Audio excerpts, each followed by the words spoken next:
create an opportunity for more Republican seats. He wanted to redistrict in the red state of Texas. And Democrats did the unthinkable. For the first time ever, when Donald Trump forced a redistricting to happen in Texas so he could secure a couple seats in the state of Texas, Democrats did the unthinkable and fought back and decided, oh, two can play that game. If you redistrict in the state of Texas and gerrymander and get a couple additional red seats, then we'll do the exact same thing in California. We'll do the exact same thing in Virginia. Because here's the reality. While redistricting takes place all around the country, more often than not, it's been favored by red states. And it turns out there's a lot more room for redistricting in blue states and even in purple states that could go blue. So it's not even a two can play that game style situation. It's a, you should have never deployed this option. You should have never frustrated the Democrats into actually taking action, because that shit is never going to be good for you. Okay? It's unbelievable. I think the reason why Donald Trump did this initially, okay? I think the reason why Donald Trump did this initially, and this is a day where we're blue no matter who. I mean, I'm finding myself, in line with the likes of Trouble Man 90, who spends most of his time shitting on me, right? We will talk about the double standard in the media as well, for sure. But once again, I'm telling you right now, the reason why Trump did this initially is because he thought Democrats are pussies and they won't actually respond in kind. And for the longest time, there were Democrats who did not want to respond in kind. So, hey, a very, very reluctant W that I will offer to gruesome Governor Gavin Newsom here, because he immediately was like, oh, bet. Oh, you're going to redistrict Texas? Bet. Here's fucking unlimited blue districts from the state of California. Boom, boom, boom, boom. Oh, you want to redistrict? We'll fucking district too, bitch. Oh, you get 4 seats? How about 10? How about 20? How about unlimited fucking seats? How about we delete Republican districts altogether and turn them into blue districts permanently? Okay? So, yeah, he did do that shit. And I said at the time that it was a good thing. And I will, I will say once again, this is still a good thing, okay? Turns out when Democrats actually fight back, there is a wonderful opportunity to make changes, okay? And remember, the only reason why Donald Trump, California's going to turn red. Oh, dude. Sure, bud. Okay. That was a good one. Thank you. No, you're right. Cali's turning red any day now. Dude, California used to be red, okay? Not anymore. In any case, I need you to understand one thing, okay? Donald Trump did this because he thought there is no way in hell that these pussy Democrats will actually fight back. And it turns out, if you go meat for meat, whether it be the fucking Ayatollah and the IRGC, or the American version of the woke Ayatollah, the Democratic Party's got more meat. He didn't realize that the Democratic Party had more meat. Okay, he went band for band. He went district for district. Turns out Democrats got a lot more schmeat than you would have actually imagined. Turns out in many of these fucking states, in many of these blue goddamn states, there are reforms. There were reforms that were implemented to even combat Republican redistricting initiatives, which is precisely the reason why they had independent commissions in a lot of these blue districts, which is precisely the reason why a lot of these blue states had not specifically rigged it so that Democrats maxed out on all of the Republican seats they could put in Congress. Turns out, Republicans, on the other hand, had done it all around the fucking country and therefore don't really have the same opportunity. Yeah, turns out Democrats were growers, not showers. Bruh. Okay? But once they went down there and once they got to work, okay, once they started rubbing the pole, oh my Lord, dude, a lot of meat out there. Here's one of the examples. We're going to obviously talk about Virginia. Virginia had a referendum, okay? Very different than a normal election. Referendum is not a partisan issue, right? In most circumstances, which is precisely the reason why the Virginia redistricting referendum it was 51-49 split. The referendum was for redistricting in the state of Virginia, and now Democrats are going to secure additional seats in the House. Okay, this is just for one term before the next time before the next, like, independent censure, the independent censor, what the fuck am I saying? Census. Oh my God. The census takes place. At that point, they'll go back to the independent commission. But for the time being, since the next census, Democrats are going to be securing a bunch of seats in Virginia. Overnight, it could help them take control of the House in November's midterm elections. Joe O'Brien is on Capitol Hill with the details. Good morning, Jay. George, good morning to you. And this was a major victory for Democrats ahead of those critical November midterms. After a bitterly fought referendum, Virginia voters approving new congressional maps that could help Democrats pick up as many as 4 safe Democratic seats. This is in direct response to a firestorm of redistricting that was really ignited by President Trump over the summer when he demanded that Texas Republicans redraw their maps for safe Republican seats, other states like Missouri and North Carolina following suit. But after this win in Virginia and other Democratic-controlled states like California redrawing their maps, Democrats now appear poised to cancel out some of those redistricting gains made by Republicans, George. And, Jay, we have the third House resignation in a week, this time a Democrat. Yeah, Democratic Sheila Sherfless McCormick, the third member of the House to resign in less than a week. She resigned just minutes before the House Ethics Committee was set to meet and decide her punishment after it found her guilty of violating 25 different House ethics rules. She's also been indicted on federal charges, accused of embezzling $5 million of pandemic-era FEMA funds. She's pleaded not guilty to those charges. She denies any wrongdoing. And in a statement announcing her resignation, she accused the House Ethics Committee of playing political games. George. Jay O'Brien, thanks. Our message to Florida Republicans is F around and find out.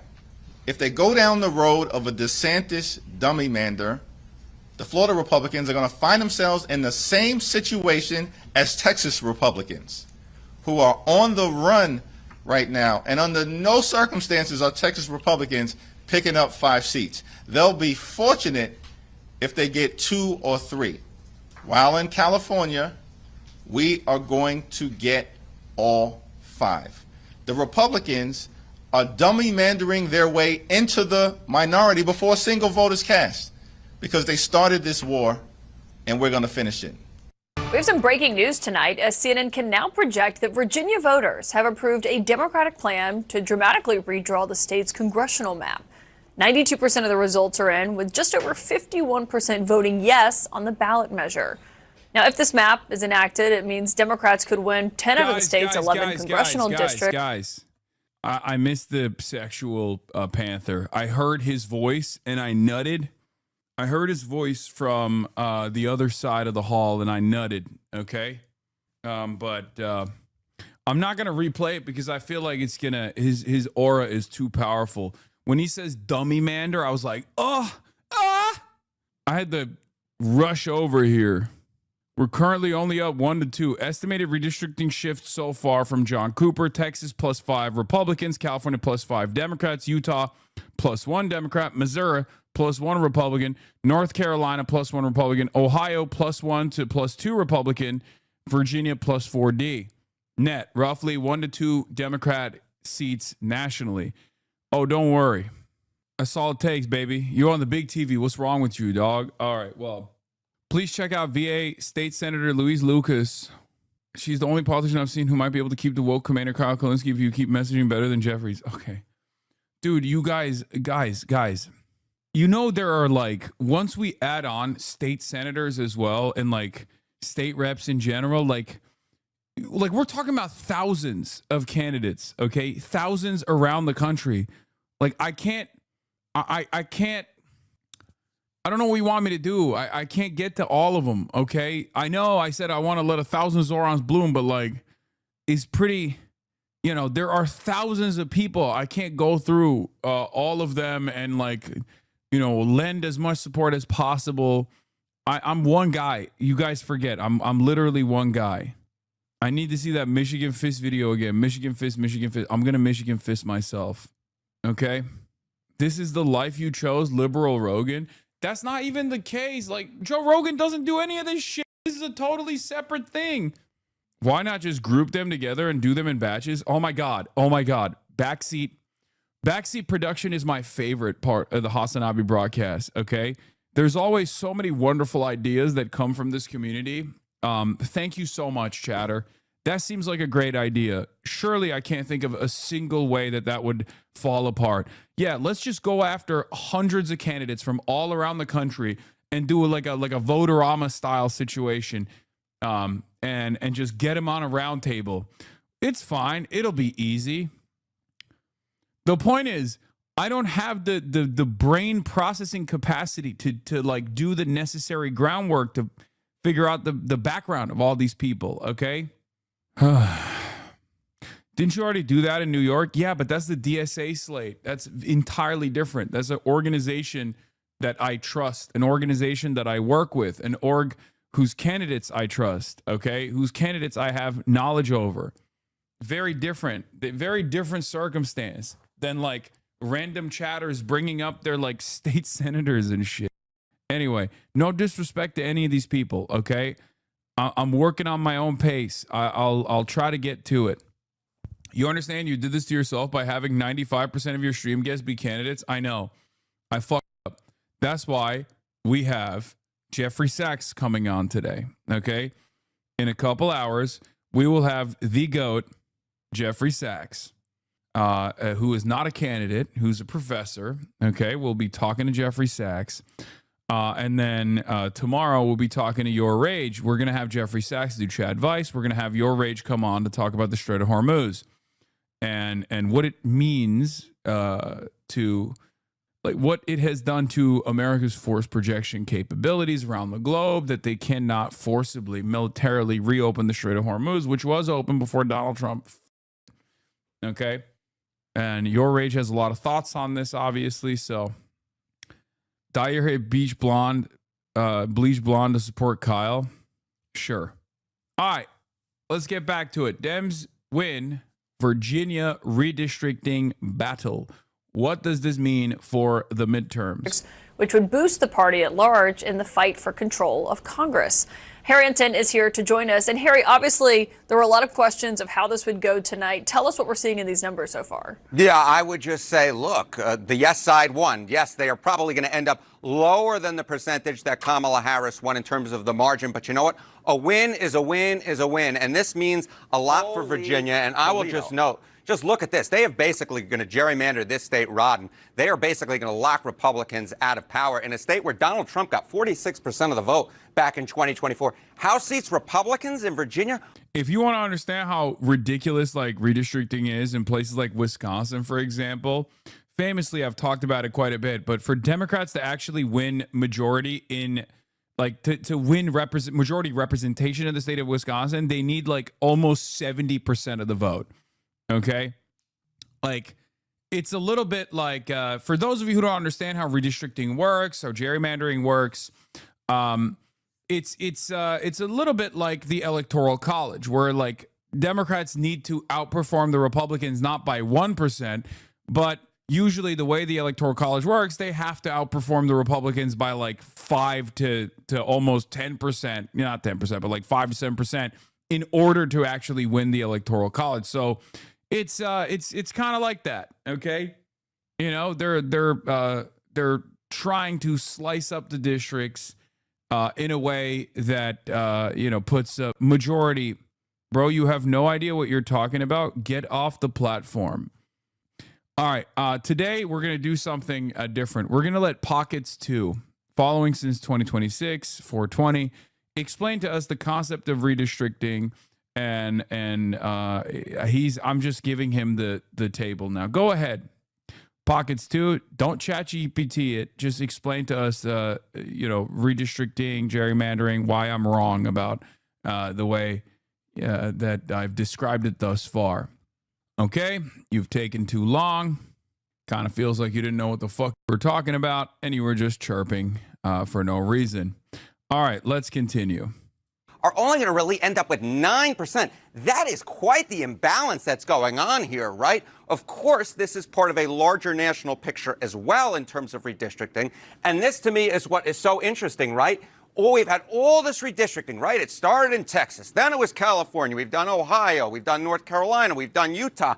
But heading into tonight, pre-Virginia results, the net gain from this mid-decade redistricting was really 0 seats, neither side gaining. But now is where we are right now with the Virginia measure passing. Democrats jump out ahead. Isn't this only a temporary thing, the redistrict? Yes, it is. It's until the next census where it snaps back into a independent redistricting council. They're the ones leading in mid-decade redistricting, leading right now by 4 seats on the strength of that yes vote, however thin that margin actually is. So, Harry, I mean, obviously, Senator Warren was just talking about 6 months from now, the midterm elections.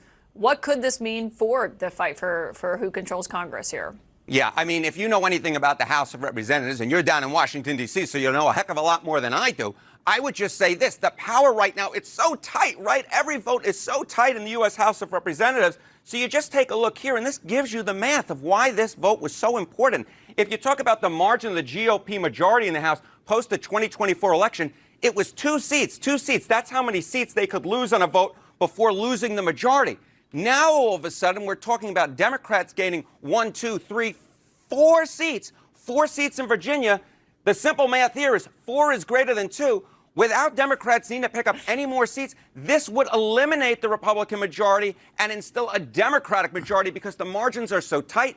This vote in Virginia means so very much, and that's why all that money was spent on it. My goodness gracious. Yeah. Holy Toledo! And they did the damn thing, and they won by a narrow margin. That's just how democracy works, okay? Sorry. You snooze, you fuck lose, dude. I know this is annoying, but I've been an advocate for fighting fire with fire for a very long time. So it would be awfully hypocritical of me to criticize the Democrats now when they are finally behaving like Republicans and playing politics like Republicans and not just doing policy like Republicans. Okay. Glad that this is finally taking place. They need to do more of this. Sometimes you have to fight back with the same methods that your enemy is using, especially if your enemy is trying to undermine democracy. Sometimes you have to fight back in a similar vein to preserve democracy, to preserve the democratic process. This is it. Okay? Is there a but coming? No buts. No buts whatsoever. I mean, I know that Democrats will probably use this as an opportunity to fuck arm as many like AIPAC Democrats as possible, put them in the fuck buckets, but yeah, no, this is good. This is objectively a good thing. This is something that they should have done. That's a gerrymander shift only. That doesn't account for the electorate opinion shifting D in competitive races, right? No, it does not. I don't think it does.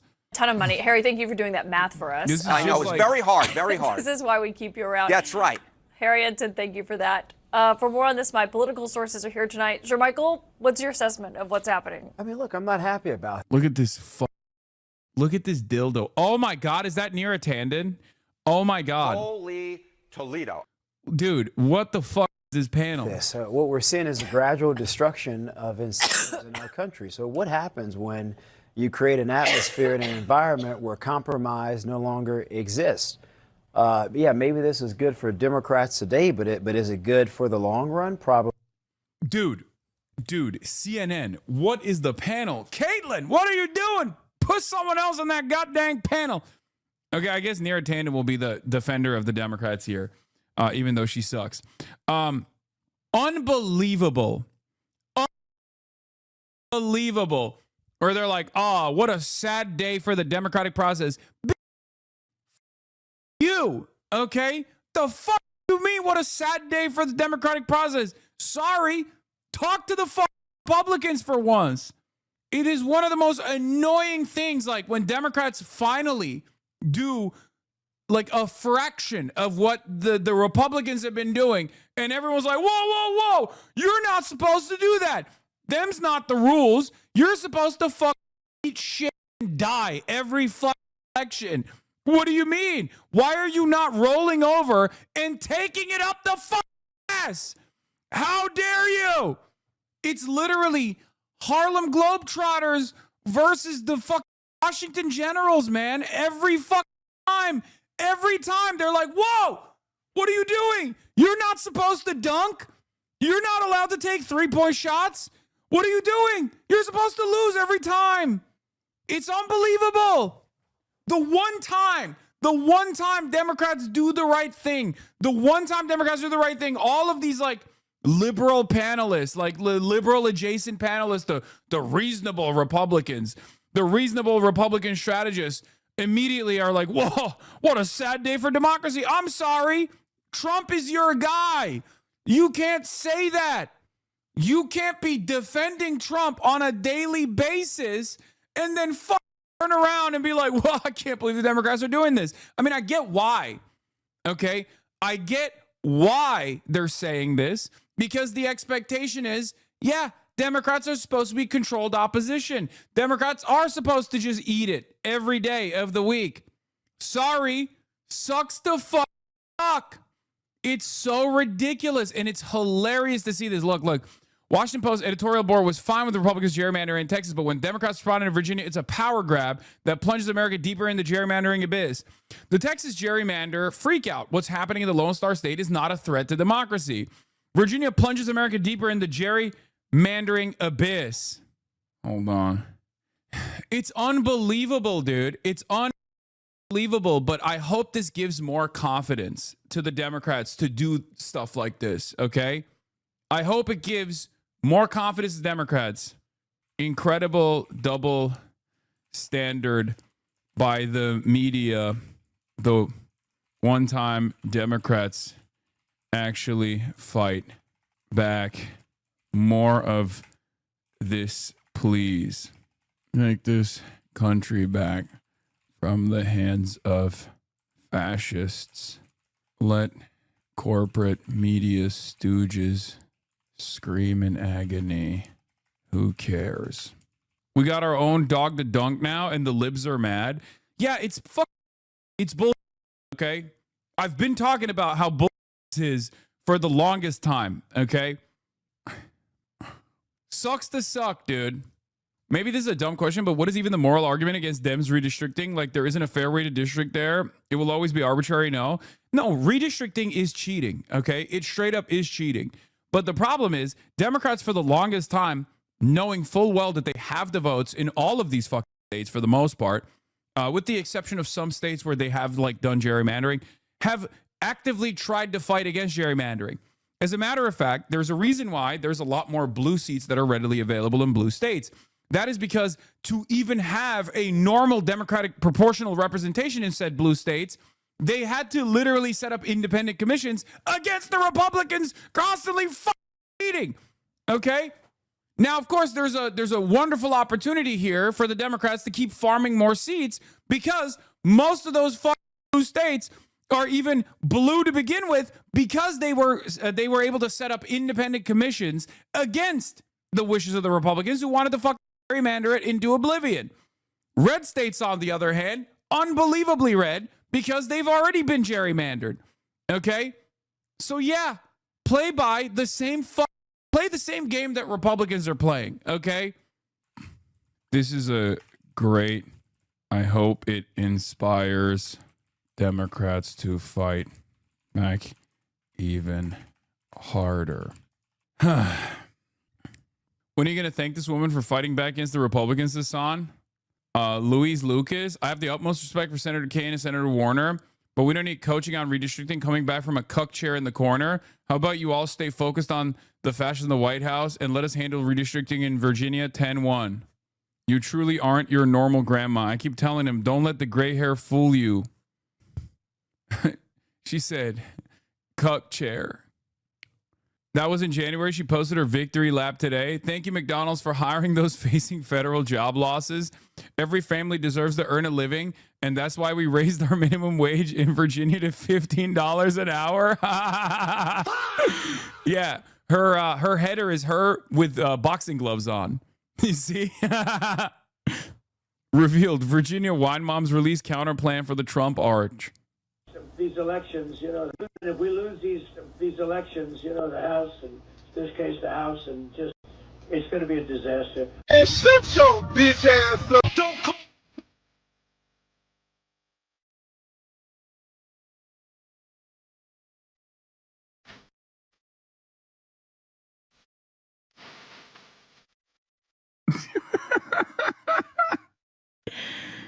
Oh, that's dope. I mean, that's fire. You owe me an apology, Madge. Oh, now you read the tweet. This is who I was trying to send you, you dingus. Okay, bro, calm down. All right. Yeah, belt to ass, dude. Belt to fuck ass. Respect. Respect. Respect. That's all I gotta say. Belt to fuck ass. This is how you gotta fuck play. I'm glad that for the first time ever, Democrats are not apologizing for doing the same shit Republicans have been doing so aggressively. Okay? Look, even when I was close to the feet, I rose to my feet. L. Louise Lucas. Still Snoop Dogg and D.I.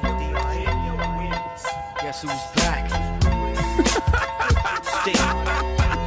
Still doing this. Anyway, it's great. It's great. Yeah, she got L's in her name so she could be handing them out like hotcakes. Anyway, it's great. It's great. Let's once we're done with the analysis, we'll get to the fun part, which is hogwatch, because Republicans are losing their minds. They're like, how could you have done this? Okay? Because it genuinely feels to me like they got so comfortable consistently not playing by the rules and having the Democrats just go, oh, I can't do anything about it. Never mind. Just like throw up their hands in defeat and just sit idly by. Okay? Probably not. For 4 years, there was an argument from my friends on the other side about democracy falling in darkness. Well, how in the hell is this preserving democracy? And look, I'm not saying that one side over the other doesn't gerrymander. Hell, they all gerrymander. It's just not a good thing at all. The American people don't benefit from this. And as someone who resides in Virginia, where you have, 40+% of the state that voted for the current president, rather, leaving only one Republican congressional seat seems to be in force of democracy and protecting the Constitution and the preservation of these great ideals. I would think not. Well, I mean, what do you say to that? Because that was a question we asked a lot of Democrats once they launched their own redistricting efforts after we saw what happened in Texas. But a lot of them argued to us was, well, if the Republicans are doing it, we're also going to do it. Yeah, I mean, the real problem here is that Republicans launched a mid-decade redistricting project in Texas. Virginia came up with its results, but Florida is likely to redistrict in the next couple of days. In fact, they held off for the vote. I think for political reasons, but they are likely to redistrict. So at the end of the day, I think Democrats and Republicans will roughly match out to be equal. We don't know what Florida will do. I think maybe they'll be concerned that redistricting could end up, they could end up losing some of those seats because there could be such a great wave. But I think the truth is that Democrats have supported. Do you see her post about the poll on you? I know. After chirping non-fucking stop, she once again finds herself aligned with the Republicans, which is really funny. You realize the average unfavorable opinion here is Republican, right? You were weeks away from working in the White House, but this seems okay too. Don't feel too bad. I was the White House domestic policy advisor, job of my dream, and worked at the White House for about 4 years. Clearly, you don't pay much attention. They literally, she was supposed to be appointed and couldn't be appointed because she tweets too much. So, that is kind of the future that she designed for herself. don't understand why she's still seething. I mean, I kind of do understand, but whatever. This is a day of unity, I guess, across the board. A nationwide ban on partisan gerrymandering. Republicans have opposed that. This was a part of legislation. Hello, Hassan. You have blind spots. Hello, Hassan. You have blind spots. So the person who replied, "I can't see. Chat is too fast." All right, let's hear it. Let's hear it, dude. It's struggle session time. Okay. I love when liberals do Maoist struggle sessions. Okay. Skip to 2340 if you just want key takeaways. Chatter, do you feel like this is a productive use of your time, our time, what we're doing a little quick self-plug here? I love you, Chatter. Thank you for trying to make me a better person. Okay. And everybody else in the chat, don't dunk on this person doing self-promo. Okay. Even though, probably not the best the way to go about it. But just like, what the fuck are we doing, man? What are we doing? What are we doing? What are we fucking doing? You're so nice. Yeah, I mean, you should be nicer to our allies here, okay? Even if they're fucking dying, which they are. And they tried to pass in the last cycle. Republicans have opposed that. I believe that we should have a nationwide ban on partisan gerrymandering. The real thing that set this all up was Donald Trump called into Texas and asked them, not by anyone voting, but just asked the legislature to change. And in California and Virginia, at least they asked the voters to weigh in. This is very different than what happened in Texas. Voters have said they would like to move forward on this because they recognize the stakes with Trump ending accountability through gerrymandering mid-decade. Scott, what's your take? Virginia literally had the fairest maps in the nation. They had a 6-5 map, 6 Democrats, 5 Republicans. In terms of proportional representation, they had the fairest map in the nation that was drawn, by the way, by an independent commission that the voters asked for just a few years ago. Now they will have the least fair maps in the nation. And I'm not surprised that the yes vote won. They had all the money and all the lies. And sometimes in politics, when you got those two things, you can put something over the line. Even something as egregious as this whole thing has driven Spamberger's approval ratings down into the toilet. She lied to the people of Virginia. They had to write a ballot question that was a joke. They drew maps that were a joke. Now you're going to have huge chunks of rural Virginia represented by 5 or 6 Democrats who all live in Northern Virginia within about 15 miles of each other. It's a complete joke. Everybody knows it. And there's a reason that all these national Democrats and all their money came into Virginia because, they don't really care about the people of Virginia. Dude, what? That's crazy. I can't believe they're undermining the principle of democracy here. Bitch, you're a Republican. Shut the fuck up. Shut your bitch ass up. You're the reason why this is happening. Suck my dick. Suck my fucking dick, Scott. Just care about power. I mean, if we could just put that new map back, Nero, I want you to respond to that. But if we could just put that new map back up, I mean, that's. Republicans about to be like, well, with this new information that's come out about Scott Jennings, Hassan Piker is actually being very homophobic, very biphobic, very queerphobic, telling a queer man, Scott Jennings, who was recently outed on the timeline to suck his penis. How dare you, sir? How dare you? This is a recently outed man. And you are out here saying, suck your penis to him. RNC is about to come out and be like, well, Democrat spokesperson, chairman of the Democratic Liberal Party, the Liberal Democrat Capitalist Party, Hassan Chairman Piker, tells a recently outed bisexual man to suck his penis. What won't the Democrats do? A bridge too far. Back up that you can see, obviously, what the proposed districts that were on this ballot blind spots exposed. I mean, here's the thing. Unlike in Texas and other states, in Texas and Florida, they are not putting this up to the voters, right? Republicans. Key takeaways. Oh, my God. Oh, my God. Oh, my God. Shut up. Stop posting your fucking shit, okay? Stop. Stop. Key takeaway: 1, accountability for bad faith politicians. Cover blind spots for public servants who are at capacity. 2, connect with local political commentators for overseas aid and cover transparency and disclosure after completed projects. 3, interpret commentary as feedback to refine theories and ground them into lived reality, prioritizing realistic accessibility during analysis. 4, minimize antagonization of opposing party to give their news outlet less fuel to agitate pro-regime citizens into harming others. Dude, when will you understand? Okay, you're adding training weights onto someone who is the closest to you ideologically. Who asked? Shut up. I know you think you have a brilliant assessment here. Do you think you're the first person? God damn. Oh my God. Shut up. I don't know. They have a lot of money in their coffers. As far as I can see, they aren't.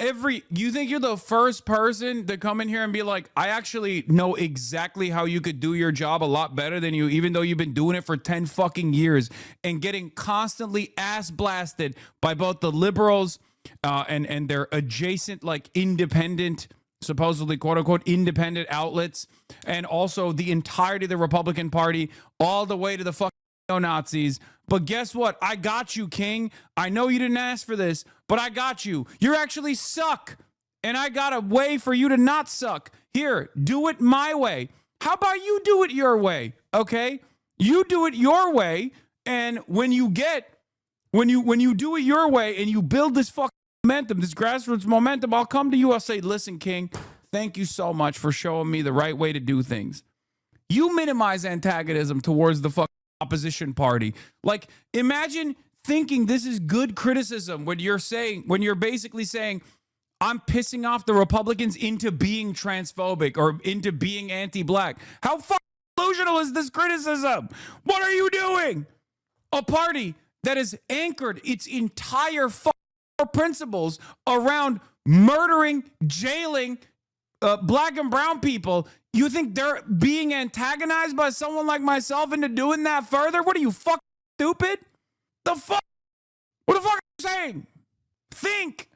See, has a lot more money than Democrats. Who spent a more lot here, of them? Vera? But you know what the difference is? They may not have spent more because you know you're going to lose. Just because the actual issue is, here's what motivated people in Virginia. The fact is that because Donald Trump decided Guy, I'm imagining number 4 is minimize antagonization of opposing party to give news outlets less fuel to agitate pro-regime citizens into harming others. I'm thinking of a guy who did a hate crime in like Missouri or something, and they only did it because they saw me on Fox News. Because they saw a clip on Fox News. They were like, I wasn't going to do this hate crime before, but now I'm going to do it. I was woke until I watched this Fox News broadcast, and now I'm agitated, and I'm going to go do a hate crime. Like, you think that's how this works? Is that's what's going on? That's what you think?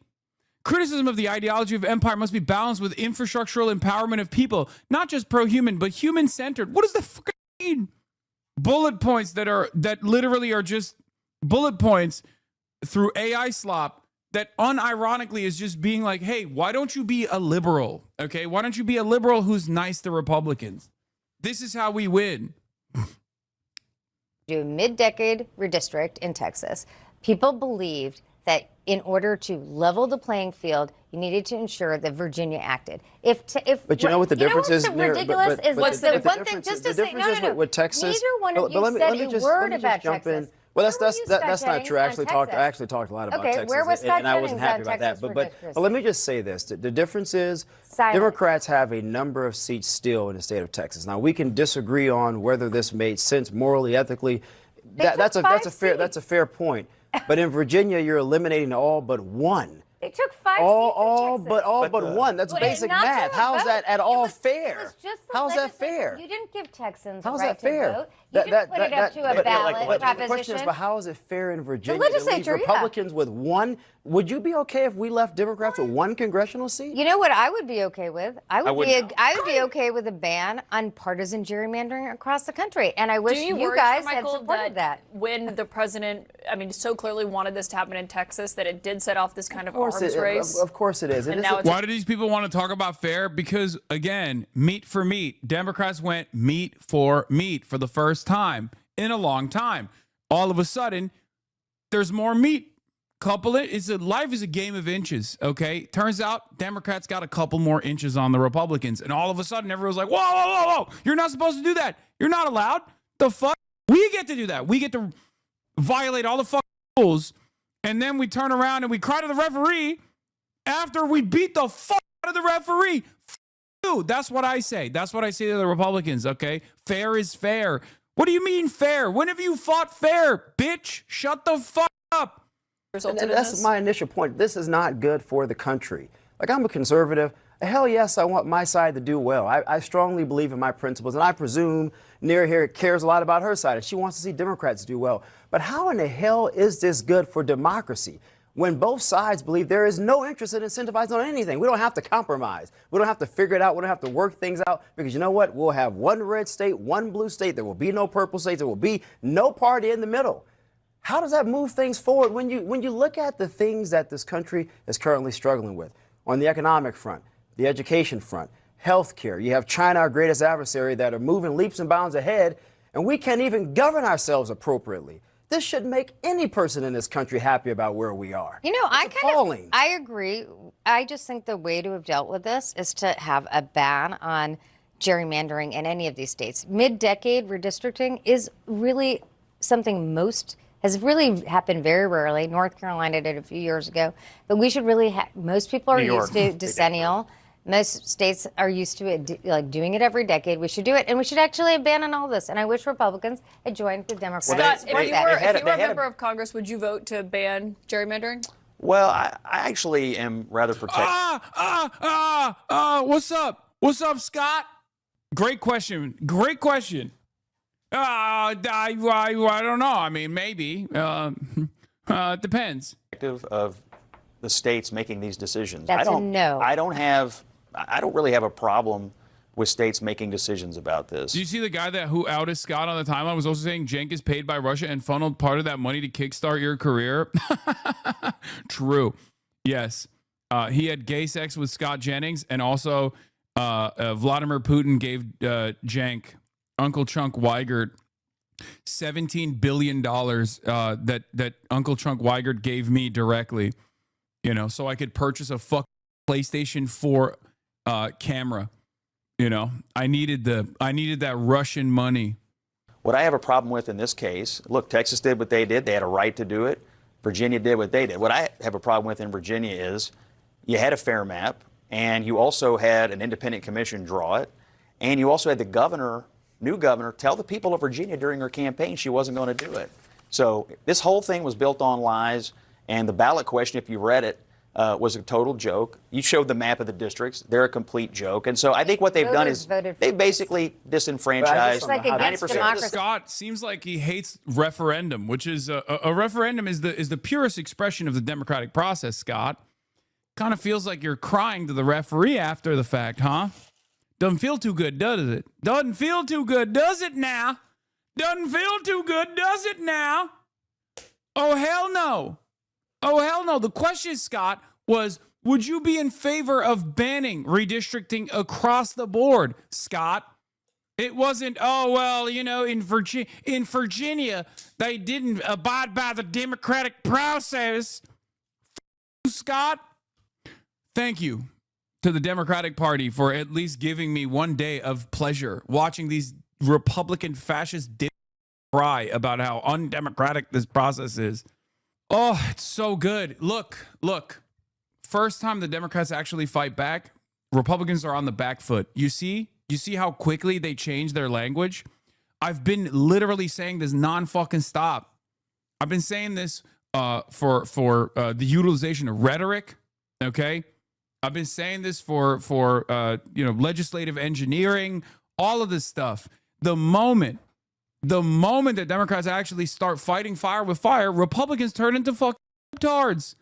Democrats have been getting punched in the fucking face nonstop for decades. The one time that they punch back, look, they start cry bullying. That's it. Let them fucking cry. It's against democracy to argue that you're against the vote. Don't you find their tears to be delicious? I do. I'm a Republican voter in Virginia. I would never do this to Democrats. I don't agree with Democrats on a whole lot of issues. So you disagree There's with no it? way I would do this. You How is disagree this with it so on a moral front, and you just on a principle front. Of course. But politically, I mean, if you're Mike Johnson tonight and you're looking at this, how does that make you feel about November? I mean, look, you'd be pretty pissed off, but I'll tell you this. Other Republican states are going to do the same thing. And Democrats should not be surprised if there's one congressional district or if there's 0 congressional districts, because that is where we are now. Day 54 of the war should have been a day. Anyway, before we get to the Iran war briefing side of things, there's still so much more I want to talk about because, again, delicious tears. Who has Tim Pool crying on the timeline? Because Tim Pool, Virginia is the last bastion for the deep state. It's their counteroffensive. They need to eliminate all opposition voices and consolidate power in order to stage the next political assault on the U.S. Dude, remember, I need you to remember something, okay?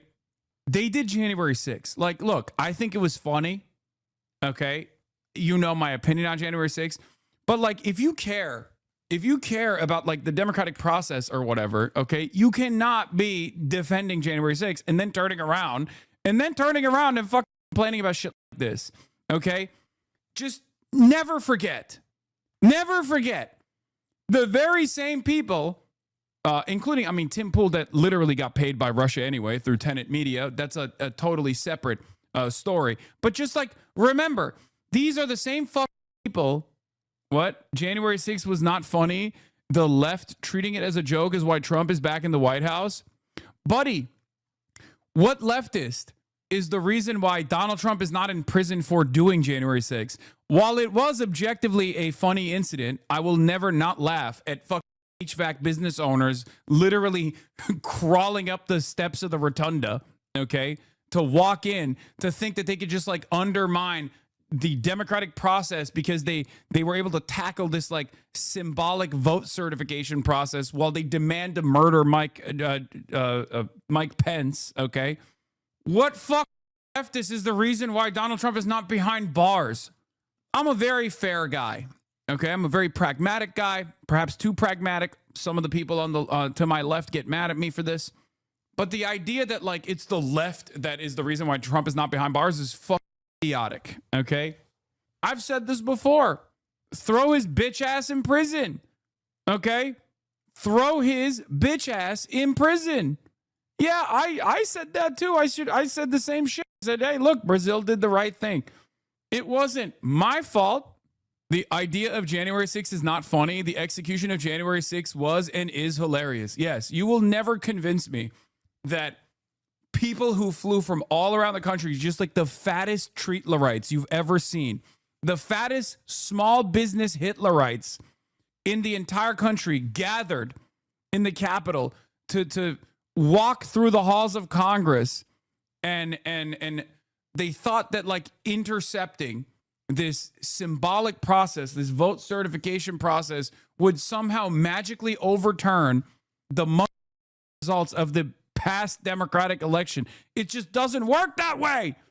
And not only did we not punish the Republican Party for doing this, none of the motherfuckers that did January 6th even got an ounce of punishment either. Charlie Kirk was bussing fools.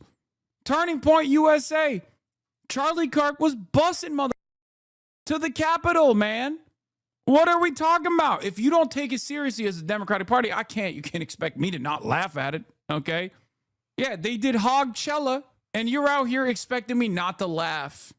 It was objectively funny. Charlie Kirk was at January 6th. Oh my God. Not only was he at January 6th, he bussed people, okay? Nick Fuentes too. They all did. Those losers had a 1-4 KD ratio and they all managed was to put a feet on a desk. Yeah. Not only that, but also,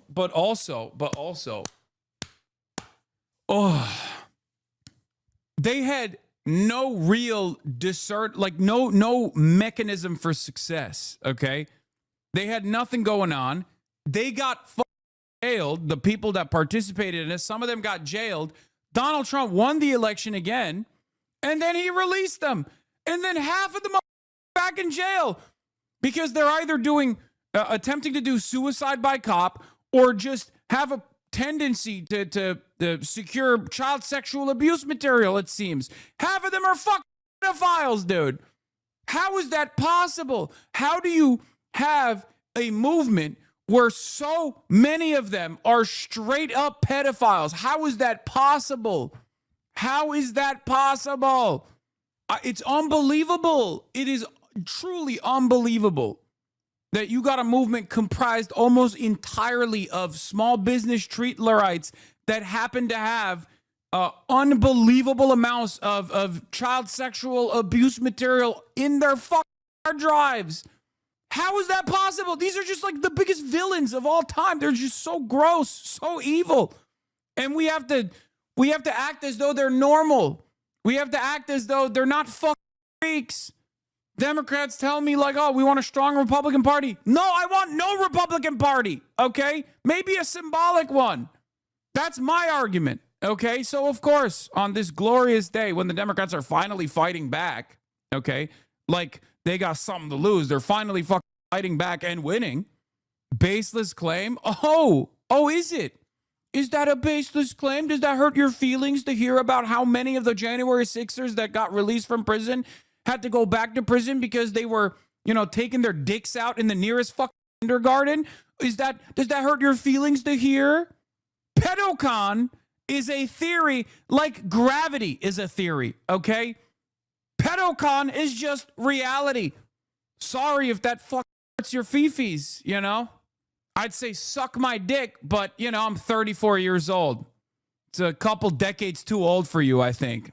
Dumbass. Anyway. But yeah, here it is. Texas gerrymander freakout from the WAPO editorial board, obviously. It is not, the irony is not lost upon me that Trouble Man is dunking on the right-wing outlet Washington Post, comprised entirely of fucking right-wingers. Jeff Bezos purchased it to do this kind of propaganda because he's a bald piece of shit himself. Sorry, boss man. It's just the truth. Okay?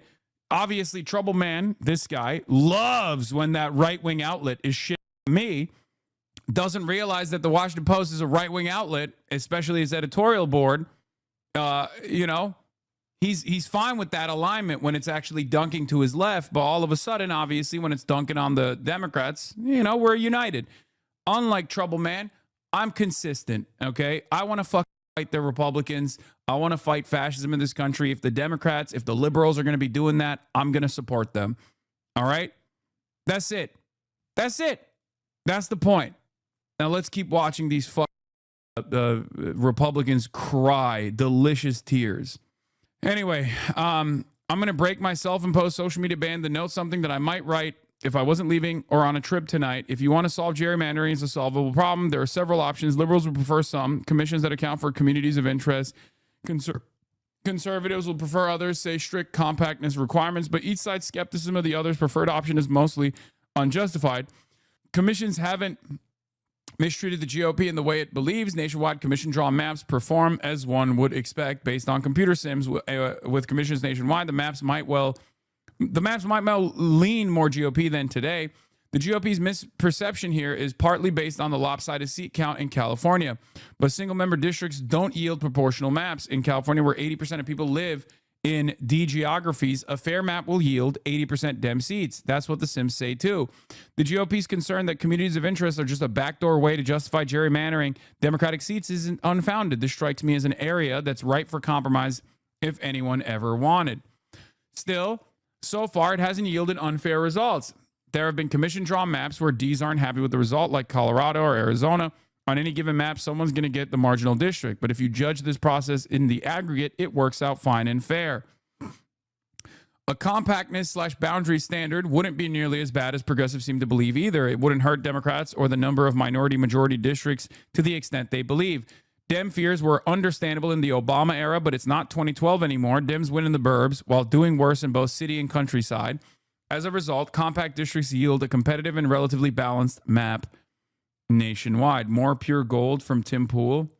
Pritzker's, of course, talking out his rear end, trying to. Texas rep calls for arrested Democrats who fled possible bribery charges. Oh, this is when the Texas Republicans were rigging their state 8 months ago, when Tim Pool was calling for the arrest of the Democrats who were trying to stop that process from taking place. Disagree not while Republicans are actively trying to revise our history. What? This isn't Nate Silver. This is Nate Cohn. This is the other Nate. This is the New York Times Needle Nate. Okay? He's the upshot guy.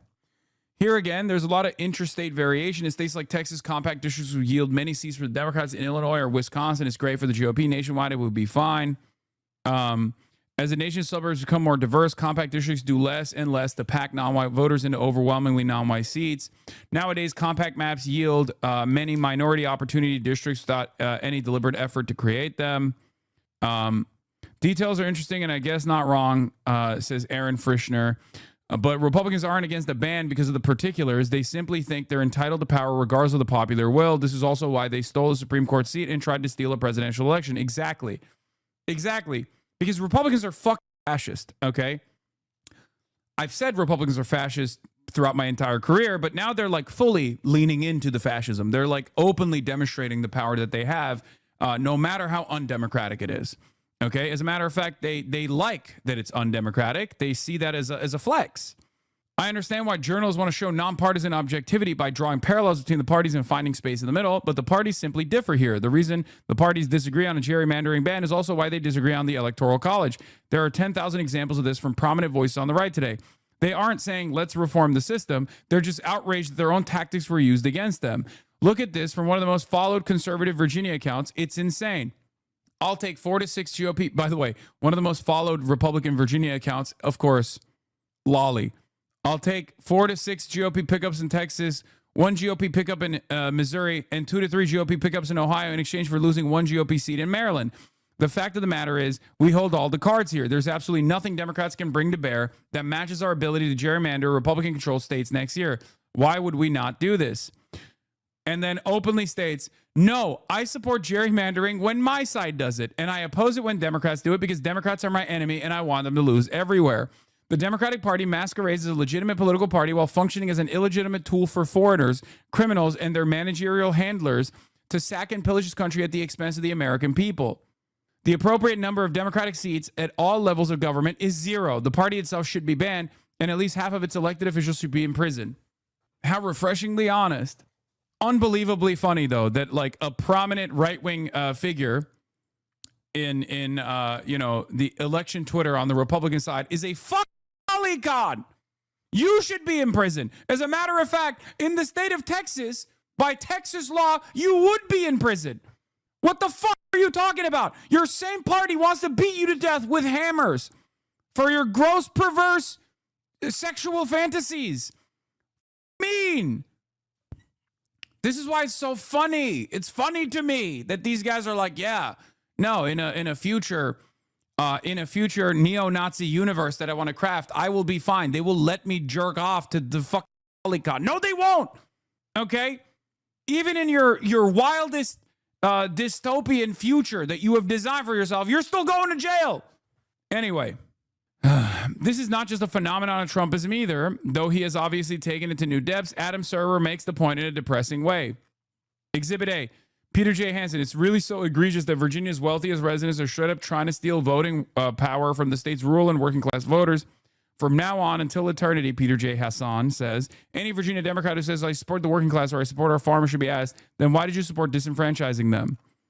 Adam Serwer says, you can't do that to rural voters. What are they, black people? That's the other side of the story. Because redistricting by Republicans has been wielded as a weapon to disenfranchise black voters in perpetuity. That is like the major point of this. Just like the filibuster was most commonly applied to undermine any kind of civil rights legislation, racist reactionary forces in this country have used every tool in the fucking tool belt to undermine black voters in the South. Okay? That's their purpose. That's what they've done. That's the whole point. She responded to a Groyper crying. Red line politics. Yeah, the dream of Republican Virginia is dead. Red line politics is damn. Red line politics just had nothing to say. Just said, damn, I got cooked. Yeah, the L. Louis Lucas is cooking on the fucking timeline. Hopefully this take doesn't come off poorly, but the only reason that the neocon is wrong is because of their morals, not their tactics. Is them should fight just as dirty as the fascists do against them, treat them as an actual enemy. Yes, that's my point. That is what I've been demanding. That is what I want. I want these motherfuckers to cry, okay? What are we doing? What the fuck are we doing? Let's get serious. Are we actually fighting the fascist threat in this country? Or are we just like playing by the uneven rules that the fascists have designed that they keep utilizing against the Democrats over and over again? This is good. I will support it. Of course, when the Democrats do something good, I'm going to support them, even if they're a fucking liberal, bourgeois, capitalist party. As long as they're not the controlled opposition party against the growth of fascism in this country, yeah, of course I'm going to fucking support that. And it's good. Let their tears motivate you, okay? Let the opposition's fascist tears motivate you into doing more of this, please. In fairness, Nate Cohn's original post does lead with a, if you want to solve gerrymandering, but the thing is, Republicans don't. Almost none of them do. The details are interesting, but largely irrelevant because they don't want reform, they want control. Exactly. This is why I have often said this point like undermines the way that the Democrats approach politics in the United States of America undermine the severity of the crisis, right? On the one hand, they'll be like, oh, these guys are racist. But then on the other hand, they're constantly playing fucking patty cakes with these goddamn racists. All right? Don't play fucking patty cakes with them. They're punching you. They're punching you in the fucking mouth over and over again, and they're fascists. Fight back. Anyway, I said they can't comprehend the Dems actually fighting back. Incredible hogwatch opportunity here, MAGA tears. Here is Taylor Poplar's national political reporter for Spectrum News showing how Donald Trump reacted to voters in Virginia approving a ballot measure yesterday to redraw their congressional maps to favor Democrats versus, in the bottom, how President Trump reacted initially to GOP states lawmakers in Texas passing legislation last summer to redraw their congressional maps to favor Republicans. Now, this was already done because Donald Trump demanded it, by the way. Donald Trump is the singular force here. He is the guy who started this process. Okay? There were even considerations on the Republican side that like this might backfire, right? If we go, if we go ban for ban, this might actually backfire. Those voices were quickly squashed, obviously, because the Republican Party is singularly focused on soothing the fascist interests of a demented madman, Donald Trump. It's a cult, so obviously it doesn't really matter if there were, more reasonable figures in the Republican side who saw that this could be a situation that backfires on them. I'm going to read you what Donald Trump said last night or earlier today. A rigged election took place last night in the great Commonwealth of Virginia. All day long, Republicans were winning. The spirit was unbelievable until the very end when, of course, there was a massive mail-in ballot drop. Where have I heard that before?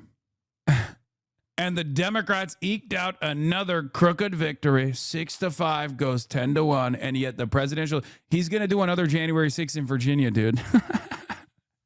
He's like, we must do another January 6th in Virginia this time. That's what took place. They stole it. They rigged the election and they stole it. Unbelievable. Stop the steal. Stop the steal.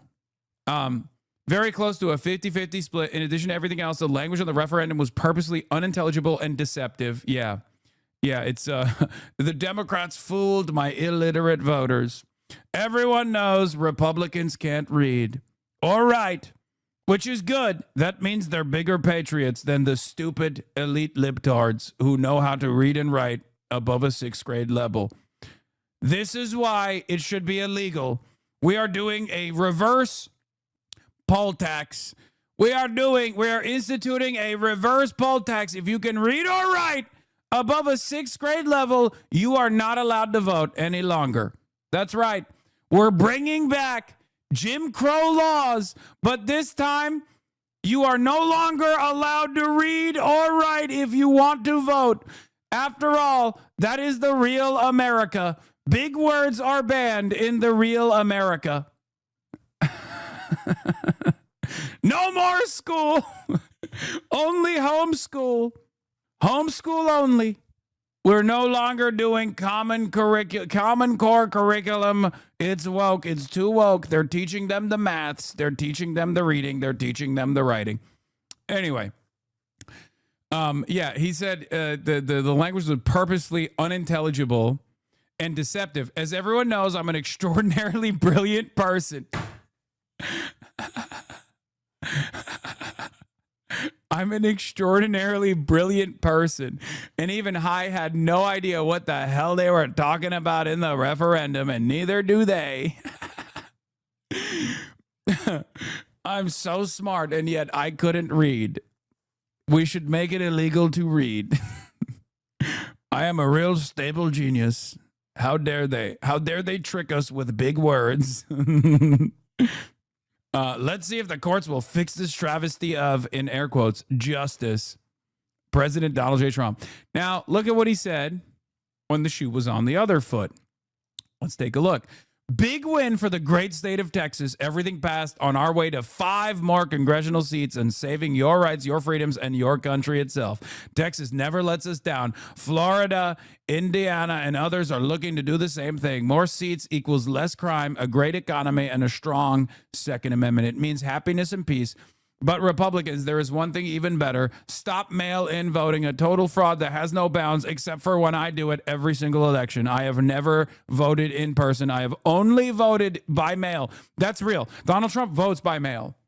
Everyone else, it should be illegal. Just for me, I should be able to vote by mail. Also, go to paper ballots before it's too late. Again, it's paper ballots almost all across the United States of America. At 1/10 the cost, faster and more reliable. If we do these 2 things, we will pick up 100 more seats, and the crooked game of politics is over. God bless America. Do you think he actually votes at all? Yes, of course he votes, man. Come on. They are massive dump posting. The voting was basically 55-45 with no less than an hour left. Fairfax County has shown exactly 0 votes at that point. Suddenly, they report exactly 35,000 votes. At 80% yes and 20% no, and then the vote flips. Okay, wonder how that looks on a graph. Let's guess. Oh, the big, beautiful ballots were dumped. Oh, the big, beautiful ballots were dumped. How dare they dump those ballots? The mules, 2,000 mules, 3,000 mules. What is this? Senator Elisa Slotkin meeting with the ADL. Oh, brother. All right, I don't care. I don't want to talk about Elisa Slotkin, okay? First of all, let's hear what, let's look at some reactions, okay? Let's look at some reactions. The Democrat Party is ruthless. And what they did, you know, they wrote a ballot initiative. They were ruthless. He said the Democratic Party were ruthless. I love hearing that. By God, that is music to my ears, dude. Oh, I love hearing Republicans say the Democrats are ruthless. More of this, please. Oh my God. More of this, please, dude. Oh, it's music to my ears. The Democrat Party is ruthless. And what they did, you know, they wrote a ballot initiative that was completely disingenuous. Oh. This is not saving democracy. If you look at the actual vote totals by county, which I did this morning, it proves that the 65 ratio is accurate. This is a sham. I've got a lot of friends here in Congress that are Republicans in Virginia, and if this goes through, you know, I'll miss them. But I don't even know if I'm going to get reelected. Today's modern. No! It's not fair. This is the most fair way to do this, by the way. They straight up did a referendum. Like, it doesn't get more fair than that. Up here about to kill us. We need to start playing hardball on this redistricting stuff. It's ridiculous. We're going to lose everything because we don't have any guts to fight it. You know, we don't. Oh my God. Oh, let him. Oh, this is. Oh, I'm just wafting in it. Okay. Oh God. Oh, the air of defeat, just straight up depressed Republicans. Incredible, dude. Incredible. Liberals. I mean, many of you are not. Many of you don't even give a shit. But if there are any liberals in here, okay, just remember how good this feels, okay? Demand more of this feeling.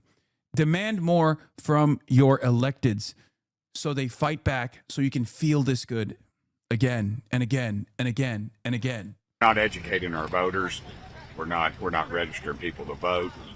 You know, we hang out at the country club with the Chamber of Commerce crowd, and we get our hats handed to us. Now, we started off 6 points down, and we knew this was always going to be a fight. We've been saying from the beginning this was not California. And we came off of a successful no gerrymandering constitutional amendment just 4 or 5 years ago. So I'm pleased that we won by 3 percentage points. It was by no means a done deal. We will not let Donald Trump rig the midterm elections by gerrymandering maps all across the country without a forceful democratic response. That is what you saw in Virginia. That is what you will see in Florida. And that is what has taken place all across the country. My sexual panther, dude. Hakeem, more like fuck. Oh my God. Hell yeah. Damon Toll, Fafo, boom, God bless Texas. The House Redistricting Committee just passed a new map that adds up to 5 Republican House seats. Here's Gunther Eagleman also saying, sickening. Oh, this is so good. Boom, God bless Texas. Sickening. Sickening, not like that. You're not allowed to do that. Why are you doing that? Stop doing that now. Don't you care about democracy? This was the language of anyone. This ballot language is inexcusably deceptive, says the NRSC Sarah Gallagher. How do you rig an election? You rig the question. Look at this ballot asking Virginians to flip a 5D, a 6D, 5R congressional map to 10D, 1R, breaking up every region of the Commonwealth. Yet the ballot says to restore fairness. Should the Constitution of Virginia be amended to allow the General Assembly to temporarily adopt new congressional districts to restore fairness in the upcoming elections while ensuring Virginia's standard redistricting process resumes for all future redistricting after the 2030 census? They should have said permanently. That's the real crime here. They're still going to go back to an independent redistricting measure in the 2030 census. Okay, that's what I think. If you want to ask me what I think, they should have just kept it. Okay, they should have kept it going. You know, unbelievable. These guys crying. Oh, it's so good. It's so good. One at that. With former President Barack Obama writing on X, quote, oh, they're so mad. Congratulations, Virginia. Give me the Jesse Waters. Jesse Waters must have reacted to this. Give me the Jesse Waters, please. Republicans are trying to tilt the midterm elections in their favor, but they haven't done it yet. Thanks for showing us what it looks like to stand up for our democracy and fight back. Our next guest lives in Virginia. Defending Education founder Nikki Neely joins me now. Nikki, thank you so much for joining us on this. One of the notable things about this is that this was narrowly passed in Virginia, 51.5 to 48.5, but it's going to have a major implication when it comes to the congressional map. I mean, it will change it drastically, could give Democrats 10 seats to Republicans 1. So as a Virginia resident yourself, what do you think about this? This is sickening. You know, Virginia used to have what was basically the most fair maps in the country. Our congressional delegation of 11 seats sent 6 Democrats and 5 Republicans. Was it no longer fair for you? Oh, that's so crazy. Why are the Democrats giving us a taste of our own medicine? How dare they? Republicans. That's literally everything, by the way. Like, everyone immediately, when they turn on the back foot, Republicans, when they get on defense, immediately turn into liberals. What about the process? What about the system? What about the process? Referee, help me. Well, the referee's dead. You shot him with a gun, okay? What the fuck do you expect? Boo. Who? So as you said, now it's going to be 10-1.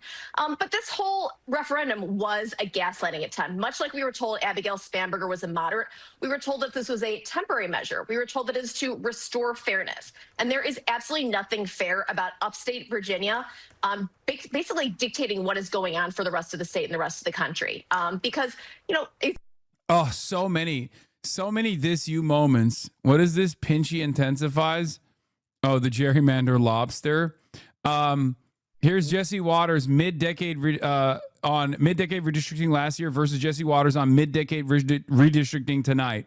This party is delirious, and the Republican Party has to take full advantage at this point. We have to kick the illegals out of the country, we have to kick them out of the census, and we have to gerrymander to the tilt. Why? Because the Democratic Party cannot be trusted to be the opposition party anymore. They have to have a permanent minority. Dude, it's so crazy. Like they they were farting on the Democrats.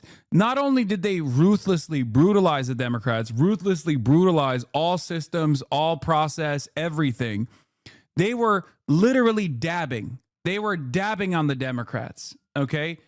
They were Fortnite emoting on the downed Democratic Party. And now this. Fox News alert. According to the AP, voters in Virginia have approved Democrats' plan to gerrymander congressional districts 50 to 49. This could flip 4 House seats from Republican control to Democrats. This. Yikes. Yikes. Every single one of these dildos celebrated so hard where they were like, hell yeah, Texas, let's do it, baby. Well, guess what, dude? Fuck around and find out. Around and find out. Also, obviously, the biggest dip of all time, John Fetterman, the #1 Republican in Congress, says Democrats redistricting win in Virginia. We all lose at this point. Shut the fuck up. Shut the fuck up, stupid ass ogre. Anyway.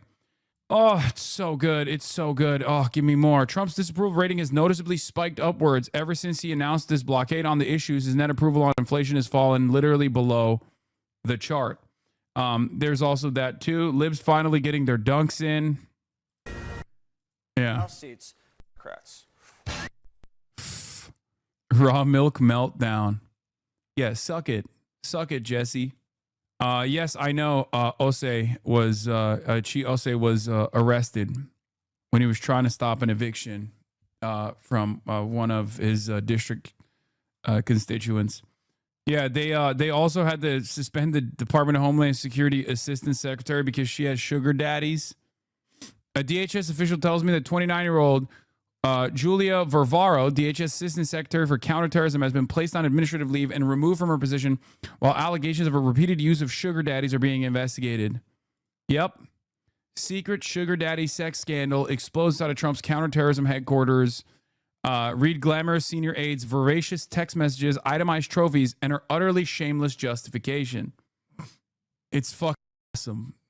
Dude, I forget where this was, but I saw someone, I think it was inside of the Department of Homeland Security, or it might have been like the DOJ, where they were, I think it was the DOJ. There was someone who was asked, and he answered very honestly, like why there weren't more prosecutions taking place, like more political prosecutions. And there was a guy who was literally like, we don't have enough competent loyalists. Like, we have a lot of loyalists, but they're not competent. There's genuinely no like MAGA loyalists that are capable of following through on the lawfare regime that we want to design, something along those lines. It was very funny. We got text messages. We'll be looking for it as well. We'll be looking through the story in a second. God forbid woman has hobbies. No, I agree. I mean, look, we're simps. We're not just in favor of women's rights on this broadcast. We are in favor of women's wrongs as well. And therefore, I say more power to her. Okay. Congratulations. Respect. And I am in support of this counterterrorism chief. I think it's really fucked up. Anyway, here is there's more to the story as far as like what the Republicans might do with the gerrymandering situation. I'm gonna give you a little bit of update on that one as well before we get to all this other shit, because there's so much more to talk about, including but not limited to Donald Trump. Donald Trump getting 8 AI generated Iranian political dissidents released from AI generated Iranian prison. That's also a real thing that happened this morning. What a fucking credible administration. I mean, seriously. Yeah, he got him freed from the metaverse, okay? But before we get to that, last thing I wanted to cover here is DeSantis is eyeing a redrawn House map that addresses his concerns about Florida being undercounted in the census could result in 1 to 3 new GOP seats per person. Familiar? Many Republicans of Florida hope it's just 1 seat. Another says amid worries about diluting other districts. More on GOP anxieties about redistricting in Florida. Meanwhile, some Republican influencers are still pushing the idea that Florida can add 5 red seats. which GOP officials have worried could backfire. Benny Johnson, be smart. Florida can still give Republicans the win by adding plus 5 seats. Here's the problem. Here's another thing that the Republicans are not factoring in here. Okay? You're operating with yesterday's electorate. You're not thinking about tomorrow's electorate. You're not even thinking about today's electorate. These guys think, here's the other problem. These guys think that Democrats are fucking losers. And for the longest time, Democrats were fucking losers, right? But if Democrats stopped being fucking losers and actually started taking advantage of the inconsistencies, the imbeciles that are in charge, and started genuinely fighting back, started offering popular policy prescriptions to the problems that people are experiencing, you have, if you made 10 R+2 districts, you're going to get 10 Democratic seats. Exactly. In an effort to game this out with extra seats, you have to slice it up in a way where you got purple districts, okay? You put purple districts on that map, they can fucking swing, especially in a midterm election where the Democrats are running against a very unpopular president. These guys are literally running as though they are going to have a permanent majority in all of these districts. They won't. That's the other side of this beautiful story, is that do you want plus 10 Republican districts, or do you want 2 plus 2 Republican districts that could easily fall into the hands of Democrats? Do you understand the problem here? Make them purple, bitch. Make them purple. See if I care. Go ahead. Make my day, okay? Now, of course, once again, this could all still favor the Republicans if the Democrats are still cowardly, if the Democrats are still not fighting back, if the Democrats are still doing their very best to be the controlled opposition party, okay?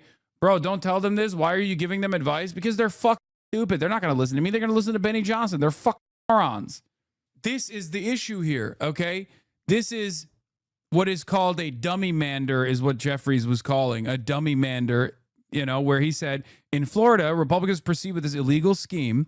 They will only create more prime pickup opportunities for Democrats, just as they did with Trump's dummy mander in Texas. I hate that they're calling it dummy mander. I think it's lame, but whatever. It doesn't matter. Hakeem Jeffries on this glorious day is a sexual panther, unironically, so we have to stand with him, okay?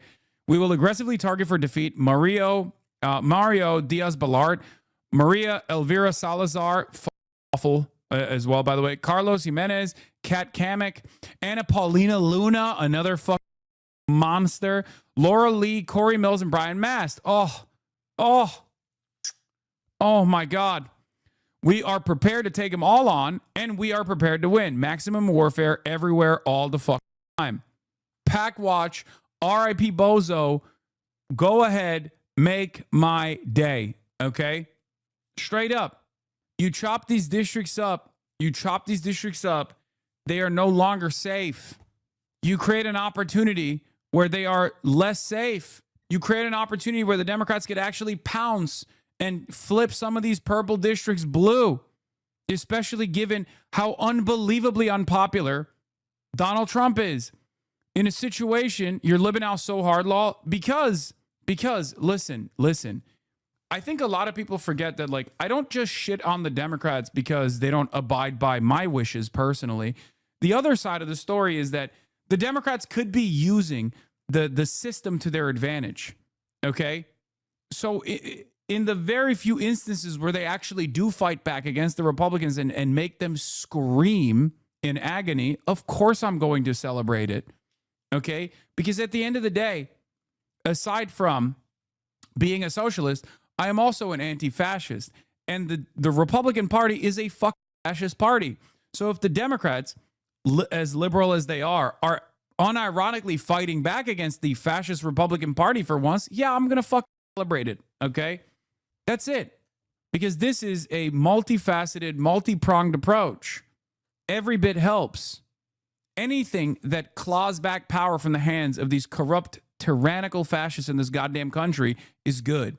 Okay, even through the electoral process, even through the ballot box, I've made that very clear. All right. I've said this over and over and over again. And it's also wonderful because these guys are crying so much. And I do personally appreciate seeing the hypocrisy. And I do personally appreciate watching them cry. Okay. The persistent Scott Pressler, my goat, one of my favorite Republican weirdos, says this is not a mandate. Democrats spend over $40 million. Yeah, Donald Trump won the popular vote. It's a mandate. Look at that. The fact that on a global scale, we may be able to vote these fascist pigs out, it would be a win for humanity. Last time we needed to stack 100+ million dead. Just a reminder that your celebration is for a good reason. Yeah, I'm not so silly to think that this will get the job done, by the way. I'm not saying that at all. I'm not saying that even a little bit, okay? Democrats, given the opportunity, will always secure defeat from the jaws of victory. Make no mistake. But when they're doing the right thing, we got to celebrate it. We got to urge them to do more of it, okay? So, yeah, this isn't a moment to be complacent. You know, do not mistake my celebration for complacency. Did you know the CA Gov debate is tonight? I just found out. Yeah, I do know. I will be watching. We will be tuned in, and we will be watching at 7 p.m. Pacific time if I'm still live, if I'm alive at that point. If I'm live and alive at that point. Anyway, full day, baby. Oh, it's so good. Look.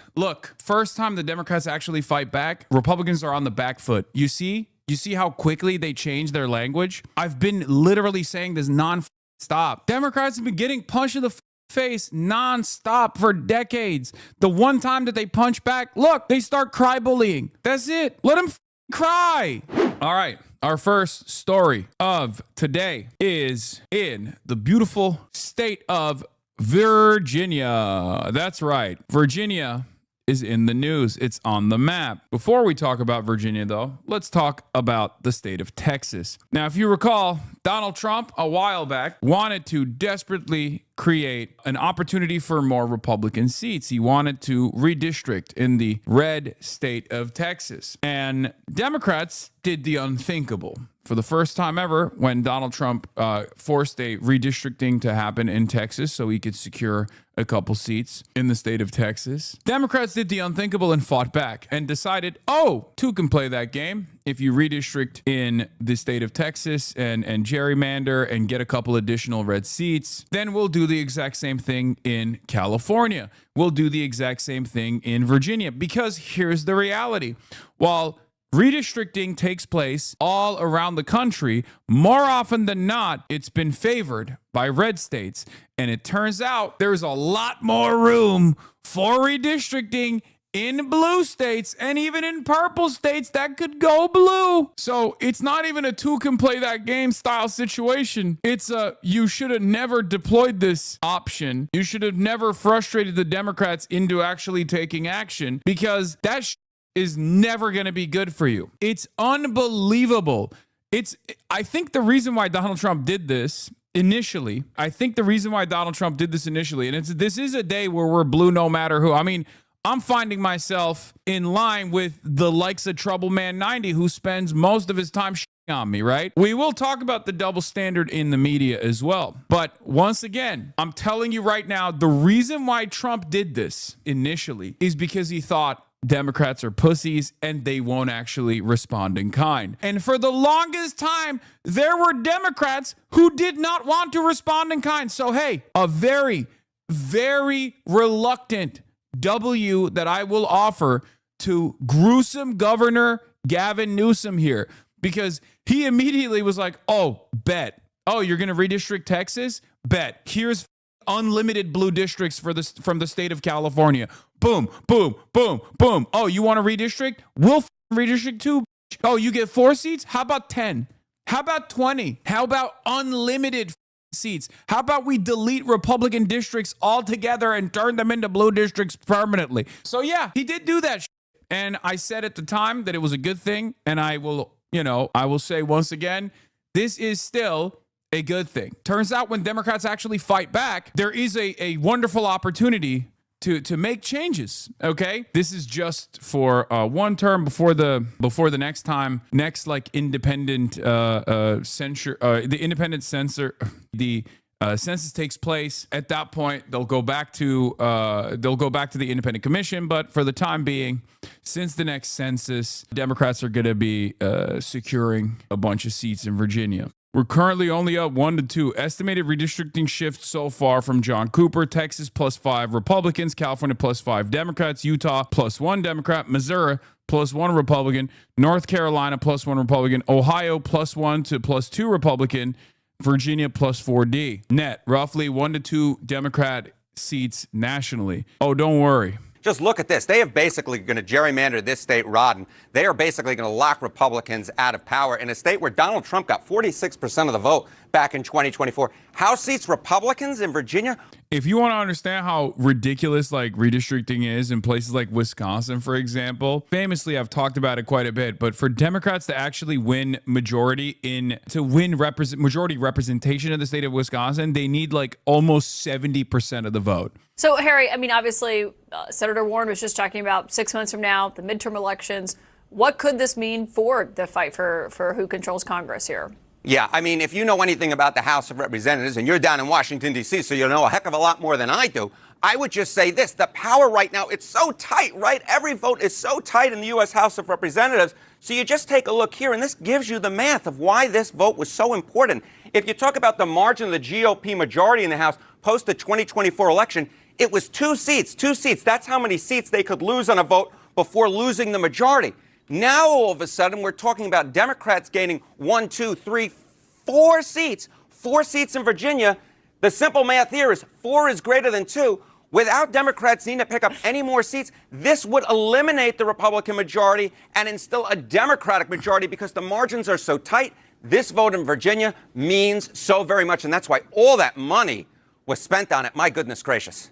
Yeah. Holy Toledo! And they did the thing, and they won by a narrow margin. That's just how democracy works, okay? Sorry. You snooze, you lose, dude. I know this is annoying, but I've been an advocate for fighting fire with fire for a very long time. So it would be awfully hypocritical of me to criticize the Democrats now when they are finally behaving like Republicans and playing politics like Republicans and not just doing policy like Republicans. Okay. Glad that this is finally taking place. They need to do more of this. You know, sometimes you have to fight back with the same methods that your enemy is using. Especially if your enemy is trying to undermine democracy, sometimes you have to fight back in a similar vein to preserve democracy, to preserve the democratic process. This is it. For more on this, my political sources are here tonight. Jermichael, what's your assessment of what's happening? I mean, look, I'm not happy about it. Look at this dildo. Oh my God, is that Neera Tanden? Dude, what the fuck is this panel? What we're seeing is a gradual destruction of incentives in our country. So what happens when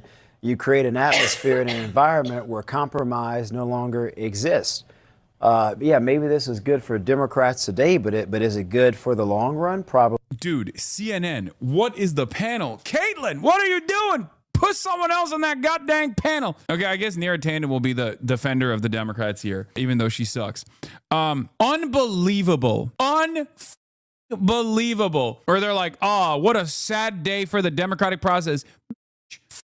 You, okay? The f do you mean what a sad day for the democratic process? Sorry, talk to the Republicans for once. It is one of the most annoying things, like when Democrats finally do like a fraction of what the Republicans have been doing, and everyone's like, whoa, you're not supposed to do that.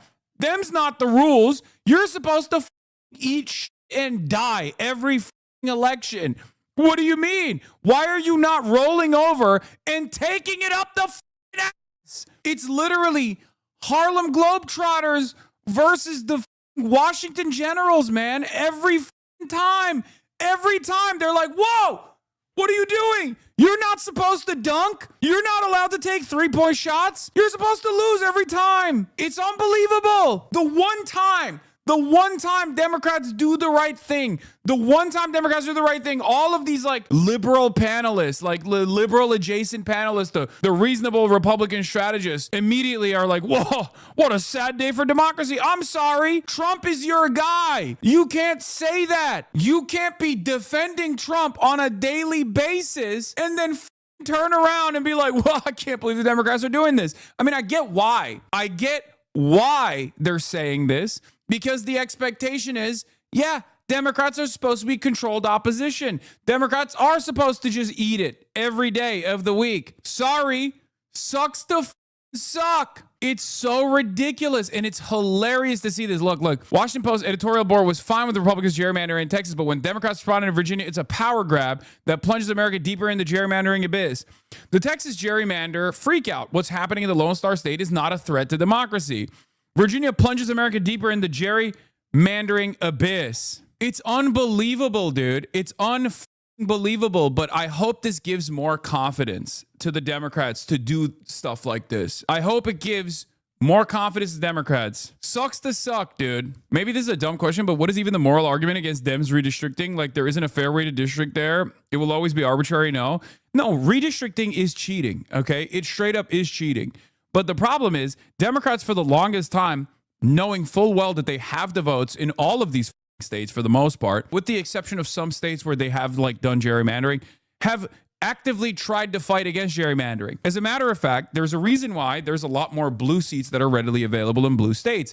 That is because to even have a normal Democratic proportional representation in said blue states, they had to literally set up independent commissions against the Republicans constantly cheating. Now, of course, there's a wonderful opportunity here for the Democrats to keep farming more seats, because most of those blue states are even blue to begin with, because they were able to set up independent commissions against the wishes of the Republicans who wanted to gerrymander it into oblivion. Red states, on the other hand, unbelievably red, because they've already been gerrymandered. So yeah, play the same game that Republicans are playing, okay? This is how you gotta fucking play. I'm glad that for the first time ever, Democrats are not apologizing for doing the same shit Republicans have been doing so aggressively. It's great. It's great. Let's once we're done with the analysis, we'll get to the fun part, which is hogwatch, because Republicans are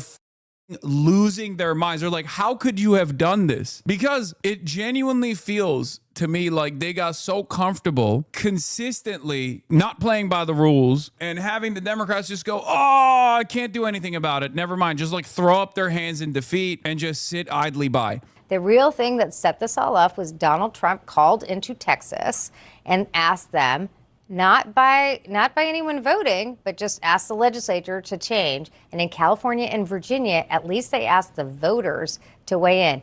This is very different than what happened in Texas. Voters have said they would like to move forward on this because they recognize the stakes with Trump ending accountability through gerrymandering mid-decade. Scott, what's your take? Virginia literally had the fairest maps in the nation. They had a 6-5 map, 6 Democrats, 5 Republicans. In terms of proportional representation, they had the fairest map in the nation that was drawn, by the way, by an independent commission that the voters asked for just a few years ago. Now they will have the least fair maps in the nation. And I'm not surprised that the yes vote won. They had all the money and all the lies. And sometimes in politics, when you got those two things, you can put something over the line. Even something as egregious as this whole thing has driven Spamberger's approval ratings down into the toilet. She lied to the people of Virginia. They had to write a ballot question that was a joke. They drew maps that were a joke. Now you're going to have huge chunks of rural Virginia represented by 5 or 6 Democrats who all live in northern Virginia within about 15 miles of each other. It's a complete joke. Everybody knows it. And there's a reason that all these national Democrats and all their money came into Virginia, because, they don't really care about the people of Virginia. Dude, what? That's crazy. I can't believe they're undermining the principle of democracy here.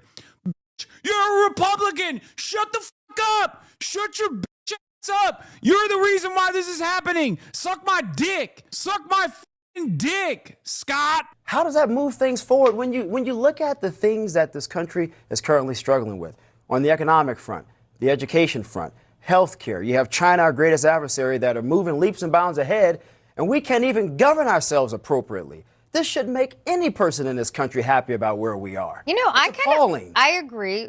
I just think the way to have dealt with this is to have a ban on gerrymandering in any of these states. Mid-decade redistricting is really something has really happened very rarely. North Carolina did a few years ago, but we should really most people are used to decennial. Most states are used to it, like doing it every decade. We should do it, and we should actually abandon all this. And I wish Republicans had joined the Democrats. Scott, if you were a member of Congress, would you vote to ban gerrymandering? Well, I actually am rather protective. What's up? What's up, Scott? Great question. Great question. I don't know. I mean, maybe. It depends. Of the states making these decisions. That's a no. I don't really have a problem with states making decisions about this. What I have a problem with in this case, look, Texas did what they did. They had a right to do it. Virginia did what they did. What I have a problem with in Virginia is you had a fair map, and you also had an independent commission draw it, and you also had the new governor, tell the people of Virginia during her campaign she wasn't going to do it. So this whole thing was built on lies, and the ballot question, if you read it, was a total joke. You showed the map of the districts. They're a complete joke. And so I think what they've done is they basically disenfranchised 90%. Scott seems like he hates referendum, which is a referendum is the purest expression of the democratic process, Scott. Kind of feels like you're crying to the referee after the fact, huh? Doesn't feel too good, does it? Doesn't feel too good, does it now? Oh, hell no. The question, Scott, was, would you be in favor of banning redistricting across the board, Scott? It wasn't, oh, well, you know, in Virginia, they didn't abide by the democratic process. Fuck you, Scott. Thank you to the Democratic Party for at least giving me one day of pleasure watching these Republican fascist dipshits cry about how undemocratic this process is. Oh, it's so good. Look, first time the Democrats actually fight back, Republicans are on the back foot. You see how quickly they change their language? I've been literally saying this non-stop. I've been saying this for the utilization of rhetoric. I've been saying this for legislative engineering, all of this stuff. The moment that Democrats actually start fighting fire with fire, Republicans turn into libtards. Democrats have been getting punched in the face non-stop for decades. The one time that they punch back, look, they start cry bullying. That's it. Let them cry. It's against democracy to argue that you're against the vote. Don't you find their tears to be delicious? I do. I'm a Republican voter in Virginia. I would never do this to Democrats. I don't agree with Democrats on a whole lot of issues. So you disagree There's with no it? way I would do this. You disagree with it on a moral front, and you just on a principle front. Of course. But politically, I mean, if you're Mike Johnson tonight and you're looking at this, how does that make you feel about November? I mean, look, you'd be pretty pissed off, but I'll tell you this. Other Republican states are going to do the same thing. And Democrats should not be surprised if there's one congressional district or if there's 0 congressional districts, because that is where we are now. Who has Tim Pool crying on the timeline? Because Tim Pool, Virginia is the last bastion for the deep state. It's their counteroffensive. They need to eliminate all opposition voices and consolidate power in order to stage the next political assault on the U.S. Dude, remember, they did January 6th. Like, look, I think it was funny. You know my opinion on January 6th. But like, if you care about like the democratic process or whatever, okay, you cannot be defending January 6th and then turning around and complaining about shit like this. Anyway, I'm going to break myself and post social media ban to note something that I might write if I wasn't leaving or on a trip tonight. If you want to solve gerrymandering, it's a solvable problem. There are several options. Liberals would prefer some commissions that account for communities of interest. Conservatives will prefer others, say strict compactness requirements, but each side's skepticism of the other's preferred option is mostly unjustified. Commissions haven't mistreated the GOP in the way it believes. Nationwide commission drawn maps perform as one would expect based on computer sims. With commissions nationwide, the maps might well lean more GOP than today. The GOP's misperception here is partly based on the lopsided seat count in California, but single-member districts don't yield proportional maps. In California, where 80% of people live in D geographies, a fair map will yield 80% Dem seats. That's what the Sims say too. The GOP's concern that communities of interest are just a backdoor way to justify gerrymandering Democratic seats isn't unfounded. This strikes me as an area that's ripe for compromise if anyone ever wanted. Still, so far, it hasn't yielded unfair results. There have been commission-drawn maps where Ds aren't happy with the result, like Colorado or Arizona, On any given map, someone's going to get the marginal district. But if you judge this process in the aggregate, it works out fine and fair. A compactness/boundary standard wouldn't be nearly as bad as progressives seem to believe either. It wouldn't hurt Democrats or the number of minority-majority districts to the extent they believe. Dem fears were understandable in the Obama era, but it's not 2012 anymore. Dems win in the burbs while doing worse in both city and countryside. As a result, compact districts yield a competitive and relatively balanced map nationwide. Here again, there's a lot of interstate variation. In states like Texas, compact districts will yield many seats for the Democrats. In Illinois or Wisconsin, it's great for the GOP. Nationwide, it would be fine. As the nation's suburbs become more diverse, compact districts do less and less to pack non-white voters into overwhelmingly non-white seats. Nowadays, compact maps yield many minority opportunity districts without any deliberate effort to create them. Details are interesting and I guess not wrong, says Aaron Frischner. But Republicans aren't against the ban because of the particulars. They simply think they're entitled to power regardless of the popular will. This is also why they stole the Supreme Court seat and tried to steal a presidential election. Exactly.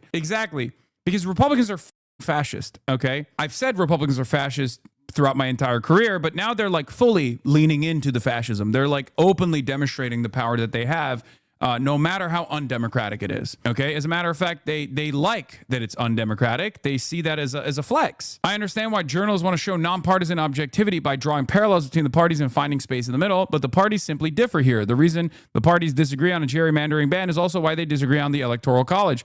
There are 10,000 examples of this from prominent voices on the right today. They aren't saying, let's reform the system. They're just outraged that their own tactics were used against them. Look at this from one of the most followed conservative Virginia accounts. It's insane. I'll take 4 to 6 GOP. By the way, one of the most followed Republican Virginia accounts, of course, Lolly.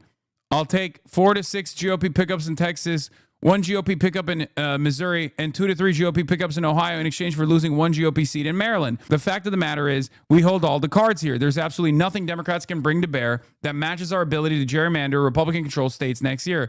Why would we not do this? And then openly states, no, I support gerrymandering when my side does it, and I oppose it when Democrats do it because Democrats are my enemy and I want them to lose everywhere. The Democratic Party masquerades as a legitimate political party while functioning as an illegitimate tool for foreigners, criminals, and their managerial handlers to sack and pillage this country at the expense of the American people. The appropriate number of Democratic seats at all levels of government is 0. The party itself should be banned, and at least half of its elected officials should be in prison. How refreshingly honest. Unbelievably funny, though, that like a prominent right-wing figure in, the election Twitter on the Republican side is a lolicon. You should be in prison. As a matter of fact, in the state of Texas, by Texas law, you would be in prison. What the are you talking about? Your same party wants to beat you to death with hammers for your gross, perverse sexual fantasies.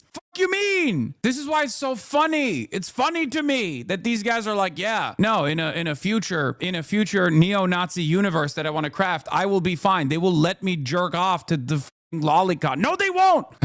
This is not just a phenomenon of Trumpism either, though he has obviously taken it to new depths. Adam Serwer makes the point in a depressing way. Exhibit A.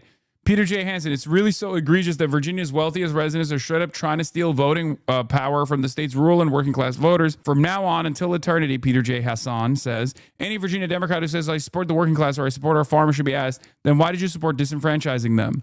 Adam Serwer says, you can't do that to rural voters. What are they, black people? That's the other side of the story. Because redistricting by Republicans has been wielded as a weapon to disenfranchise black voters in perpetuity. That is like the major point of this. Just like the filibuster was most commonly applied to undermine any kind of civil rights legislation, racist reactionary forces in this country have used every tool in the tool belt to undermine black voters in the South. Okay. That's their purpose. That's what they've done. That's the whole point. Hopefully this take doesn't come off poorly, but the only reason that the neocon is wrong is because of their morals, not their tactics. That them should fight just as dirty as the fascists do against them, treat them as an actual enemy. Yes, that's my point. That is what I've been demanding. That is what I want. I want these motherfuckers to cry, okay? What the fuck are we doing? Let's get serious. Are we actually fighting the fascist threat in this country? Or are we just like playing by the uneven rules that the fascists have designed that they keep utilizing against the Democrats over and over again? This is good. I will support it. Of course, when the Democrats do something good, I'm going to support them, even if they're a liberal, bourgeois, capitalist party. As long as they're not the controlled opposition party against the growth of fascism in this country, yeah, of course I'm going to support that. And it's good. Let their tears motivate you, okay? Let the opposition's fascist tears motivate you into doing more of this, please. In fairness, Nate Cohn's original post does lead with a, if you want to solve gerrymandering, but the thing is, Republicans don't.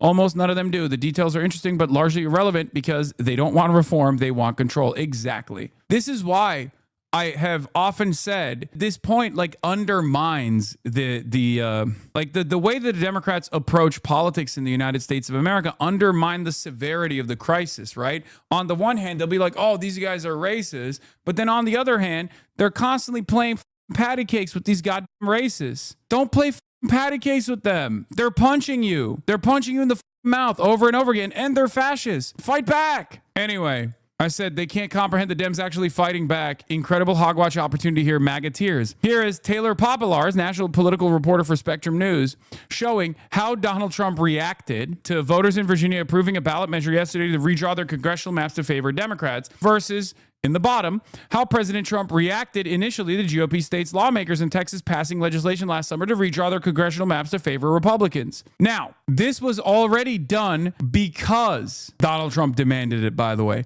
Donald Trump is the singular force here. He is the guy who started this process. There were even considerations on the Republican side that like this might backfire, right? If we go, if we go ban for ban, this might actually backfire.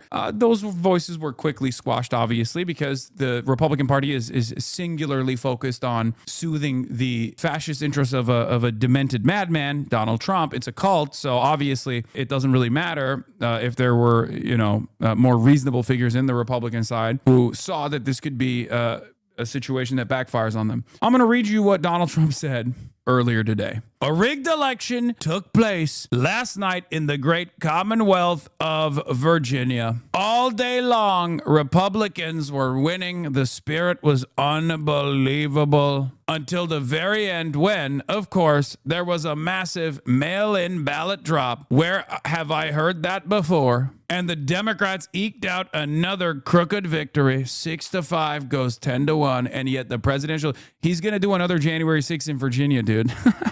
He's like, we must do another January 6th in Virginia this time. That's what took place. They stole it. They rigged the election and they stole it. Unbelievable. Stop the steal. Stop the steal. Very close to a 50-50 split. In addition to everything else, the language on the referendum was purposely unintelligible and deceptive. Yeah, it's the Democrats fooled my illiterate voters. Everyone knows Republicans can't read or write, which is good. That means they're bigger patriots than the stupid elite libtards who know how to read and write above a 6th grade level. As everyone knows, I'm an extraordinarily brilliant person.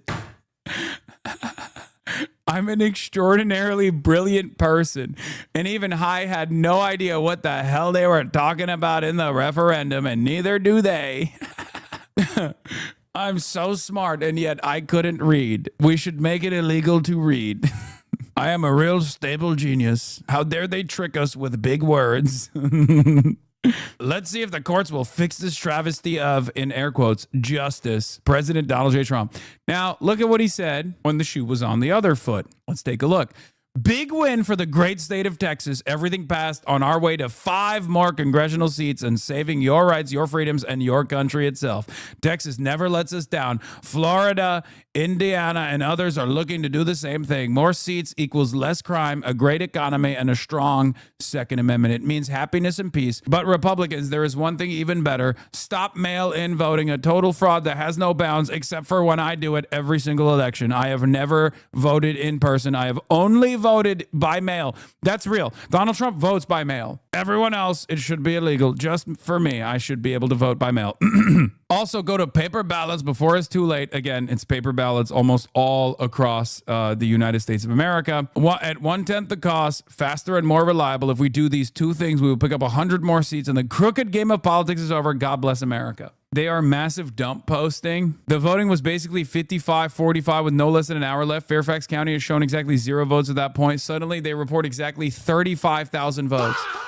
At 80% yes and 20% no, and then the vote flips. Okay, wonder how that looks on a graph. Let's guess. Oh, the big, beautiful ballots were dumped. Oh, the big, beautiful ballots were dumped. How dare they dump those ballots? The mules, 2,000 mules, 3,000 mules. Let's hear what, let's look at some reactions. Okay, let's look at some reactions. The Democrat Party is ruthless. And what they did, you know, they wrote a ballot initiative. They were ruthless. He said the Democratic Party were ruthless. I love hearing that. That is music to my motherfucking ears, dude. Oh, I love hearing Republicans say the Democrats are ruthless. More of this, please. Oh my God. More of this, please, dude. Oh, it's music to my ears. The Democrat Party is ruthless. And what they did, you know, they wrote a ballot initiative that was completely disingenuous. Oh. This is not saving democracy. If you look at the actual vote totals by county, which I did this morning, it proves that the 65 ratio is accurate. This is a sham. I've got a lot of friends that are here in Congress that are Republicans in Virginia, and if this goes through, you know, I'll miss them. But I don't even know if I'm going to get reelected. Today's modern. No, it's not fair. This is the most fair way to do this, by the way. They straight up did a referendum. Like, it doesn't get more fair than that. It's up here about to kill us. We need to start playing hardball and this redistricting stuff. It's ridiculous. We're going to lose everything because we don't have any guts to fight it. You know, we. Oh my God. Let him. Oh, this is, I'm just wafting in it. Okay. Oh God. Oh, the air of defeat, just straight up depressed Republicans. Incredible, dude. Incredible. Liberals. I mean, many of you are not. Many of you don't even give a shit. But if there are any liberals in here, okay, just remember how good this feels. Okay. Demand more of this feeling. Demand more from your electeds so they fight back so you can feel this good again and again and again and again. We're not educating our voters. We're not registering people to vote. You know, we hang out at the country club with the Chamber of Commerce crowd and we get our hats handed to us. Now, we started off 6 points down. And we knew this was always going to be a fight. We've been saying from the beginning this was not California. And we came off of a successful no gerrymandering constitutional amendment just 4 or 5 years ago. So I'm pleased that we won by 3 percentage points. It was by no means a done deal. We will not let Donald Trump rig the midterm elections by gerrymandering maps all across the country without a forceful democratic response. That is what you saw in Virginia. That is what you will see in Florida. And that is what has taken place all across the country. My sexual panther, dude. Hakeem, more like Fakeem. Oh my God. Damon Toll, Fafo, boom, God bless Texas. The House Redistricting Committee just passed a new map that adds up to 5 Republican House seats. Here's Gunther Eagleman also saying, sickening. Oh, this is so good. Boom, God bless Texas. Sickening. Sickening, not like that. You're not allowed to do that. Why are you doing that? Stop doing that now. Don't you care about democracy? This was the language of anyone. This ballot language is inexcusably deceptive, says the NRSC Sarah Gallagher.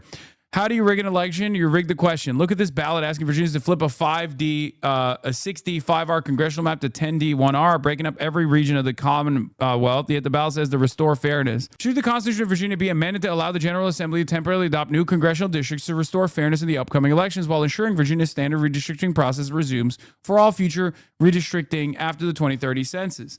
They should have said permanently. They should have said permanently. That's the real crime here. They're still going to go back to an independent redistricting measure in the 2030 census. That's what I think. If you want to ask me what I think, they should have just kept it. Okay? They should have kept it going. Unbelievable. These guys crying. Oh, it's so good. It's so good. One at that. With former President Barack Obama writing on X, quote, oh, they're so mad. Congratulations, Virginia. Give me the Jesse Waters. Give me Jesse Waters must have reacted to this. Give me the Jesse Waters, please. Republicans are trying to tilt the midterm elections in their favor, but they haven't done it yet. Thanks for showing us what it looks like to stand up for our democracy and fight back. Our next guest lives in Virginia. Defending Education founder Nikki Neely joins me now. Nikki, thank you so much for joining us on this. One of the notable things about this is that this was narrowly passed in Virginia, 51.5 to 48.5, but it's going to have a major implication when it comes to the congressional map. I mean, it will change it drastically, could give Democrats 10 seats to Republicans 1. So as a Virginia resident yourself, what do you think about this? This is sickening. You know, Virginia used to have what was basically the most fair maps in the country. Our congressional delegation of 11 seats sent 6 Democrats and 5 Republicans. Was it no longer fair for you? Oh, that's so crazy. Why are the Democrats giving us a taste of our own medicine? How dare they? That's literally everything, by the way. Everyone immediately, when they turn on the back foot, Republicans, when they get on defense, immediately turn into liberals. What about the process? What about the system?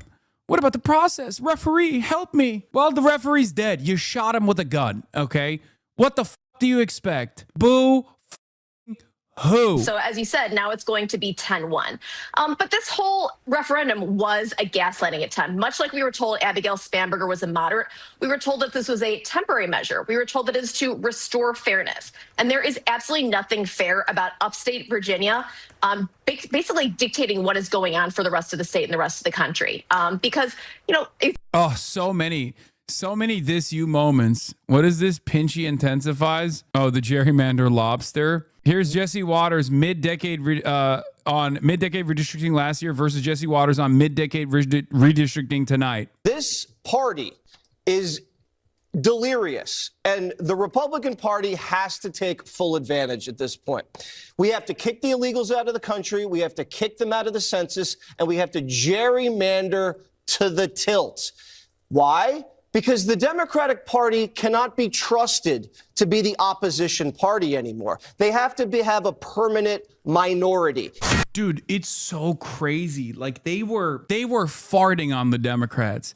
Not only did they ruthlessly brutalize the Democrats, ruthlessly brutalize all systems, all process, everything. They were literally dabbing. They were dabbing on the Democrats. They were Fortnite emoting on the downed Democratic Party. And now this. Fox News alert. According to the AP, voters in Virginia have approved Democrats' plan to gerrymander congressional districts 50 to 49. This could flip 4 House seats from Republican control to Democrats. This. Yikes. Yikes. Every single one of these dildos celebrated so hard where they were like, hell yeah, Texas, let's do it, baby. Well, guess what, dude? Fuck around and find out. Dude, I forget where this was, but I saw someone, I think it was inside of the Department of Homeland Security, or it might have been like the DOJ, where they were, I think it was the DOJ. There was someone who was asked, and he answered very honestly, like why there weren't more prosecutions taking place, like more political prosecutions. And there was a guy who was literally like, we don't have enough competent loyalists. Like we have a lot of loyalists, but they're not competent. There is genuinely no MAGA loyalists that are capable of following through on the lawfare regime that we want to design, something along those lines. It was very funny. Last thing I wanted to cover here is DeSantis is eyeing a redrawn House map that addresses his concerns about Florida being undercounted in the census could result in 1 to 3 new GOP seats per person. Familiar? Many Republicans of Florida hope it's just 1 seat. Another says amid worries about diluting other districts. More on GOP anxieties about redistricting in Florida. Meanwhile, some Republican influencers are still pushing the idea that Florida can add 5 red seats, which GOP officials have worried could backfire. Benny Johnson, be smart. Florida can still give Republicans the win by adding plus 5 seats. Here's the problem. Here's another thing that the Republicans are not factoring in here. You're operating with yesterday's electorate. You're not thinking about tomorrow's electorate. You're not even thinking about today's electorate. These guys think that Democrats are losers. And for the longest time, Democrats were losers, right? But if Democrats stopped being losers and actually started taking advantage of the inconsistencies, the imbeciles that are in charge, and started genuinely fighting back, started offering popular policy prescriptions to the problems that people are experiencing, you have, if you made 10 R+2 districts, you're going to get 10 Democratic seats. Exactly. In an effort to game this out with extra seats, you have to slice it up in a way where you got purple districts, okay? You put purple districts on that map, they can swing, especially in a midterm election where the Democrats are running against a very unpopular president. These guys are literally running as though they are going to have a permanent majority in all of these districts. They won't. That's the other side of this beautiful story, is that do you want plus 10 Republican districts, or do you want 2 plus 2 Republican districts that could easily fall into the hands of Democrats? Do you understand the problem here? Make them purple, bitch. Make them purple. See if I care. Go ahead. Make my day, okay? Now, of course, this could all still favor the Republicans if the Democrats are still cowardly, if the Democrats are still not fighting back, if the Democrats are still doing their very best to be the controlled opposition party. This is the issue here, okay? This is what is called a dummy mander, is what Jeffries was calling a dummy mander, you know, where he said, in Florida, Republicans proceed with this illegal scheme. They will only create more prime pickup opportunities for Democrats, just as they did with Trump's dummy mander in Texas. I hate that they're calling it dummy mander. I think it's lame. But whatever, it doesn't matter. Hakeem Jeffries on this glorious day is a sexual panther, unironically, so we have to stand with him, okay? We will aggressively target for defeat Mario Diaz-Balart, Maria Elvira Salazar, awful as well, by the way, Carlos Jimenez, Kat Kamek, Anna Paulina Luna, another monster, Laura Lee, Corey Mills, and Brian Mast. Oh my God. We are prepared to take them all on, and we are prepared to win. Maximum warfare everywhere all the time. Pack watch, RIP Bozo, go ahead, make my day. Okay? You chop these districts up, they are no longer safe. You create an opportunity where they are less safe. You create an opportunity where the Democrats could actually pounce and flip some of these purple districts blue, especially given how unbelievably unpopular Donald Trump is. In a situation, you're living out so hard law because listen, I think a lot of people forget that, like, I don't just shit on the Democrats because they don't abide by my wishes personally. The other side of the story is that the Democrats could be using the system to their advantage. So in the very few instances where they actually do fight back against the Republicans and make them scream in agony, of course I'm going to celebrate it. Because at the end of the day, aside from being a socialist, I am also an anti-fascist. And the Republican Party is a fascist party. So if the Democrats, as liberal as they are unironically fighting back against the fascist Republican Party for once, yeah, I'm going to celebrate it. That's it. Because this is a multifaceted, multi-pronged approach. Every bit helps. Anything that claws back power from the hands of these corrupt, tyrannical fascists in this goddamn country is good.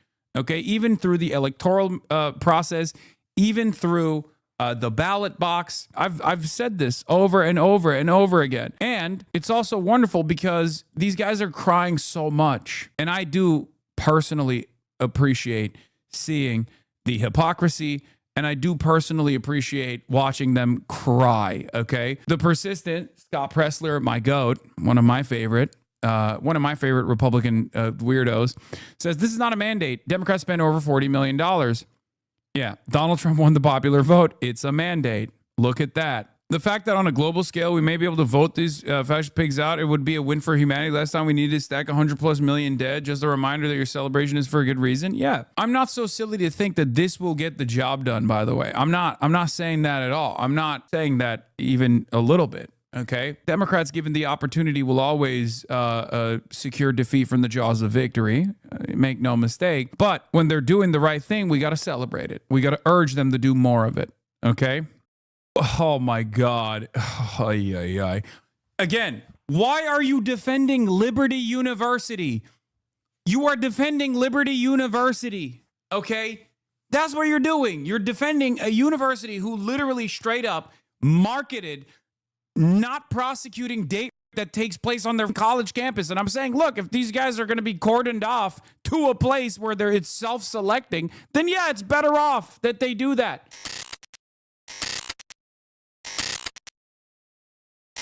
Daniel Denver, he's the man. He wrote an article about me in The Nation as well. And he was arguing about my position. We'll obviously get started on that. Clearly, that's a huge deal. Clearly, closed presents with 100 bones. God damn. Yeah, I'll do the Daniel Denver story as well. That's definitely on the docket. We have a lot to talk about, folks. Okay, we have a lot to talk about. Canary Mission is unmasked, which is awesome. My grandma wants her Sunday church outfit back. Please stop wearing it on stream and return it. Okay, that's really messed up because me and your grandma have been dating and she lets me wear her clothes. So I don't know why you take issue with that, but like clearly your grandmother does not. This is for all the guys out there who've had their hoodies stolen, okay? Sometimes you got to steal back, okay? Sometimes you got to steal back. Yeah, me and your grandma, we bump uglies, okay? We bump uglies. And then once we're done bumping uglies, I take her clothes and I wear them. That's right. I had to come straight from your grandma's house to the broadcast, and I didn't have a fresh change of clothes, so I wore her shit. And she likes it. She watches on the TV and she goes, "That's my handsome. That's my handsome right there." That's what she says. She points to the TV. She goes, "See, Hank? He me last night." That's what she says at bingo night, dude. Yeah, it's true. It's true. Taking the teeth out and everything. She gets wild with it. We got to get you outside more? No, I'm good. I'm good with the amount of outside time that I have. All right, we can't be watching this so close to me making these jokes, okay? I'm sorry, chatter. Try again later, okay? Anyway, if these comments keep you out of the news cycle, then I'm happy. No, the problem is we've officially reached like peak Hasanabi derangement syndrome, which means that everything that I say on this broadcast as a joke will be used against me, against everyone, against your grandmas, okay, against everybody. Like anything that I say on any podcast appearance or on this broadcast will and can be used against me. It's official. We are now full blown in Hasanabi derangement syndrome in mainstream news. We went from Hasanabi derangement syndrome in like the commentary sphere, and right as the commentary sphere had started shifting in the way that they perceive me, okay, we moved on. Right as the commentary sphere was like, yeah, maybe this guy's not the evil psycho that we presented him as. We turned around, and now the entirety of the mainstream is doing it. This is from the National Review, by the way. Hassan Piker is the enemy. So yeah, Sarah Longwell Efford posts about how she's offended by your evil grandmother problematic age gap coverage. Yeah. But we got it. It turns out I thought the discourse was over. I thought the culture war around my position as the spokesperson for the Democratic Party was done. It turns out there's new life that was pushed in to the conversation. Matt Iglesias, who is always wrong, has also weighed in on the discourse as well. Everyone is weighing in on the what do we do with Hasanabi discourse. Obviously, there's a this is a disciplining operation. That's what it is, and it should be seen as that. Okay. I did the New York Times podcast. We talked for like an hour plus. The rich don't play by the rules, so why should I? From the New York Times Opinions podcast. Now, this only got 5,000 views. However, in spite of the only the 5,000 modest views that it got, it has created discourse to the tune of 5 million views. Okay. You're the Sydney Sweeney of the left? No. I mean, there's a difference between, I think, the space I occupy and Sydney Sweeney. Let's be real. I've listened to you every day for the past 4 years, and I don't think about you as much as mainstream media does lately. Yeah. The original upload got deleted, so that's probably part of it. Oh, okay. I like your cardigan. Where did you get it? You don't want to know where I got this cardigan from. It's a chatter's grandmother that I'm dating. I've been dating one of your grandmas, and she gave it to me after we bumped uglies. Okay. I watched it on the New York Times website. Maybe more did too. I don't know. But in any case, Yeah, rest in peace to grandma. She got hit with a bazooka, and by that I mean my penis. My penis is the bazooka in this situation. Yeah. Okay, it's not a big deal, but please call her back. I mean, I belong to the streets, chatter, so I don't know if that'll happen, but you know, I gotta stop. I have to stop.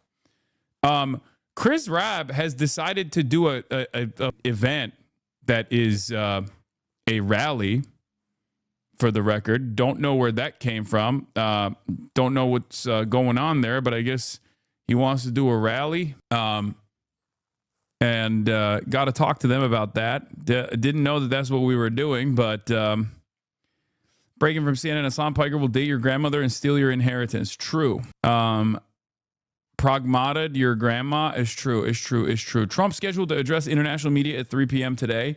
Great. Yeah. So we're going to get started on the saga that took place when I dared do the New York Times Opinions podcast. And I had some takes on the ethics of theft, whether I care for it or not. I cracked some jokes, which was, of course, unacceptable.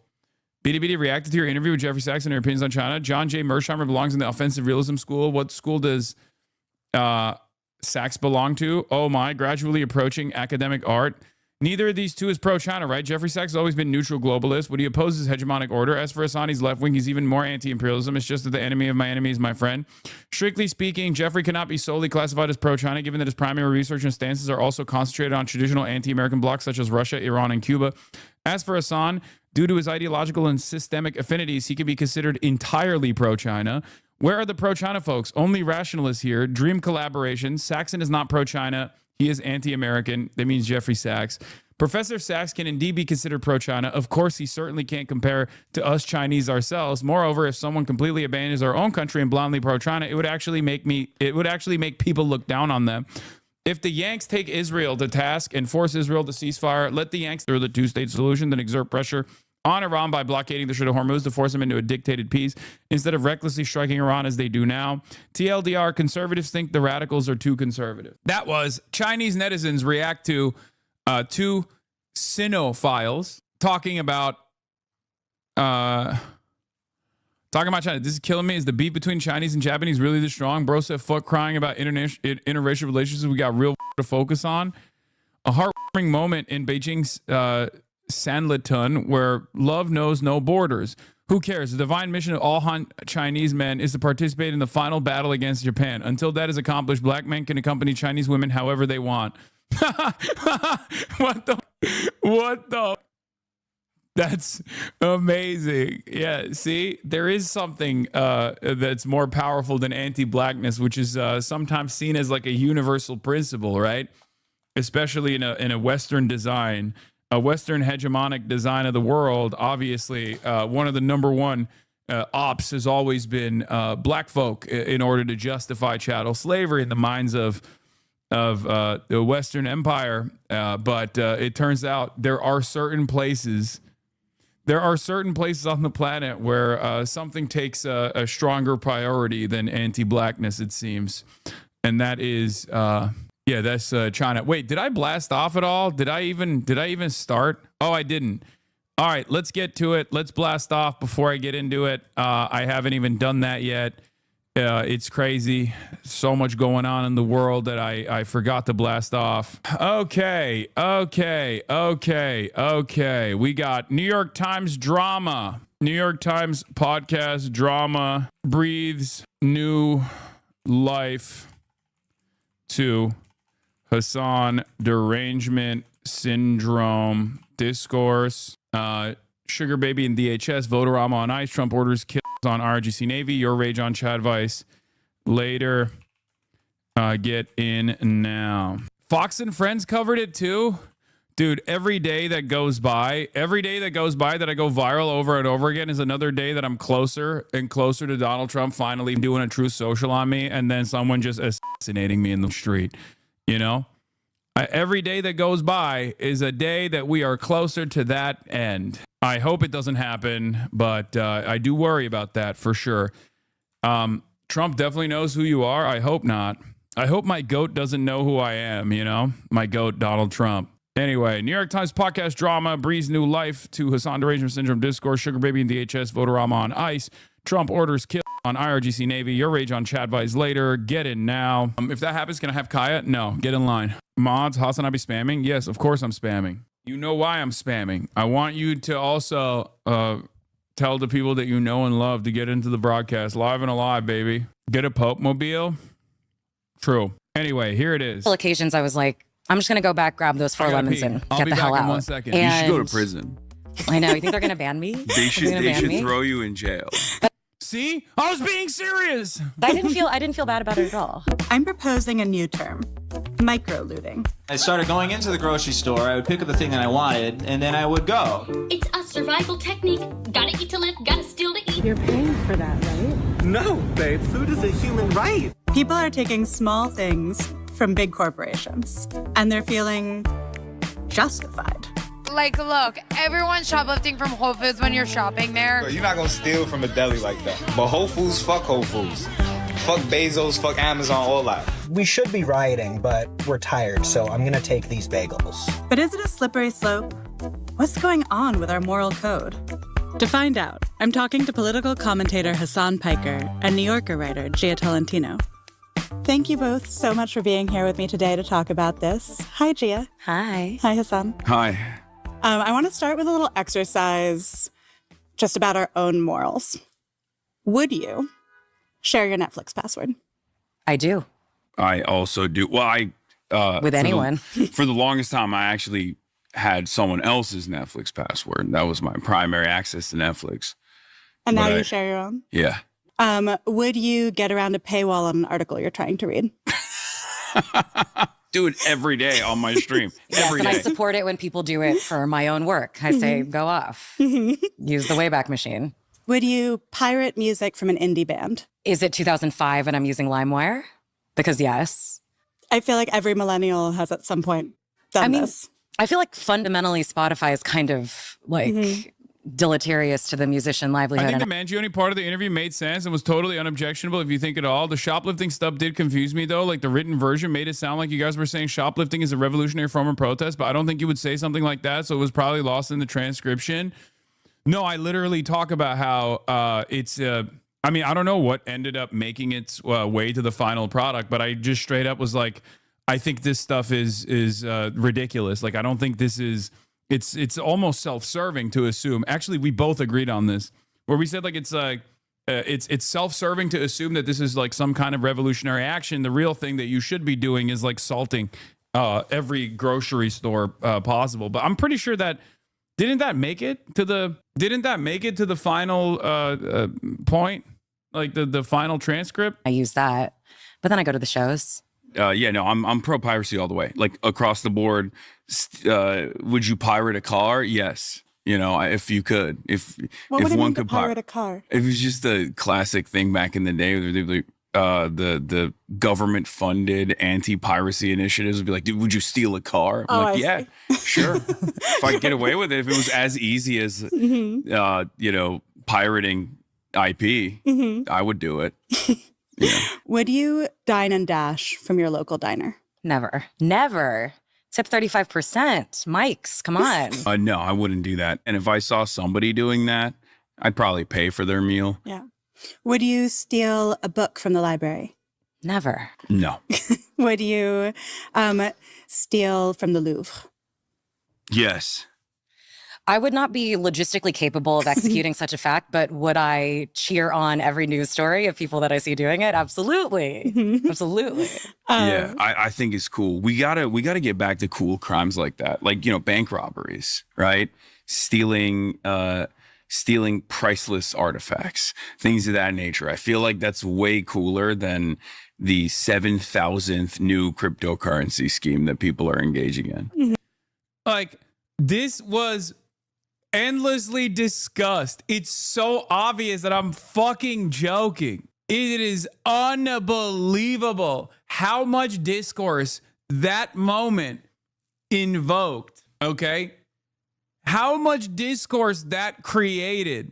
people are literally like, dude, the Louvre is like owned by the French government. It's like, it's for everyone. How dare you? It's all this shit. And it's like, yeah, I'm not being serious, man. The fuck is wrong with y'all? Yeah, Democratic spokesman Hassan Piker supports all sorts of crime as a form of protest. It's crazy. How is this possible? Dude, to be fair, I've been watching for a long time and your sarcasm is very dry. I mean, what is this conversation? Maybe I'm the crazy one. Maybe it is me. Maybe it is my autism and not the autism of others. But like, isn't it pretty obvious what I'm saying there? Am I crazy? Is society crazy or am I crazy? It's like very obviously a fucking, very obviously not serious. Çok şişman çıkmışsın lan beard. Amına sikeyim. Bir hafta. Ananı sikeyim senin. No, you are not. They will find something to write about it, even if they didn't have this. They're acting like you're Lupin the Third.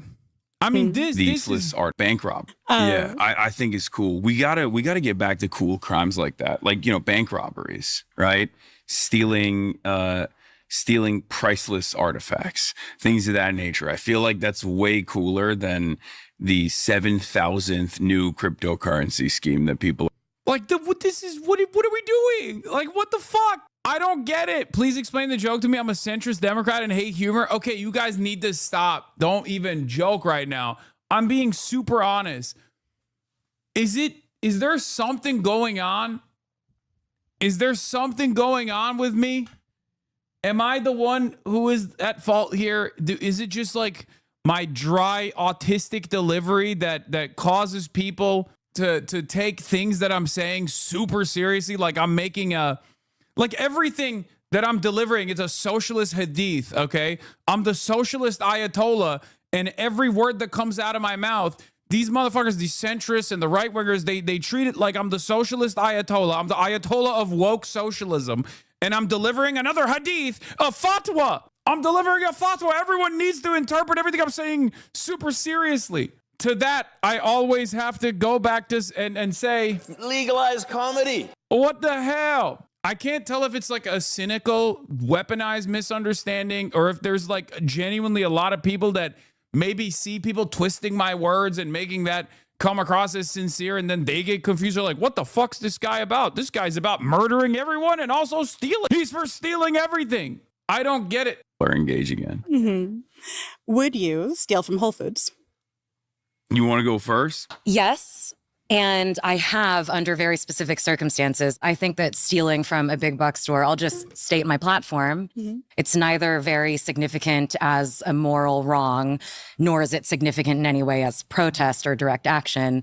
But I did steal from Whole Foods on several occasions, like I've been involved in like a neighborhood mutual aid group since 2021. And so every week I would go get groceries for Miss Nancy, my now family friend who lived nearby, and she wanted to go to Whole Foods. She wanted food from Whole Foods. So I was like, okay.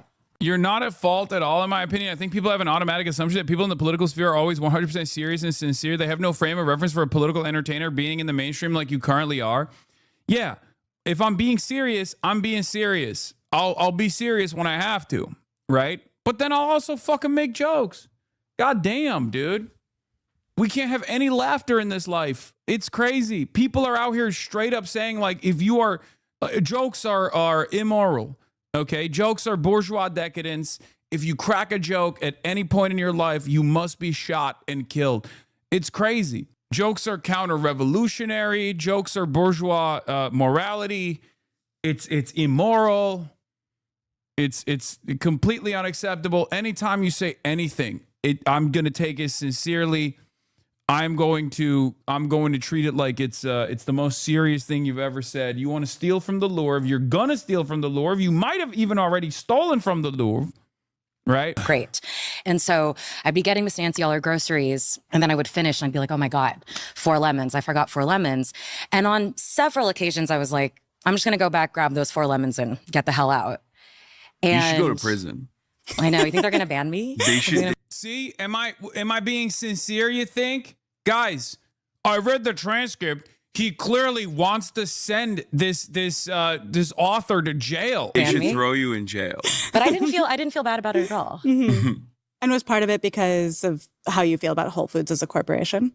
Yeah, it already felt like a bit of a compromise. Like at the time, I was like, I had not been to Whole Foods. I had a bit more sort of consumer discipline about where I was spending my money then, and I already felt like I was in the hole even by shopping there, and it certainly felt in a utilitarian sense. I was like, this is not a big deal. Well, right, guys?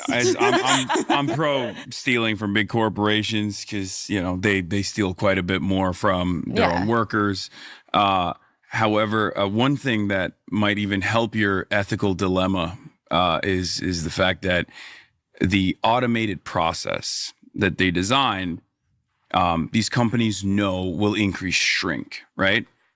So it's actually factored in. The lemons that you stole are factored into the bottom line of these mega corporations regardless, and they still end up having increased profit margins because they no longer have to pay the cashiers that they used to hire, as opposed to this automated system, knowing full well that people are still going to be able to still steal a lot more efficiently, as a matter of fact, through the automated process. Totally. Well, I was looking things up, and shrinkage is roughly equal internally as externally. Like, you don't realize is that they did take that joke seriously as well. They don't have a problem with throwing shoplifters in prison. Yeah, I don't really give a shit. I don't really give a shit about people stealing from big corporations. Like, people make it seem like this is the most consequential ethical dilemma. I feel like there's bigger problems that we just don't address. My argument here is just saying, like, I don't do it, and I talk about it in a little bit, like, or I was like, I can't do it, I can't steal it all. There's no way that I can do it. Personally, I just don't care all that much. I feel like there are larger systemic problems at play here. Most of the conversation that we have revolves around the social contract tearing apart, right? Like, I am invested in systemic analysis and offering criticism to everyday systems of violence, structural forms of violence like poverty, and how that has caused people to react the way that they do, right? Because, like, theft is ripping apart the social contract, and it happens as a consequence of the social contract being ripped apart. So I see, forms of violence and things like that happen. I wrote about this on the New York Times, ironically enough, in the aftermath of Charlie Kirk's assassination. But like, these kinds of violent actions are born out of the unlimited violence that we dish out, our culture of ultra violence, but then also they happen. They take place more common, I can't even fucking talk. They happen all the goddamn time because people are losing their minds, because people are just like, this shit doesn't work anymore. They have less of an investment in American prosperity. They have no investment whatsoever. They're not bought into the system. They expect it from their employees that they are sort of disenfranchising constantly. Yeah. But what about the argument that if everyone just starts stealing wantonly from the self-checkout machines, Whole Foods will eventually raise the prices? Yeah, chaos, full chaos. Let's go. I mean, look, I'm in favor of fast and free buses, and also government-owned storefronts. And two of those policies, the mayor of this beautiful city is currently working on. Would you encourage stealing in the same way from a Mamdani-run city-owned? I don't really care either, but I always think it's silly when people characterize it as a principle, or justify it as, oh, they're robbing us with these prices. Like, you just don't want to pay, that's fine, but let's dispense with this framing. Antisocial actions like shoplifting are not paying for the train as a moral act. I don't think you're doing that, though. Yeah, I'm not. I very clearly am talking about, all of this stuff is irrelevant, and people have less of a buy-in to the system when the system is not fucking creating an environment of stability. That's it. Like, because here is the framework, right? The rich don't play by the rules, so why should I?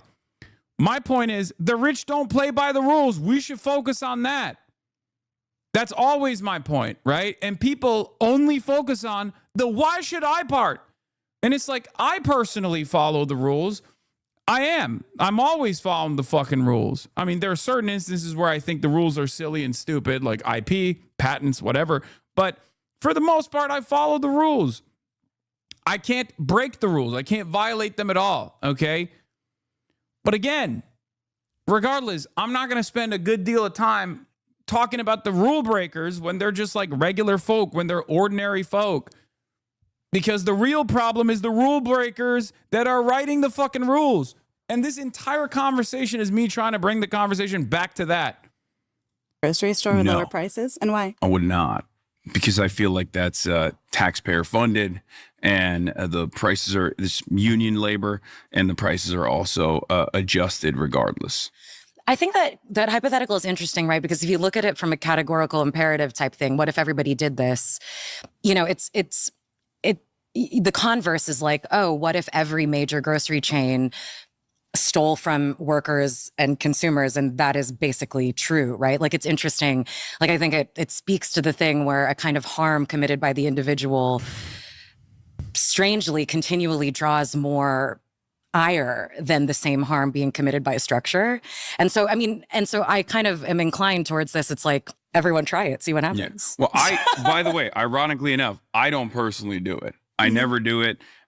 When I was younger, I stole some Pokemon cards from a friend, and my father punished me. And it was such a harrowing experience that I literally can't even steal like a candy bar. When we were in college, a lot of my friends used to love doing that. You know, getting drunk, going to the gas station, 5-finger discount.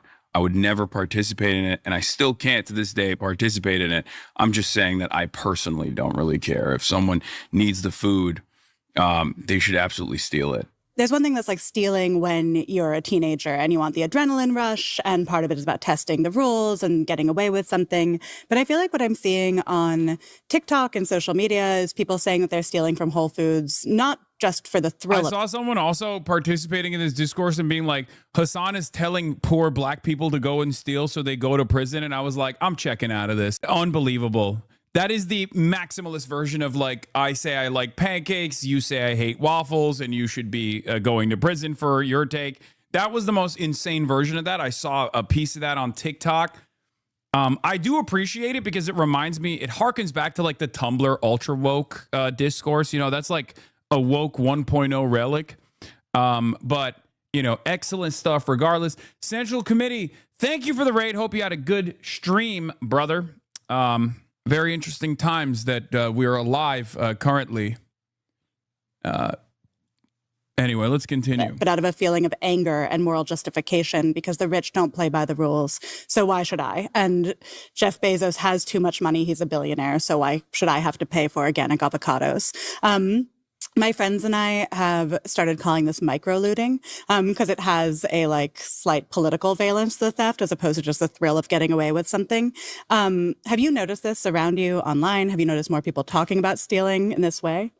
I mean, I have not seen people talking about micro looting or such, you know, whatever action that this is online. But I think, I mean, it kind of speaks to an attenuation of the tactical language of direct action. You know what I mean? Like, it's like if it's like, it doesn't work for me as a form of direct action because it's concealed, right? Like any successful direct action in history has to be ostentatious, has to make itself known, is ideally collective. How does stealing get brought up, and why is she asking so much about it? I don't know why I guess that's what they wanted to talk about, like micro looting or something.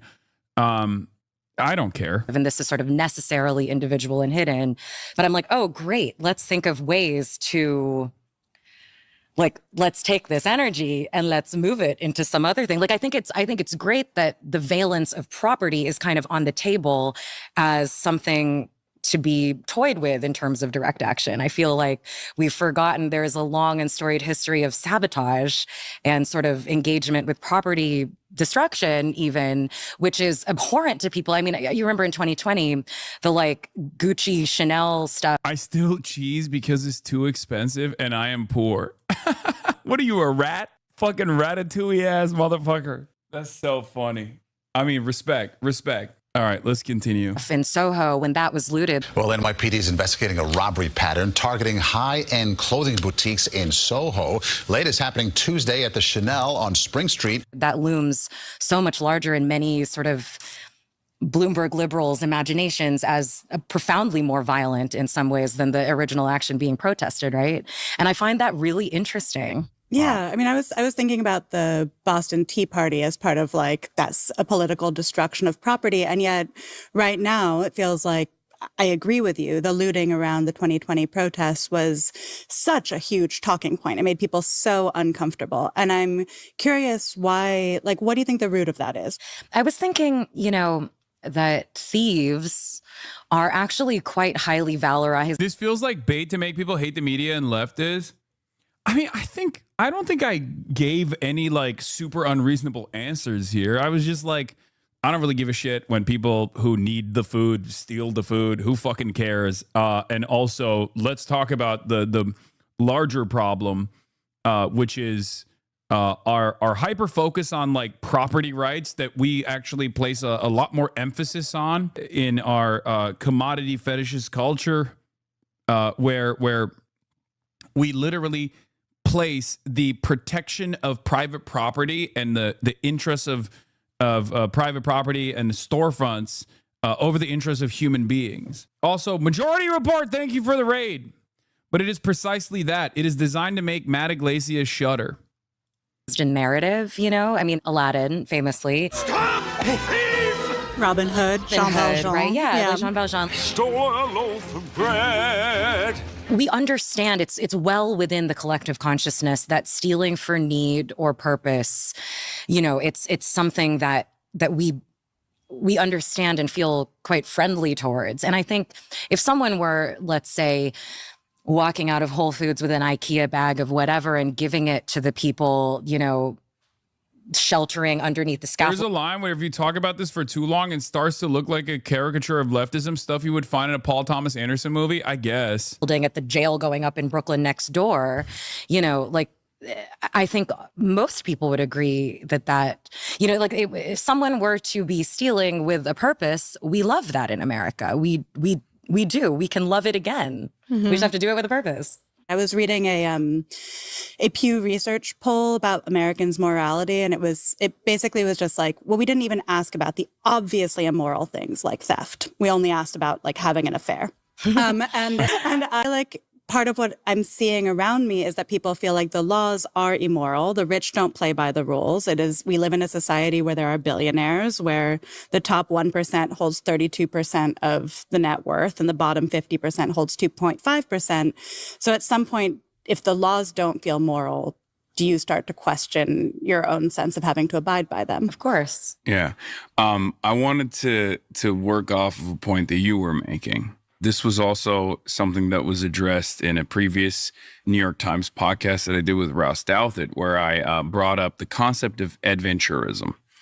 In the Marxist tradition, adventurism is the action that is oftentimes decentralized.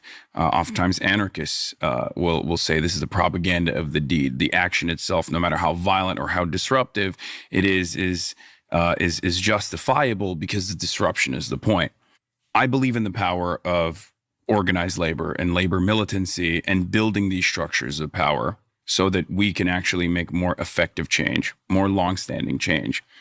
So concepts such as micro-looting indicate that there is an energy there, just like you said, and yet many Americans, I think, are totally oblivious to this political language. They lack the political education. They lack the class consciousness to recognize their position in society, and lack the capacity, unfortunately, to engage in some kind of organized disruption that would be infinitely more effective. I think what you like, I feel, okay, serious question. That's the heart of my argument, right? I'm like, yeah, micro looting is irrelevant, unnecessary. It's a breakdown of the social order that we have, and clearly there's an energy that people clearly there's a need here. There's an appetite for fighting back.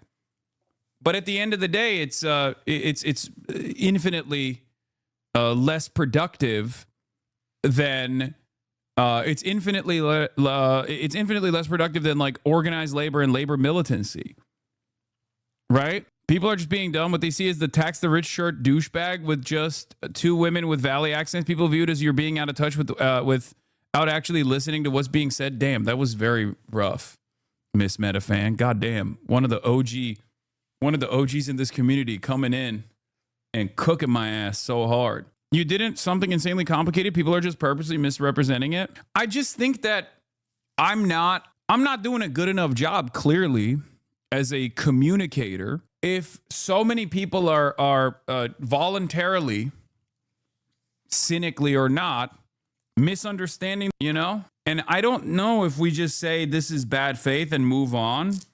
Some of it is bad faith, but clearly even the bad faith interpretations, when that's the only analysis that's first to market and it's so pervasive, it does, I think, cause other people in the margins who would otherwise understand what I'm talking about to misunderstand what I'm saying and also engage in this like bad faith interpretation. And they just like remember me as the guy who was a pro stealing and killing people, or I don't know, whatever the fuck people are saying.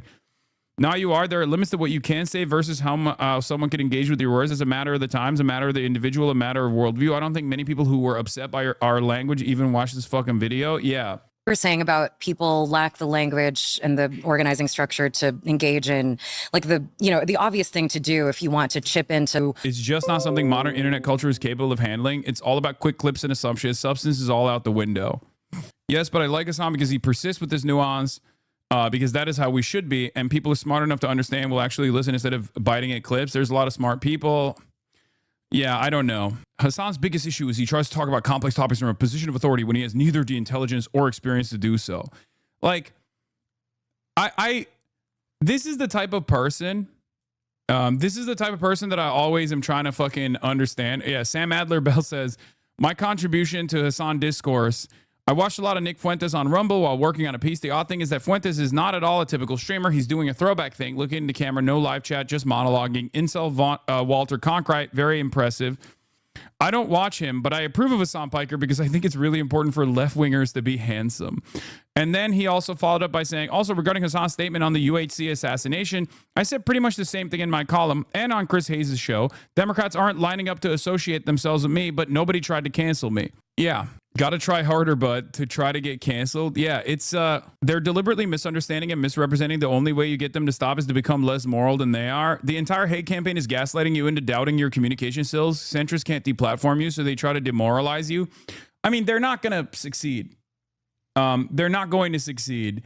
And not only that, but I also do think that this causes people, I think, to dig deep, to scratch the surface, and to go on their own personal journeys. Like, people will hear the concept of social murder, and I explain it, right? In that short clip that was clipped to say Hassan loves when murder takes place.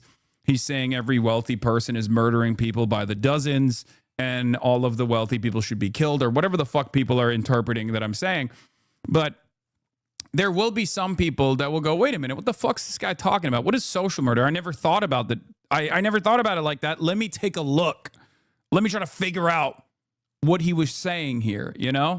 Matty Boy wants to pontificate. Yeah, this is funny as well. Matt, you've seen 7 Hassan clips for a total of 2 minutes. Out of context, please shut the fuck up.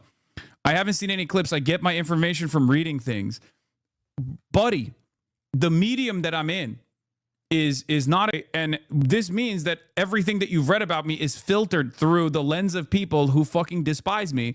Why the fuck do you think you're going to actually have a nuanced perspective on whatever I'm talking about? Of course you're going to be like, oh, this guy's the fucking idiot. Anyway, but that's Matt Iglesias, who is professionally wrong. So I don't mind his hatred. I welcome his hatred. This cancellation has let me introduce you to my normie friends and them being far more willing to hear you out because of how much they hate the people saying these things about you. Yeah, it's great. I've learned everything about this musician's music by reading them. Yeah. You were on the New York Times, the supposed pinnacle of analysis. Are you not allowed to be nuanced on the New York Times? You know, they just want a new reason to put out the negativity around you so they can use what they can. You know that? Stop playing dumb. No, I see that. I see why Matt Iglesias would say that, because obviously it's much easier for him to do that rather than to sincerely take a look at what I'm saying and maybe identify with some of those points and try to address those points on its own without the negative filter that is slapped onto it that continues through the discourse circuit, right? Because it's much easier to be like, Hassan hates America and loves when people are murdered than to be like, Hassan is addressing the concept of social murder and offering analysis as to why the Gen Z, the generation that is, in abject poverty in comparison to like the fucking boomers in that same time frame when they were the age of Gen Z, and how what their response has been to the violation of the social contract and how little they fucking care about the future of this country. Like that is the analysis that I'm applying here. Work at a Whole Foods and form a union. And I think the first one was formed recently in Philly, I think. But, it's like micro-looting. It feels akin to like a posting about something. Like it's a kind of, we're going to talk about this in a second as well. As an atomized individual action, it's useless. It's much harder to get a job and accept $17.50 an hour and then to organize your colleagues, a process that takes years and is often unsuccessful. I mean, that's really, the thing about actual collective direct action. It's so much harder.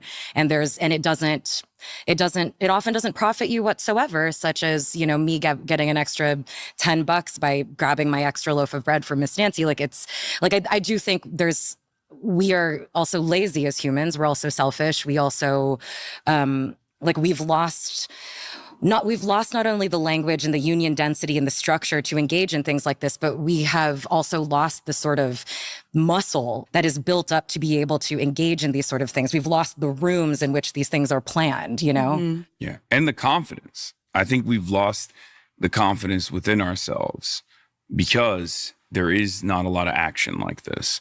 And in the absence of that, we lack the willpower, because we don't even know what that would look like. And the climate protests in Europe tend to be a little more militant, right, than the ones that are here. And they are, blocking roadways, like these things that are even objectively completely nonviolent forms of obstruction and interference that don't even involve property destruction, but merely the interruption of the capital flow of the workday. Like, someone give me the live broadcast for Fox News. Apparently they're talking big shit again. Let's hear. Dude, it's so funny. It is quite literally this right here is the straight news coverage. Okay? This is the second time today. Expect primetime host to follow suit later today. Yeah. That is crazy. That is actually crazy. The podcast has 5,000 views. You have 6x the viewers watching live right now. They are giving it more of a megaphone than it had on its own. I agree. You got so much motion. They're doing the Kaya shock slop on Fox fucking News. I know. I love the completely heinous shit Republicans do on a daily basis, and they find what you say reprehensible. How does anyone take them seriously? I don't think you are supposed to take it seriously. I think that the people that take it seriously are insincere, right? The New York Times featured Hassan Piker declaring that he understands murdering healthcare executives like Brian Thompson as citing Frederick Engels for responding to social murder. This is the same person who said U.S. deserved 9/11 and advocated for political violence. This is the same newspaper that effectively banned a U.S. senator for citing the use of military to quell violent protests, which was later done on January 6th, says Jonathan Turdley. So here's a couple things. It's not about making arguments. It's about telling people what the socially acceptable position towards you is. Yes, this is a disciplining process. Okay, the 5 is going to definitely cover this as well. Every day we are moving closer and closer to Donald Trump coming out and being like, someone has to kill this Hassan Piker guy. But here's the thing. Okay, here's the important factor. A lot of people are confused as to why this conversation is taking place. I've also played the fool when talking about it, but I know exactly why this conversation is taking place. Both the establishment elite in the Democratic Party and its gatekeepers in mainstream media want to have safeguards conversation is appropriate and acceptable and what is not. This is a disciplining mechanism. Okay? That's all it is. That's precisely what it is. My favorite media critic, Adam Johnson, obviously had some choice words on this issue as well. Where is it? Let me see if I can find exactly what he said. Oh, yeah, here it is. He was responding to Neera Tanden, saying, this whole Piker discourse has been embarrassing to every person who has tried to make him the spokesman for the Democrats. Adam Johnson says, people like to mock the triviality of the Piker discourse, but it's useful to see it as an elite moral panic / disciplining exercise. Tanden hired not one, but two architects of the Gaza genocide. CAP, Center for American Progress, is bankrolled by corporate America. These guys desperately needed to be 2015 forever. Absent a boss they can tattle to, their preferred method of disciplining, these manufactured controversies are all they have. That's all this is. The Overton window has slid completely out of control on the issue of Gaza, on the issue of Israel, and they're trying to do their very best to manage the conversation, to try to like pull it back, to yank it, right? And the more mainstream media outlets offer me any credibility or even a microphone to say what I want to say, the more they lose their fucking minds. Not understanding that I already have the platform, right? It's right here. And many people in the media recognize that I have the platform. And that's precisely the reason why they don't actually mind giving me an opportunity to speak, because from their perspective, they benefit from it, right? They probably benefit from it more than I do, because these guys think that this is the only way to reach out to a broad audience. It's not. That used to be the case, but that's no longer the case, right? The Third Way Bulwark Daily Wire Anti-Hassan Alliance works because they're all actually conservatives who don't want a progressive politics to disrupt the feckless establishment liberal order. Nikki McCann Ramirez writes, we will continue doing Hassan discourse until you are a desiccated husk being told that the next shitty candidate who loses to a fake Republican populace would have won if you had simply gone on my stream podcast show instead. So that's it. That's the problem. Okay? They want to put the toothpaste back in the fucking tube, and they can't deal with it. So they're trying to at least yell at anyone who even looks in my direction, who looks in the direction of this community. They're trying to say, don't talk to this person. Do not talk to this person, or we will come after you. Not realizing that every single time they do stuff like this, they end up boosting my profile, and it backfires on them because it causes boomers, some of which will hate me, obviously the Fox News watchers, to look at what I have to say and go, yeah, I don't really agree with it. Whatever, who gives a shit? I'll forget about it and I'll move on. But it also causes boomers to look at what I have to say and go, actually, this person is not so crazy. I don't know why they are presenting him as crazy. I kind of agree with him. Okay? So they're putting more attention and more eyeballs, and also causing people to negatively polarize against Fox News as well. John Favreau says, 0 people have tried to make Hassan Piker the spokesman for the Democrats. He showed up at one campaign event with one candidate in a primary and sat for some interviews. What's embarrassing is the number of people on here treating him like he's a 2028 contender or the DNC chair. I said, I know no one asked me or cares about my opinion, but I don't want to be the spokesman for the Dems either. Also, the major problem here is Israel, 100%. Do not let anybody tell you otherwise. That is precisely the point here. It's actually the position on Israel that I hold, that I've maintained, that I've seen a lot of the public discourse and public sentiment shift in my favor. That is what they're fearful of. God forbid if people started seeing it in the same way for Medicare for all. God forbid people actually start viewing capitalism in the same way. Okay? That's the problem. They don't want that to happen. And they feel as though independent media is finally putting a dent through the fourth estate that has been able to normalize the systematic forms of violence that people are subjected to and normalize it very effectively for the longest time. This doesn't mean that like every person that works in these legacy publishers are immoral beings or anything like that. As you guys know, I'm a fan of real reporting. I defend it all the time. I defend time. I wish it would do better, but that is the problem, okay? That is the real problem, rather, not any of this other shit. Jeet here had a good take on this as well, because Matt Bruning was defending me. I think you're very clearly misrepresenting Piker here. He was asked to theorize why some people reacted to the killing positively, and his theory is that they did so due to the disgust with health insurance sector social murder, which is a well-defined term of art. Separately, health insurance is a fairly simple problem with a fairly simple solution. Okay, this was Kelsey Piper, who is one of those like effective altruist people, I guess. Who has been losing her mind as well, and like very openly demonstrating her personal biases while hiding it or sheltering it as though it's like objective analysis, right? The other point that I wanted to mention here was from Austerity is Theft, one of my favorite accounts on here, Why to the Post, who actually had some really thoughtful critique on what was going on. Where is it? Hold on. Where is it? Oh, he started off here. He says, there's zero contradiction between this anti-Hassan elite mob oscillating between we need to publicly condemn him 12 times a day and if you ask Gemini, he doesn't have any viewers and is irrelevant because this Discord is aimed at other elites. This Discord is not about this discourse that's going on right now is not actually about me at all.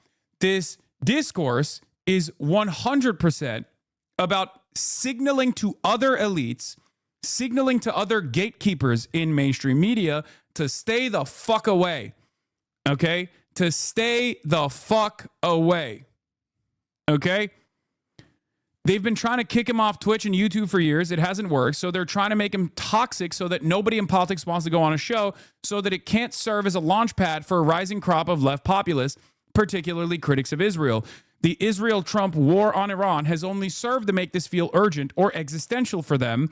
Their power base is in terminal decline. When it comes to public opinion, it's not surprising that everyone trading in this Hassan dumping represents a zombie politics on its way out. Yeah, and you see it. She's being cordial with an actual white supremacist, Richard Hanania, who said, Democrats, stop this, please. This is the road to hell. Richard Hanania is literally a race realist who has written extensively on the genetic inferiority of black people, okay? The type of person whose politics are so cancerous that simply switching from R to D should not automatically mean that this person is an ally. And yet, for the likes of Neera Tanden, this person is an ally, right? This person is the number one ally because they do not represent any sort of disruptive politics. Okay? This person who not only is a straight up white supremacist race realist, but this person also, Richard Hanania, is a defender of Jeffrey Epstein and a defender of pedophilia. Okay? She's being cordial with an actual white supremacist because they have one common enemy, and it's anyone half a click to the left of Bill Clinton who won't offer them a job, says Why to the Post. The only discernible skill this basket case has is career self-preservation. There was another one as far as like this discourse goes, okay, where Jill Filipovich, another one of these like elites, right? This whole interview just makes me incredibly sad. Total breakdown of any moral code, sense of personal integrity, commitment to public good. He responds to us by saying, what are you talking about? The whole interview is about the breakdown of the social contract and how people are rationalizing it. None of these people are actually endorsing a crime spree. How do people, professional pundits no less, not grasp that this is tongue-in-cheek? Complete breakdown of the social contract. If you crop out quotes, pretend that it's tongue-in-cheek line about the Louvre is literal, and reframe talking about a breakdown of the social contract as an endorsement of breaking the social contract, just look at what got cropped. Would you dine and dash from a local diner? Never, never. No, I wouldn't do that. If I saw somebody doing that, I'd probably pay for their meal. The discourse about this piece, goddamn, like so many elite commentators have mainlined so much Hassan hate clip stuff over the past month that they're now functionally illiterate. He said in this interview that he'd never actually steal even a candy bar because of his parents. They talked about why polling showed younger Americans had an uncommonly positive view of Mangione and his heinous crime, which none of them condoned as ethical. Explicitly not. They did not endorse it. They talked about how that view could come about. Are people illiterate? Murder of the CEO of a healthcare company. Also no. No. It's such a hookup that is unintellectual, which is hilarious. Okay? It is objectively it is objectively not intellectually curious. It's not intellectually honest. Okay? And these guys are entertaining it. Some of these people know better and they're still entertaining it. And the reason for why they're entertaining it is because they have no other way to have a sincere conversation with an oppositional framework. Okay? They don't. They know that the oppositional framework is actually generating a lot more, gaining momentum, right? Like people who are unbelievably critical of the current system that they exist under, the system of capitalism, they're terrified of it because their jobs rely on defending capitalism, right? They're writing fanfic now, Unc. Guys, you don't have to show me all the fucking dumb fucks, all right?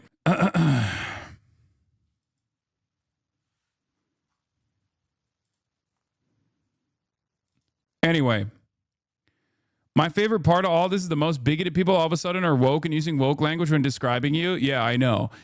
They drop all of their priors when it comes to destroying their opponent in the marketplace of ideas, right? So the last thing I wanted to cover from austerity is theft is impossible to even have a discourse when pundits are this illiterate and dishonest. He was asked to comment on why a chunk of young adults had an uncommonly positive view of this heinous killing. Also, if this was ethically justified and plainly said so. And he plainly said no. How does she frame it? Piker's view on theft are bad, but they really do pale in comparison to his views on murder. That the important thing about Brian Thompson's murder is that healthcare CEOs are engaging in a tremendous amount of social murder due to the structural violence of poverty. Okay? I'm responding to a question about why Gen Z had a very different approach. And I very clearly lay it out in that conversation as well. I say Americans are quite draconian when it comes to punishing crimes, right? And yet the response to Luigi Mangione was shocking by the masses. One must ask the question why they were not so black and white on the issue of broad daylight murder. This is not me endorsing murder, okay? As a matter of fact, I say it's not the appropriate method here at all. It's not good. It's a violation of the social contract. But for many, that social contract has already been ripped apart. That's precisely the reason why they respond to this murder in a way that you normally wouldn't expect. His views on theft, per that New York Times interview, people are pretending to talk about, are that he would never shoplift anything personally because of his parents.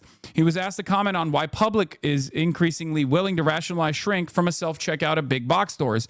Hey, crazy idea, but maybe people are willing to rationalize theft from self-checkout machines because we've made the experience of buying something a totally depersonalized act of self-provided labor to get extorted by a tiny consortium of hyper-concentrated mega corporations. Pretty much every major big box retailer has been rethinking and getting rid of self-checkout machines as a result of this increasingly casual theft. And they say so openly, but if you say the same thing as Walmart, but are on the left, people funded by Walmart heirs attack you.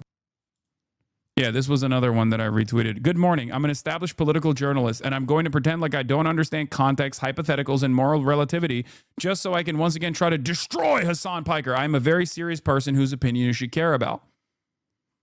Okay, so it's a totally idiotic exercise, and it literally, I tried to explain that it doesn't matter, but everyone assumes that their interlocutors are cynically saying certain things, not because they genuinely believe it.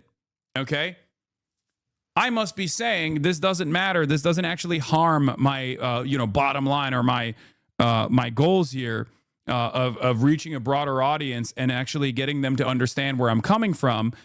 They don't get that. They think, oh, I'm just saying it because it's actually working. It's working. It's not. Even if you succeeded in successfully getting all these other mainstream outlets to be like, I don't want Hassan to be anywhere near us, it wouldn't work on, it wouldn't do anything.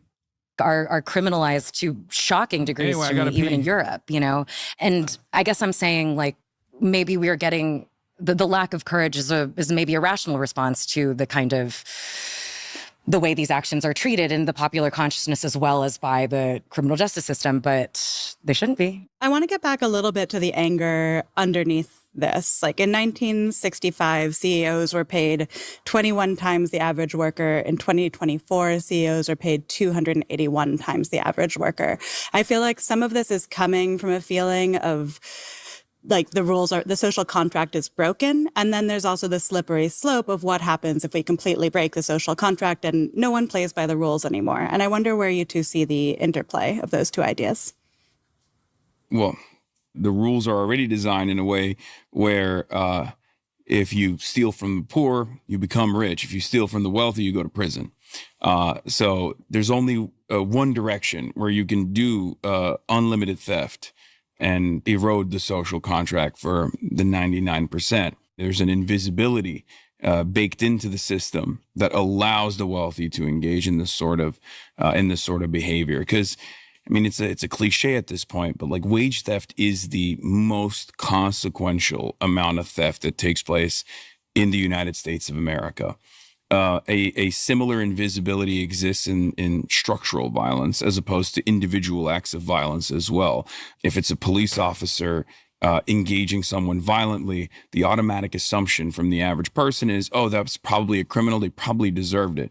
But if there's any circumstance where someone else is fighting back against police, like in a normal protest environment, for example, ultimately, most people assume that is chaotic. There's a chaotic situation, and that it is born out of the escalations from the protesters themselves, even if, as regular citizens, we're infinitely closer to those exercising their First Amendment rights than those with the power stamping out people exercising their free speech rights.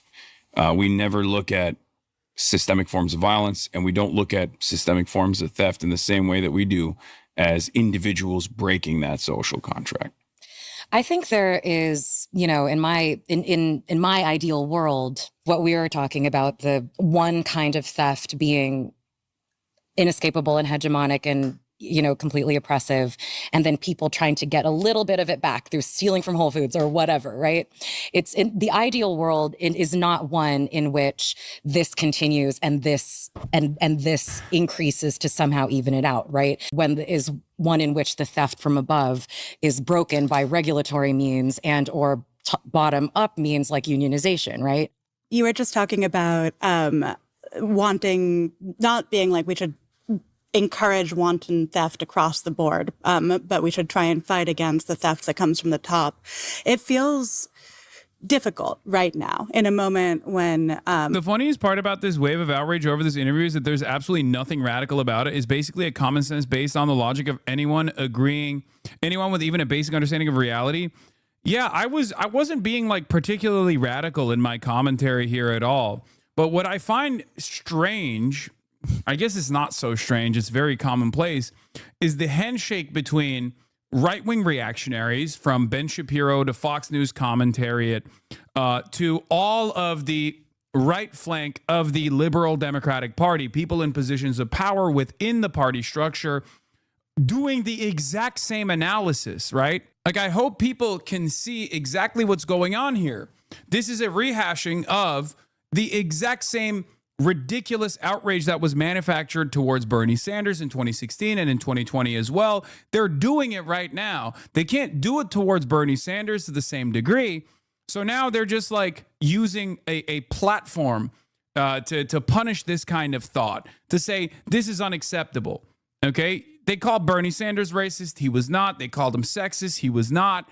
And they leaned into any line that they could. They leaned into like any kind of silly, nonsensical position they could to just disparage him, to disparage this movement, right? Important to note for the materialist analysis, centrist Dems and the GOP have the same billionaire donors. Exactly. I mean, it's true. That's, part of the point. And Michael from Pennsylvania also said something that's interesting. He said, it's actually useful from my point of view because I don't want you to support squishy progressives. Only the real ones will stick by you. Yeah, I mean, look, I know who is insincere. I know who is like using this as an opportunity to to do this self-serving bullshit, right? There are people on the left who will also lean into this moment that I have in the fucking spotlight again to be like, yeah, he actually sucks. We don't even like him. He's not a real anti-imperialist, Marxist, Leninist, or he's not a real Maoist third worldist. That kind of thing, right? Like, there are people like that as well. There are obviously a lot of squishy, quote unquote, progressives that will look at this like pretty basic commentary on you know, the ripping apart of the social contract and why these sorts of things are happening, why these sorts of instances of instability are taking place.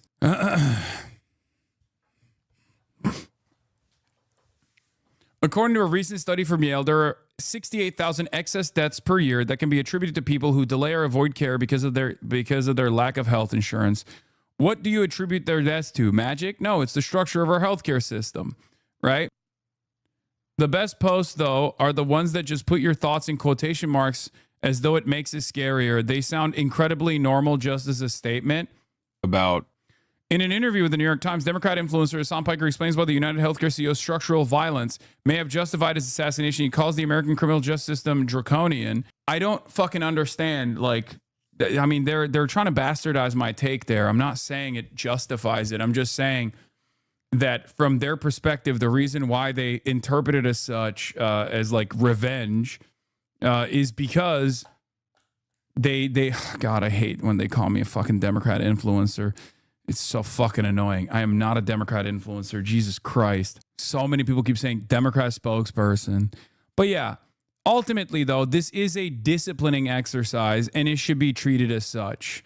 That's precisely what this is. It's a way to signal to others, hey, you need to shut the fuck up. You can't say certain things. You can't think certain thoughts. And male Olivia Juliana. Okay, calm down, man. How dare you? Okay, chill the fuck out. Don't say stuff like that. That's messed up. Please don't do that. There are only two parties and they have to tie you to one of them. Yeah, except most people that are paying attention realize that there is like almost as much, if not more anger and resentment from the gatekeepers of the Democratic Party, right? That's what the fuck's going on. Here it is. Piker's views on theft are bad, but they really do pale in comparison. This is, again, supposed to be like a fucking, not a conservative, but like a progressive figure saying this stuff, right? They really do pale in comparison to his views on murder. That the important thing about Brian Thompson's murder is that the healthcare CEOs are engaging in tremendous amounts of social murder due to the structural violence of poverty. Suboptimal policy and business decisions of cost measured in human lives. But if you use the standard, you could easily have done something different to save a life. You didn't. Being a person in the U.S. with 10K and not giving it to GiveWell is social murder. No, that's not how social murder works. You're a fucking idiot. It's a well-established concept. It is pertinent on you to go and look it up. If you don't know something, if you don't understand a concept that I didn't come up with, I didn't invent this, okay? Then it is up to you as a supposed prolific thinker to go and look it up. And what's really frustrating about this is that many people don't do that. They bask in their lack of interest. They bask in their lack of intellectual curiosity. They wear it on their fucking sleeves like it's a beneficial power, a superpower to have. Okay? That's what's so fucking annoying about this. Because these are the supposed thinkers on the liberal side. Okay? You just cannot run a society in which you treat being somewhere indirectly upstream of a legal but suboptimal system with preventable deaths as murder in the very literal sense of it makes it understandable, even sympathetic for someone to execute you in the street. And Piker's take is very much that it makes it understandable and sympathetic. He thinks that it's reasonable that it does not reflect some wider acceptance of murder to accept Thompson's murder because Thompson was that bad. And he thinks that because our healthcare system is so bad that morally everyone in power is guilty of social murder. And as far as I can tell, that we should reason about them basically the way we'd reason about someone guilty of, actual murder. His shoplifting takes are kind of a soft degradation of the social fabric, a call for everything to be a bit worse for everyone forever. His murder takes are, as far as I can tell, a call for CEOs to live in terror and occasionally be murdered until healthcare is fixed forever. That murdering CEOs does not in the slightest make healthcare better in any way. It obviously wouldn't do that. That healthcare is actually a hard problem, and very few people involved are just letting people die for fun. Doesn't feature in his worldview anywhere. Matt Bruenig responded and said, I think you've clearly misrepresented Piker here. He was asked to theorize why some people reacted to the killing positively, and his theory is that they did so due to the disgust with the health insurance sector's social murder, which is a well-defined term of art, right? Hassan seems to himself understand the language and framing he uses a death threat and to plainly name it as such. Now, the reason why this is not the same is because I wasn't calling for fucking Brian Thompson to be murdered, you absolute moron. This person is literally calling for me to be murdered and saying, oh, you're a stochastic terrorist. Brian Thompson is a part of a system that engages in social murder. It is not a justification for his death. It's not a call for his death. It's not a call for more CEOs to be killed. You're making that interpretation. This person, on the other hand, absolutely has in the past had, many similar statements that he's revealed about himself. Literally has the beeper emoji in his fucking social media account, and is also falsely saying that I'm engaging in stochastic terrorism. Different things are different than one another. Yeah, well, the person he's talking about genuinely loves when Israel kills people. You don't think people wouldn't understand why Hassan was killed if the worst happened? I avoided going around saying this. If this person were killed, it'd make perfect sense under this ideological theory if Hassan is the moral equivalent of a murderer, because I think it's a bad idea to provide ideological cover for murder. I think the difference between genocidal Zionism and the 2020s healthcare industry are politically and substantively important. Did you define social murder in the interview? Yes, I did. In any case, where the fuck is it? There's Matt Bruenig continued. The fact that the simple solution of raising taxes substantially on most households is not popular enough to get passed in the law is part of why this is truly not a simple solution. Would you pay $1 in extra tax to save yourself $2 in premiums? I don't really want to get into it. Yeah, and then Matt goes into detail of why Medicare for all would be cheaper for the average person. But a solid majority of the U.S. press and the Democratic Party laundered genocidal incitements and apologia for Israeli violence for roughly 2 years. I have never tweeted about Sam Piker, who seems like a normal dude to me. But anyone halfway aware knows the mainstream media and Dem Party stalwarts want to scapegoat him for bad discourse hygiene instead of facing their own wretched conscience about what they permitted and encouraged. Obviously, that's a bunch of bullshit, but it's crazy that we have to say that at all. Yeah, go ask ordinary people who have paid attention to what Israel did or healthcare CEOs represent or about other normalized forms of predation, and you'll hear very similar sentiments, probably even more outright vicious. Who's to say they're wrong? The people with the bad conscience? Who cares?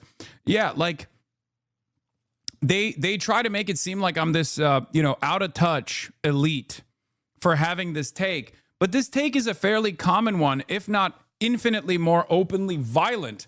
If you were to have a private conversation with the average American who has had to deal with a claim denial, or if you talk to the average American who looks at all this death and destruction and thinks, what the fuck is Israel doing? Why are my tax dollars going there? This is the problem. These guys don't want to have that conversation, and they certainly don't want to think about the morality of these actions. And it's much easier to kick the can down the road. But my argument always is, if left unaddressed, it will lead to more decentralized forms of violence. And I don't like that, because I don't like the fucking chaos. Okay? I want solutions. I don't want continued, people taking matters into their own fucking hands. How are you planning to fight? It doesn't matter. People that have these opinions, they will continue having these opinions. Because the opinions are not actually about me. They're opinions about how this system actually works.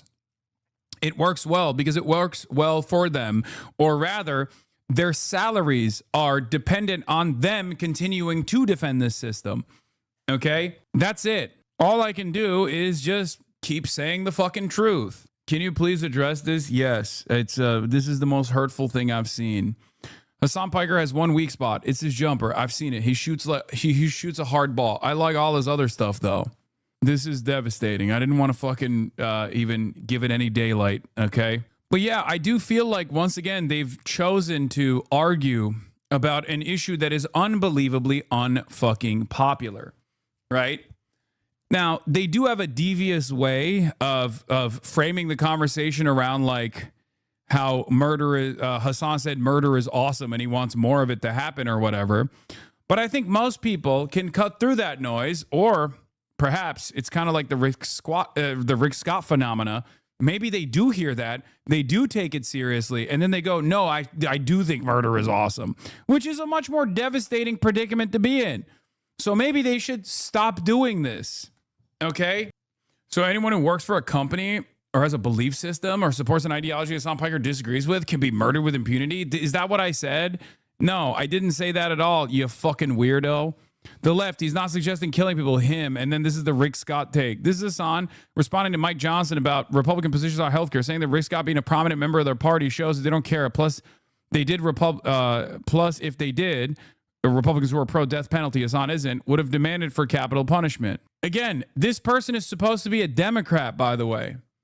This person is supposed to be a Democrat, like functionally defending Rick Scott doing record award winning levels of Medicare fraud.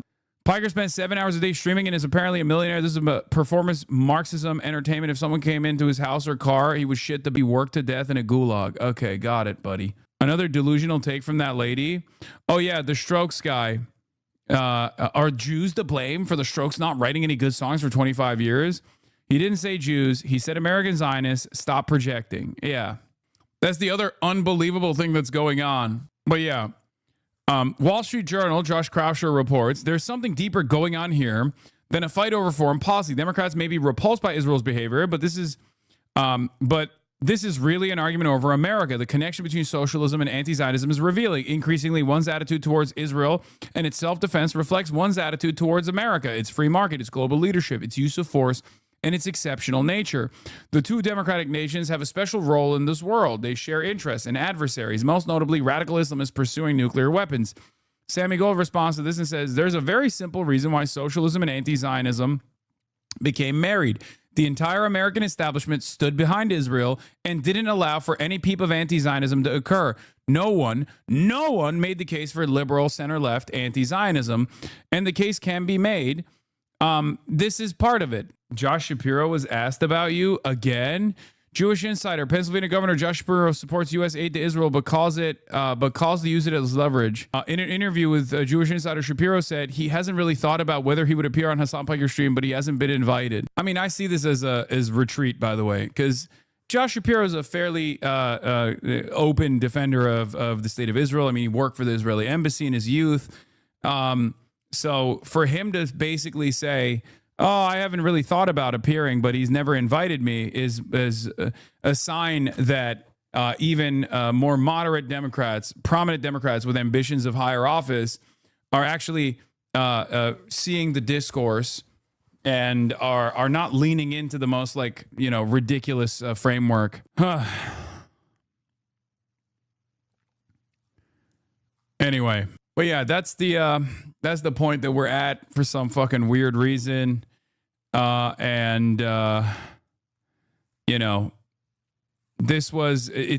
exceptionally funny that this discourse came out of a podcast that got 5,000 views on YouTube. Okay. Isn't that funny? There are thousands upon thousands of impressions more on Twitter about this podcast that got 5,000 views on YouTube. Neera Tanden, by the way, is one of my most unhinged haters at this point. Literally nonstop talking about this shit. John Favreau said this. Damn my brain. New podcast got 50K on YouTube when he went on. Yeah, they have to be actively suppressing the video reach. She's lost her dang mind. Rokana says, we're the party of redemption, believing you deserve a second chance if you made a mistake as a young person or deserve to make life. If you came here undocumented but work hard and play by the rules, yet when it comes to political disagreements, we have taken a very different attitude. If someone held political viewpoints we disagree with or said sensational or hurtful things, we feel vindication and moral certitude in our conduct. Great philosopher Ted Lasso, be curious, not judgmental. I'd like my party to lead in redeeming America to live up to its promise. And then Neera Tanden is he asking for redemption? Isn't that kind of a core issue here? Neera, I'm not the one who should be asking for redemption. You are. Look at you. You should be begging. In a just world, you would be literally begging for redemption for how much you have worked with bloodthirsty monsters like Benjamin Netanyahu. That's the problem. Okay? I'm going to do that. I'm going to quote retweet her. with this photo. In a just world, you'd be begging for redemption for all the laundering you did for this war criminal. Fuck it. I'm going to cook her. Bibi was Bibi pre-October 7. Don't even let her go to that because that's her return always. It doesn't matter. She's continued to work with people who have actually worked to continue the genocide. She was brought back into the Center for American Progress in a leadership role for that specific reason. Anyway, spell check redemption. She hired multiple former Biden and Israel advisors in the cap. Yeah. Oh, I wrote redemption wrong. God damn it.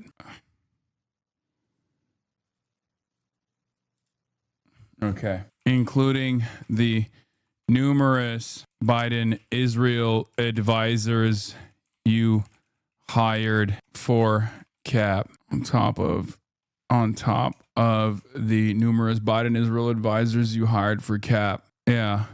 He's not saying anything here that I didn't see coming from the people of every class, color, and creed all over the internet. This isn't his unique view. It was largely America's, which is ironic because that was the point I was fucking making, right? What the fuck? Why did redemption kick back?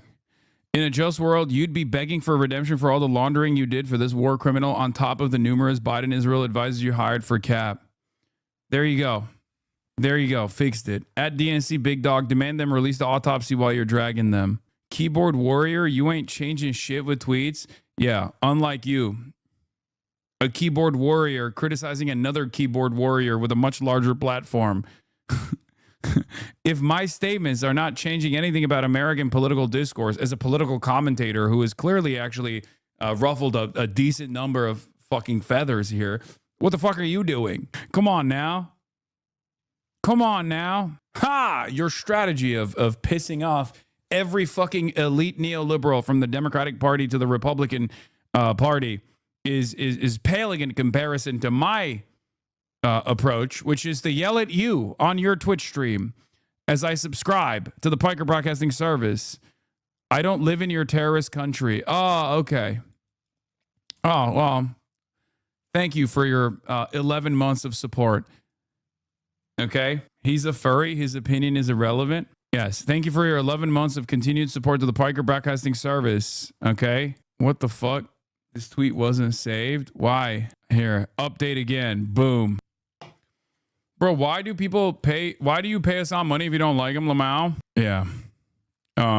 There's many such cases. But yeah, big pharma press release with Trump.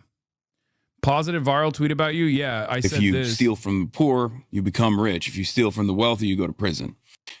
So there's only one direction where you can do unlimited theft and erode the social contract 9%. There's an invisibility baked into the system that allows the wealthy to engage in this sort of behavior. Because I mean, it's a cliche at this point, but like wage theft is the most consequential amount of theft that takes place in the United States of America.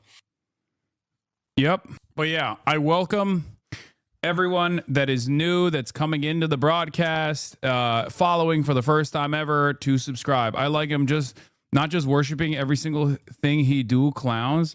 Wait, what? I like him not just worshiping every single thing he do. Wait, what? Worship? Who the fuck asked you to worship anything? You just are shit talking in my chat on my Twitch stream about me fucking responding to Neera Tanden, who is, somewhat of a key figure in the Democratic Party with profound power. I didn't say worship me. I was just making fun of you engaging in something that is infinitely more futile than what I'm doing.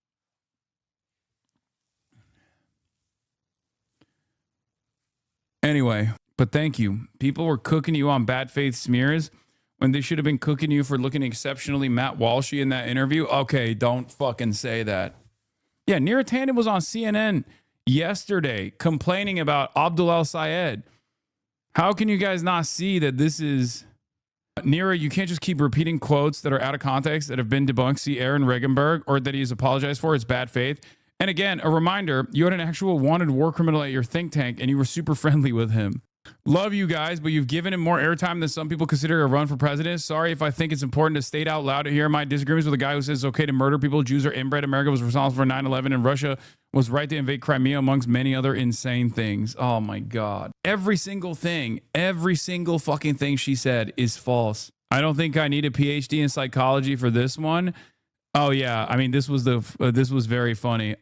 Okay, I try not to project on here, says Magdi Jacobs, who tweets about me relentlessly every single day. I try not to project, but now I can objectively say he sounds exactly like my ex-husband because this is exactly what my ex-husband has literally said. Why would anyone demand Democrats be in a relationship with someone who sounds like my psychopathic ex-husband? Why? Ask him what he thinks about Ted Kaczynski next. I'm sure it will be illuminating. I'm not triggered per se. Ugh. But I do have a distinct memory of not being able to escape from my ex-husband and then also having to hear, let's talk about Luigi Mangione and wanting to launch myself in the fucking sun. Now the same thing is being forced on all of us. Sorry for the burp.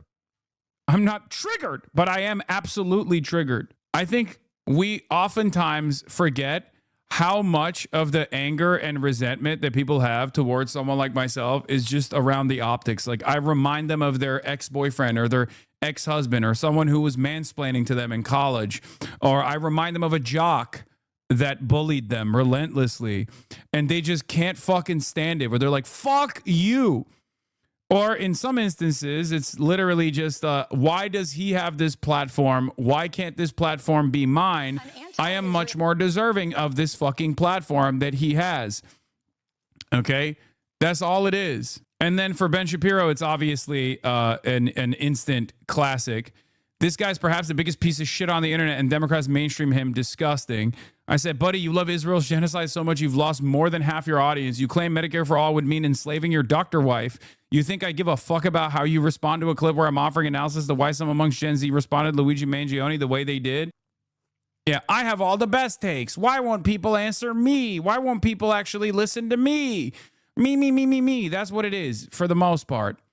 Last point was, what is this? The Atlantic? Dr. You may have seen.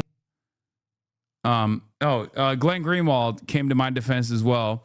Nobody has elevated and expanded Hassan Piker's platform and influence as much as moronic establishment Dems like this and their media allies who denounce him incessantly because it's easier than opposing Trump's war or Israel or corporatism or doing or saying anything else that's substantive. The most recent polling data shows 60 to 75% of Americans don't know who Hassan is, as he himself has pointed out. And far more Americans have learned of him in the past 2 months because of dumb Democratic Party denouncement rituals. So he was even less known before this began. Big Pharma press release with Trump. Positive viral tweet about you. Yeah, I said this. If you steal from the poor, you become rich. If you steal from the wealthy, you go to prison. So there's only one direction where you can do unlimited theft and erode the social contract 9%. There's an invisibility baked into the system that allows the wealthy to engage in this sort of behavior. Because I mean, it's a cliche at this point, but like wage theft is the most consequential amount of theft that takes place in the United States of America. Yep. But yeah, I welcome everyone that is new, that's coming into the broadcast, following for the first time ever, to subscribe. I like him not just worshiping every single thing he do, clowns.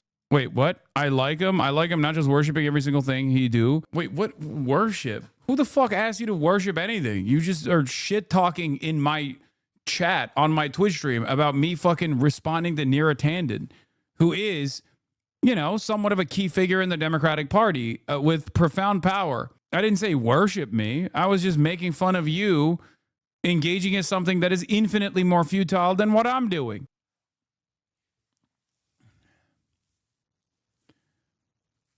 Anyway, but thank you. People were cooking you on bad faith smears when they should have been cooking you for looking exceptionally Matt Walshy in that interview. Okay, don't fucking say that. Yeah, Neera Tanden was on CNN yesterday complaining about Abdul El-Sayed.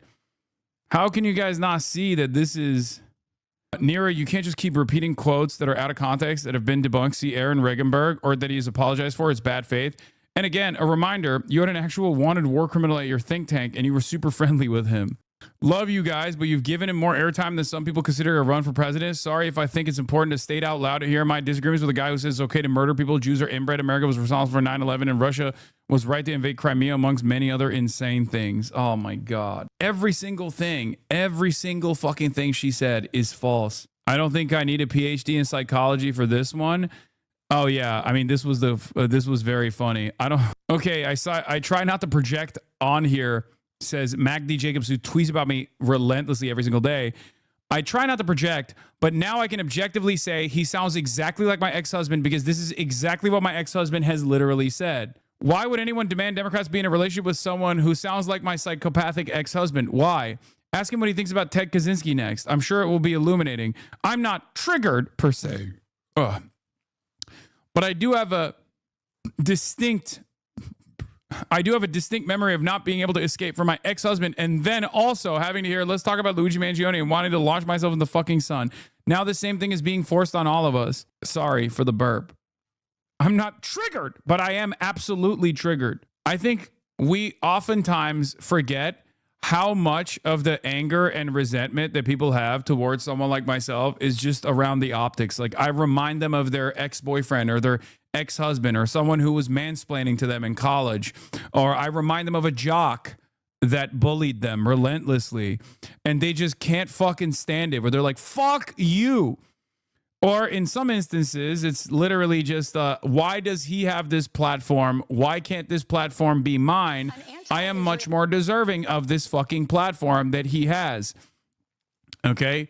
That's all it is. And then for Ben Shapiro, it's obviously an instant classic. This guy's perhaps the biggest piece of shit on the internet, and Democrats mainstream him. Disgusting.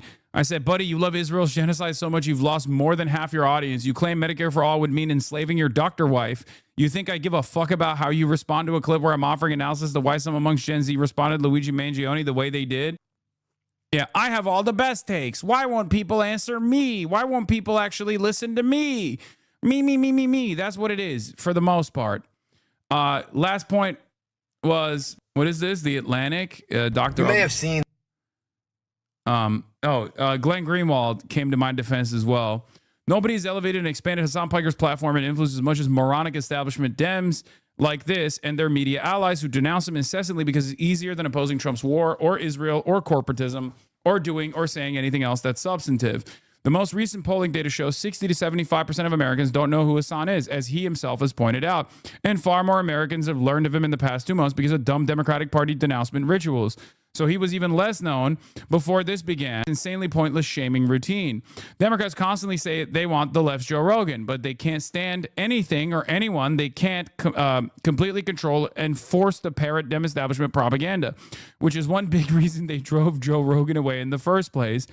That's why they financed the lamest, most banal, and most compliant partisan drones like David A. Pacman, and then are befuddled that it doesn't work. Dems keep talking about Hassan Piker because they have nothing else to offer. Yeah, politicians will leap to defend an ICE agent killing an innocent protester and then clutch their pearls at Americans' growing indifference to a healthcare CEO getting shot.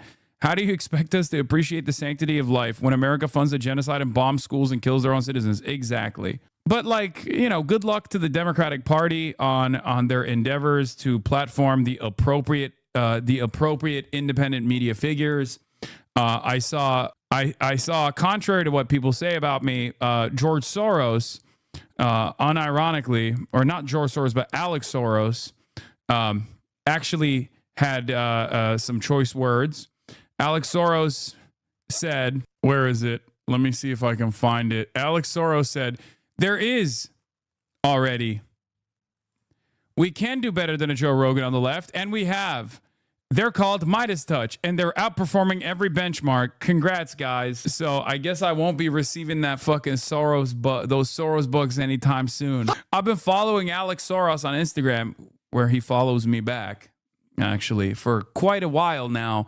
So this was a devastating blow to my confidence and also my future endeavors as a recipient of Soros bucks. Third Way saying you make them look smarter.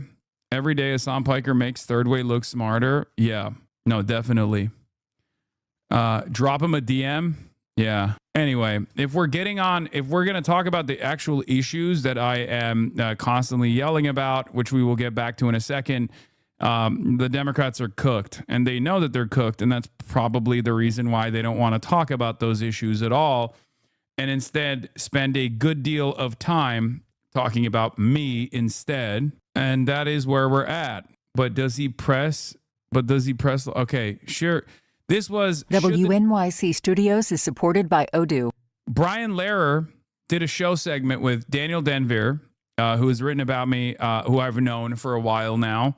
He's a brilliant guy, where he had a debate about little old me. We're going to be listening to this, or at least some choice words, choice parts of this conversation against Jonathan Cowan, co-founder and president of the centrist think tank Third Way, and Daniel Denvir, journalist and host of the Jacobin podcast, The Dig, author of the All-American Nativism by Verso Books, addresses Piker's statements and a debate on whether or not politicians should interact with him, and more broadly, if he belongs in the Democratic coalition.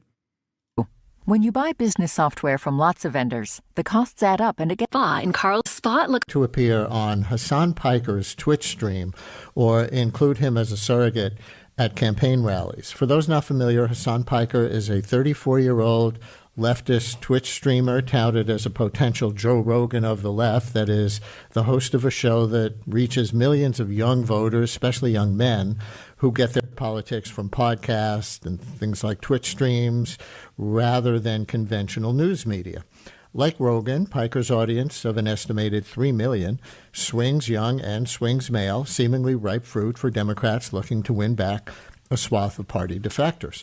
The problem for the party is that Piker is very outspoken. Sometimes get him labeled misogynist, racist, anti-Semitic, and anti-American. In a minute, we'll play a few examples and debate two questions. Is Hassan Piker a hater or a truth teller?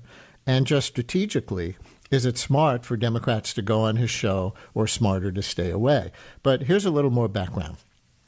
Early this month, Michigan Senate candidate Abdul El Said, running in the Democratic primary, campaigned with Piker at the University of Michigan and Michigan State. El Sayed's campaign said the rallies drew more sign-ups than any other event of his campaign. They also drew condemnation. No way you went on my Go Brian Lehrer? No, I didn't go on your Go Brian Lehrer. Daniel Denvir did to debate the head of Third Way, Jonathan Cowan, and apparently cooked his ass. State Senator Mallory McMorrow compared Piker absolutely to far-right. Destroyed him, is what people said. When the ones that listened to it this morning were saying that Daniel fucking cumstered and dumpstered Jonathan Cowan. If there's any highlights, Cowan doesn't even try to form an argument. He literally just clutches his pearls and yells, "I can't believe the left is defending this guy," over and over again. It's actually insane, Lamau. Yeah. People were giving rave reviews. White nationalist streamer Nick Fuentes. So appearing with Piker has become a 2026 litmus test of sorts for Democrats one way or another. Politico had an article about this recently that named 3 Democratic presidential hopefuls for 2028 who say they would appear with Piker. They were California Governor Gavin Newsom, California Congressman Ro Khanna, and former Chicago Mayor and White House Chief of Staff Rahm Emanuel. They're on the yes, I would appear with Hassan Piker side of that. One likely Democratic presidential candidate who Politico included. By the way, I'm not the litmus test. Israel is, okay? That's the point. They want to turn me into a litmus test. But the reason why they want to turn me into a litmus test is because they can't fucking turn Israel into a litmus test. No column is New Jersey Senator Cory Booker. Booker affirmed that position when I asked him about it here last month. Here's that exchange. I'd be honest with you, I was not that familiar with this person until my staff came up to me and showed me a lot of the quotes that he said that seemed to me strikingly wrong and problematic, to say the least. And so I have lots of people, as you heard another caller, that I spend my time with and listen to and talk to. You know, I'm a person that's trying to heal and bring people together from different perspectives. So from what I've been presented by my staff, that's not somebody I want to sit down with. Senator Cory Booker here last month. A lot of the heat around Piker right now comes from the center-left Democratic Party-affiliated think tank Third Way. Last month, Third Way President Jonathan Cowan, who'll join us in a minute as one of the debaters, co-authored a Wall Street Journal op-ed arguing Democrats are too cozy with Piker. That was in the headline, citing his past comments on Jews, on 9/11, on Israel, and more. Third Way then sent a public letter calling off. By the way, this introduction is precisely the reason why this like media hit job has been happening for the past month. Because someone like Brian Lehrer doesn't know who the fuck I am. He's just reading the highlights, right? And if the highlights for people like Brian Lehrer is that I'm a fucking rapacious Jew hater who may or may not have been involved with 9/11, he's going to just repeat that verbatim, okay? I can't be everywhere all at once, and I can't actually fucking defend all of my positions everywhere all at once. I can defend all my fucking positions, but I can't do it all the time, non-fucking stop. So the expectation is that even those who are stand-in, those who are engaging in this conversation, like Daniel, is that the positions are presented in the most like indefensible format possible, so that people that don't know the full context of all of the smears look silly in their attempts to defend. Except Daniel obviously cooked here, so let's get into it. Stepping away from the campaign, pretty much. You got Fox News and corporate Democrats, AIPAC, ADL, Third Way, all of my enemies, all of the people whose politics I find to be repulsive, all these undemocratic forces in this country, all these fascist forces in this country are screaming from the rooftops. And now that you have that much context, let's hear some of what Piker actually says about the issues and hear our guests debate how to take it and what's good for the Democratic Party and for the country and for the world. Joining me are Jonathan Cowan, co-founder and president of that center-left think tank and advocacy group Third Way, and Daniel Denver, journalist, host of the Jacobin podcast The Dig, and author of the book All American Nativism. His piece in The Nation that responds to Third Way and the Hasan Piker question generally is called Hasan Piker Threatens the Establishment. That's Why They Want to Destroy Him. Jonathan, Dan, thanks for engaging. Welcome to WNYC. Thanks for having me. Let's jump in with one of the Hasan Piker clips that often gets referenced in these discussions. This exchange from 2019 when he was a guest on Joe Rogan's podcast, along with Republican Congressman Dan Crenshaw, comes right at the top when Piker says America deserved 9/11. His context is what the U.S. had done in other countries. This is so insane. America deserved 9/11, dude. F it. I'm saying it. We're there to partner with them. We're not there doing our own thing. We're there partnering and training in a video and game, equipping and enhancing their capabilities. So that's part of what we're doing. And the other part is just knowledge. We want to know what's happening. Like we totally brought it on ourselves, dude. Holy shit. We did. We did in a video game. So that was in 2019. I might have gotten the context slightly wrong. That might have been Piker just on his stream commenting on Daniel Crenshaw's appearance on Joe Rogan. But either way, Piker has since explained what he meant back in 2019. The worst part about that is my voice. I have a baby voice on there, and I don't like it. I don't like it at all. 19, and that he didn't mean civilians ever deserve to be killed. For example, here he is speaking with John Favreau of Pod Save America just last week. That was me responding to Daniel Crenshaw, ironically enough, on the Joe Rogan Experience, where he was making this ridiculous argument that, like, we have to go out and fight these people all the time because they hate us because they ain't us. And I was like, that's insane. That's not the reason. Like, and this was actually echoed by Robert Kagan, one of the godfathers of neoconservatism, just last week, where he came out and was like, yeah, actually, we have been messing around in the Middle East for, upwards of 60 years. And that's precisely the reason why 9/11 happened. And that's precisely the reason why these guys say death to America and Iran, for example. So, like, that was exactly the same sentiment that I've addressed a million times over. But of course, in this moment, it was a heated response, an impassioned response. And people will consistently use that against me over and over again. Some people hear that and they think, I understand exactly what's going on here. Some people hear that and go, how heinous. Oh, my stars and garters. I am clutching my pearls. I don't even want to learn what this is about. I don't want to understand what he's saying. His name is Hasan. He must be Al-Qaeda. I mean, and that's fine. Hassan Piker last week. Here's one more from Piker last week on YouTube on the notion that he is anti-American, in which he might be heard to say, yes, he considers America to be bad in that clip. He starts by stating what people say to him. You're just saying that because you hate America. You just hate America. You say America bad. You don't ever explain why, even though I do, right? And they never factor in or consider that I want America to be good. That's my advocacy. I want America to be good to its own people, to other countries. Wait, this is actually kind of awesome. Like, I'm kind of shocked that Brian Lehrer, or at least his team, and I assume there's some fucking Hasanabi heads in the production side. This is unbelievably good faith. It's actually shocking because no one ever brings this stuff up. No one ever brings this shit up. They only talk about like the notes that they can flip, the notes that they can actually bastardize. It's the equivalence of like Brian Lehrer being like, here is what social murder is, and this is what he was talking about, responding to why Gen Z is so responsive to Luigi Mangioni's alleged murder of Brian Thompson, the United Healthcare CEO. It's a unique experience to hear the full scope of my commentary. So respect to Brian Lehrer. Holy shit.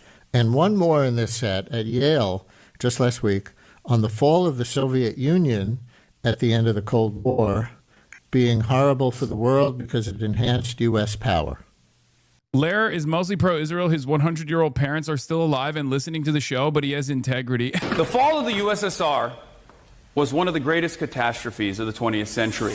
Just wait, listen, maybe you'll agree. Not only was there incalculable harm done to every single country under its banner, child prostitution, skyrocketing suicide rates, life expectancy plummeting, but America was no longer contested around the globe. And it is precisely because of the end to that multipolarity that we saw accelerated neoliberalism that is devastating every Western nation right now. Unlimited and unchecked greed.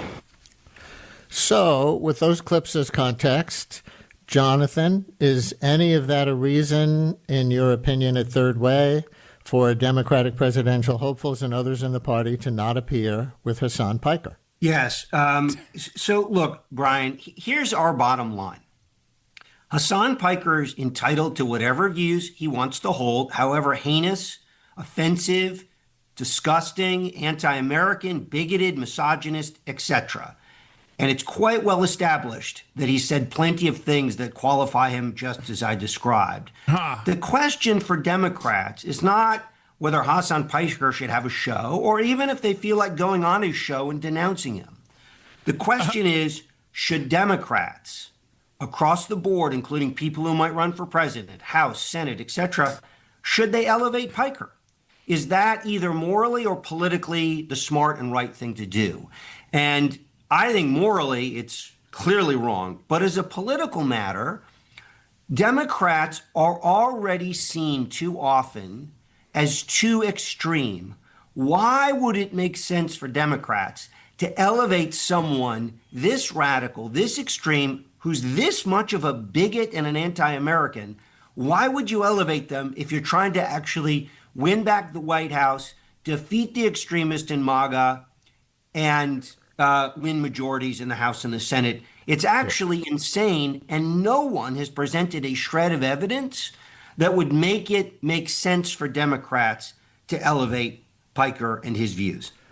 Daniel, your reply. Third Way was pro-Iraq war. I mean, but that was good. Those particular clips, which, you know, are about views of the United States. Yeah, first. Have you considered that was good? Parini, thank you for the 10 gifted subs. Hype Train level 1 achieved. Into those specific clips, the big picture is that this is a ginned-up controversy. Third Way and their allies want to shut down Hassan Piker because, first and foremost, they want to protect a militaristic, far-right Israeli government that's committing genocide in Gaza and waging war against its neighbors alongside the Trump administration. And on top of that, they want to defend a Democratic establishment against a voter base that has moved dramatically leftward. The voter base of the Democratic Party opposes Third Way's pro-oligarchy, pro-Israel agenda. And to respond specifically to those points, the America Deserved 9/11 line, that was a stupid thing he said and apologized for. But what he was referencing, as he explained in those later clips you played, is that our leaders for years lied to Americans about the historical context of 9/11, pretending that 9/11 just happened in a vacuum, that the U.S. was just minding its own business. Don't get me wrong, it was a horrific mass murder of American civilians, but it did not happen in a vacuum. It would not have happened if the U.S. hadn't been for decades engaging in wars and interventions across the Middle East. Third Way and establishment Democrats who are committed to more foreign wars are doing the American people a disservice to them by lying about this history. 50. In terms of the Soviet Amy Union, Goodman. it was one of the great catastrophes of the... Amy Goodman's peace sign, thank you for the 50 bones. And Drew Bix, thank you for the 10 bones. And Ciara, thank you for the 5. 20th century when it collapsed. First of all, it led to a huge collapse in living standards across the Soviet Union. This is well documented by scholars. A huge drop in life expectancy, the rise of a criminal oligarchy that looted the country, the very kind of crony capitalist order imposed by the West that's played such a key role in making Vladimir Putin the dictator that he is today. And in terms of the lack of a counterbalance to U.S. power across the world, I mean, that's just common sense. Look at Southern Africa, where the Soviet Union and Cuba fought against the U.S. and apartheid South Africa, who were attempting to maintain colonialism in Namibia. And what happens when there's not a counterforce to U.S. power in the world? We have the Far East that, again, have played such a role in not only destabilizing the whole world, but here domestically in the U.S., making Donald Trump president. Donald Trump, the MAGA authoritarian fascist project, is an enormous danger to everyone in this country and everyone in the world. And Hassan is a rare progressive in an online space where young men are being converted to fascism by people like Andrew Tate and Nick Fuentes. He is on the front line of fighting fascism. And so when people like Third Way try to gin up fake controversies and make people like Hassan Piker toxic, it's backfiring. All it's doing is raising his profile, raising the profile of candidates like Abdul Sayed. But the problem, because it's good for the left, actually, these attacks, the problem with what he's doing is that he's giving cover to the rise of actual anti-Semitic fascists on the far right, like Nick Fuentes. And that's going to be Third Way's true legacy here. I'll let you go around one more time on that first set of clips, and then I'm going to play. Daniel Denver of The Dig is the one who is absolutely dumpstering Jonathan Cowan of Third Way on this Brian Lehrer show segment. Another set that goes specifically to the charge of anti-Semitism. But Jonathan, you want to reply to anything Daniel was just saying? Yes, absolutely. Thank you, Brian. So Daniel is wrong about literally every single point. First, let's get his facts, correct his facts.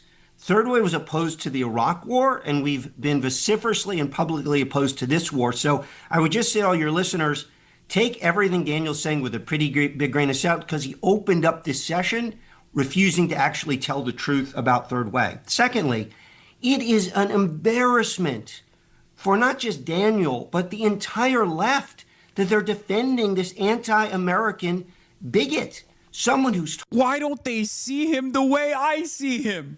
As a truly repulsive, evil monster. I have tremendous disdain for the average person that has similar opinions to Hassan Piker. And if given the opportunity, I would yell at them too. I condemn everyone who's anti-Israel. I condemn every voter in the Democratic Party who actually thinks that we should have Medicare for all. I condemn them. Why are they not thinking about the interests of the oligarchs in the way that I'm paid to do? I'm a whiny baby. That's all it is. Can't refute a single fucking point, by the way. Just has to chirp over and over again. Out on numerous occasions. Very funny. Talked about black people, gay people, Jews. Again, bullshit. Yeah, I have talked about black people. I have talked about gay people. I have talked about Jewish people defending all of these groups. Okay? Third Way, on the other hand, literally is the Democratic Party's footprint that they designed to lean into reactionary sentiment. Okay, just don't worry about all these social issues. As long as we're still defending corporations, we're good. That is genuinely their attitude, their message. I oppose them. Okay, I oppose the Democratic Party that also leans into this kind of reactionary framework. It is bad politics and it's bad policy. I mean, I could go on down the list in the most offensive, outrageous terms. Let me just cite a couple of quick stats.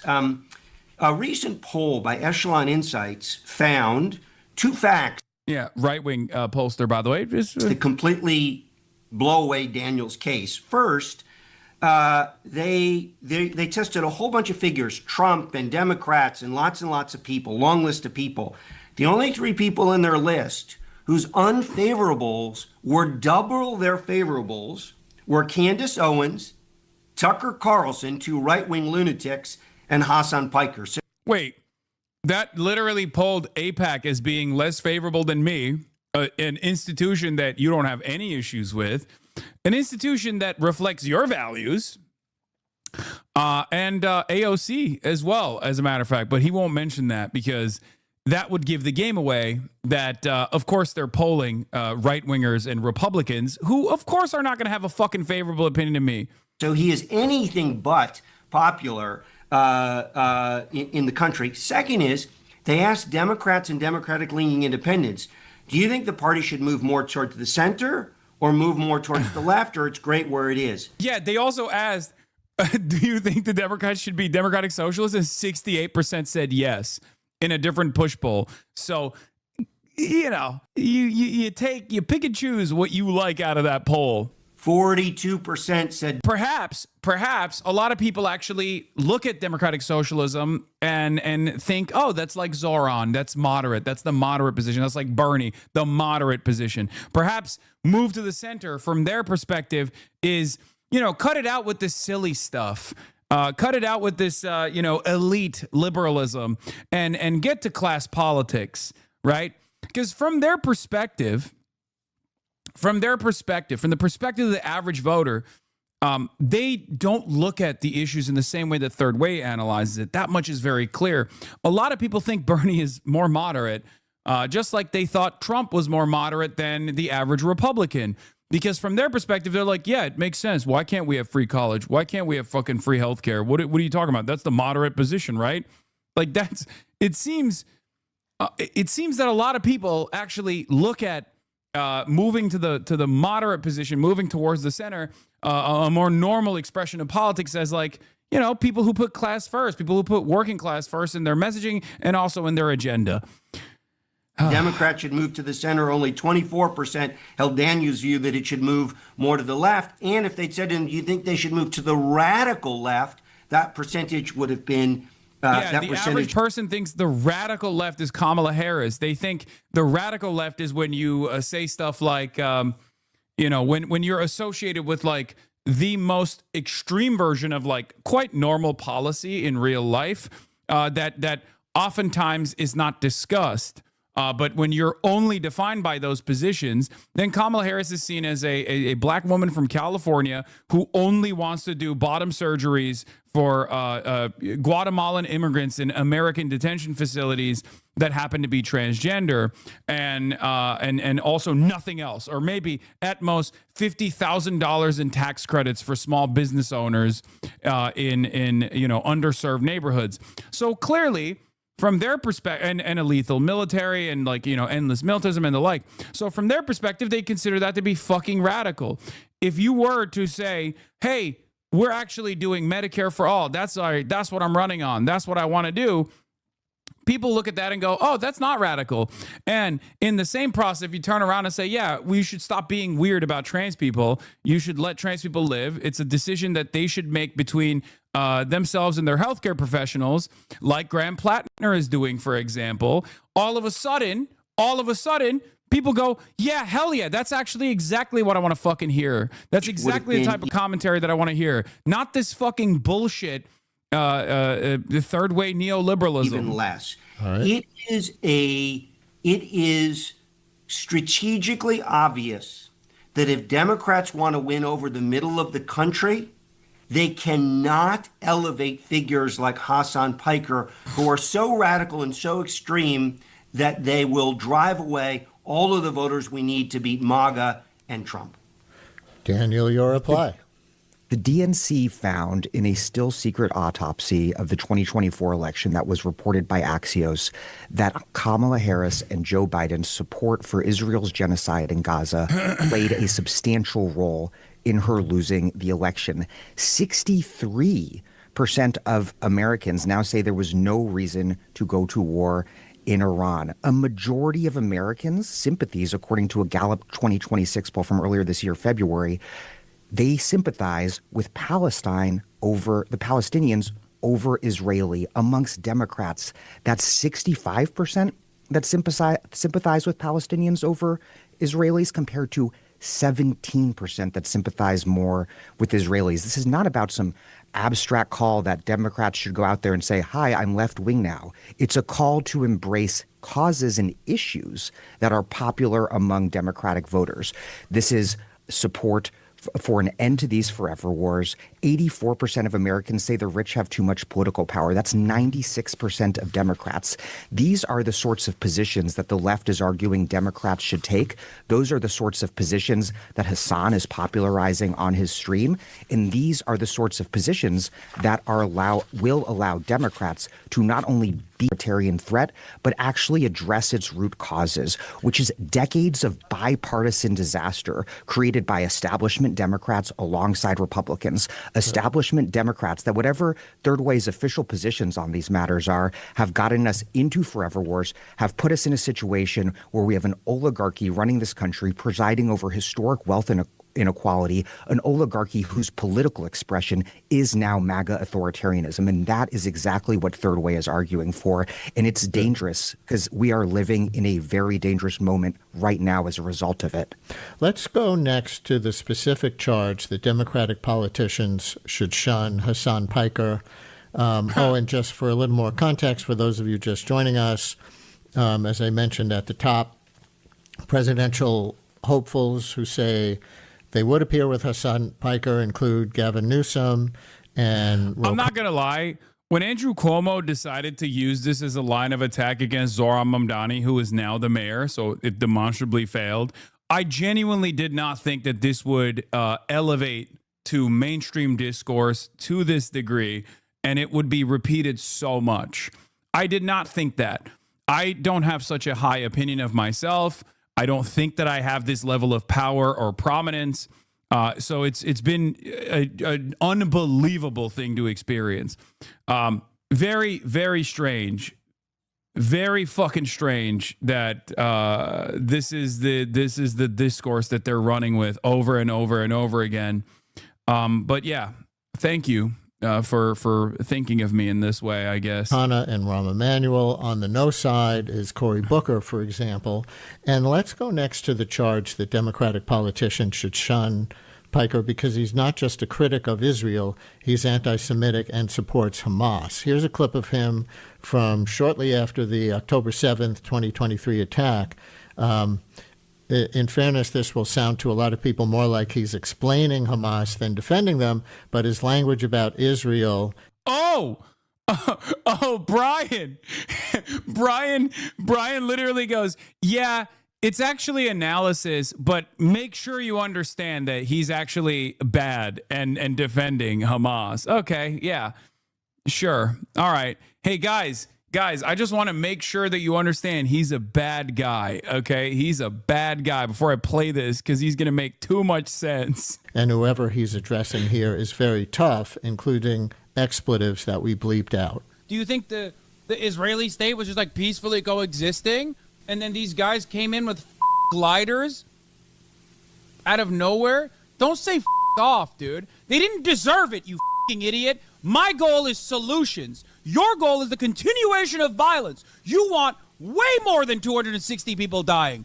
You want every single Palestinian to be executed ruthlessly in the streets so that you can build another theme park in Gaza. You baying pig. You bloodthirsty, violent pig dog. That was from shortly after October 7th. I cooked. Left no crumbs. I'll be honest. I think it was what's her name? It was Kylie Chung who said Hassan is the Gagatron 9000. I don't know if she deleted it or not. Yeah, she said, not about this take, but she said he's Loki the Gagatron 9000 and they're trying to kill him for it. For example, is this from 2024, where he reacts to a newscast on an Israeli court ruling that ultra-Orthodox students must be drafted to the military. That report came out in June 2024. The ultra-Orthodox Jews leaving Israel, fucking hilarious. Okay? If they serve in the military and then they get the inbred asses shipped into southern Lebanon, again, very funny. So calling the ultra-Orthodox inbred is what's gotten attention and criticism there.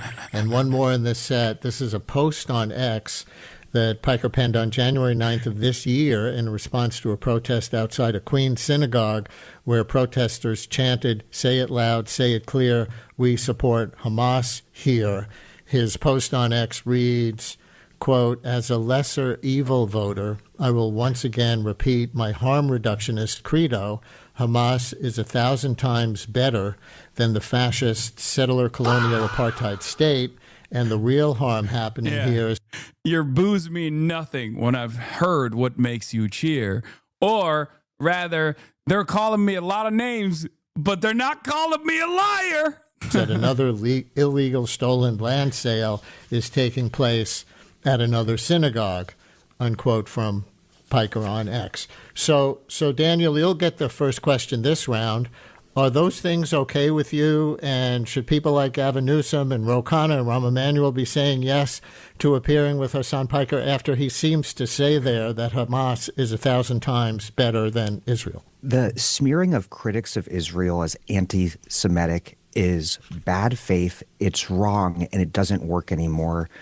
Allies of Third Way last year tried the same thing against Zohran Mamdani, and he handily won the mayoral election. The movement against the genocide in this country, the movement for Palestinian liberation, is not only not anti-Semitic, it is substantially Jewish. My Jewish mother-in-law is listening right now from Brooklyn. The JVP, Jewish Voice for Peace, is one of the leading organizations in the pro-Palestine movement in this country. It is absurd gaslighting to call the left, which believes in universal principles of human life, the equal value of human life everywhere in this world, anti-Semitic. In terms of Hamas, I strongly oppose violence against civilians everywhere at any point, including on October 7th. But what this entire discourse serves to obscure is the fact that since October 7th and since the foundation of the State of Israel in 1948 with the Nakba, the catastrophe that displaced hundreds of thousands of Palestinians permanently from their homes, the vast majority, the overwhelming majority of civilians killed have been Palestinian. And it is right and just to criticize Hamas for killing civilians on October 7th, but this demonization that somehow Hamas is of a different order of magnitude more evil than the state of Israel, all it seeks to do is obscure the history that scholars have written a lot of very interesting books about, of why there's armed resistance in Palestine and why there's always armed resistance under a military occupation. So, the left is taking a position here that is in line with Amnesty International, Human Rights Watch, the Israeli human rights organization B'Tselem, the International Association of Genocide Scholars, that Israel has committed genocide in Gaza. And I wonder if Jonathan would agree with that assessment, or if he will continue to believe. Oh, this is where he fucking cuts straight to the chase. Okay? This is where he cuts straight to the chase. He goes, Jonathan, do you agree with the assessment of virtually every international humanitarian organization? That Israel should be able to act as it wishes towards the Palestinians.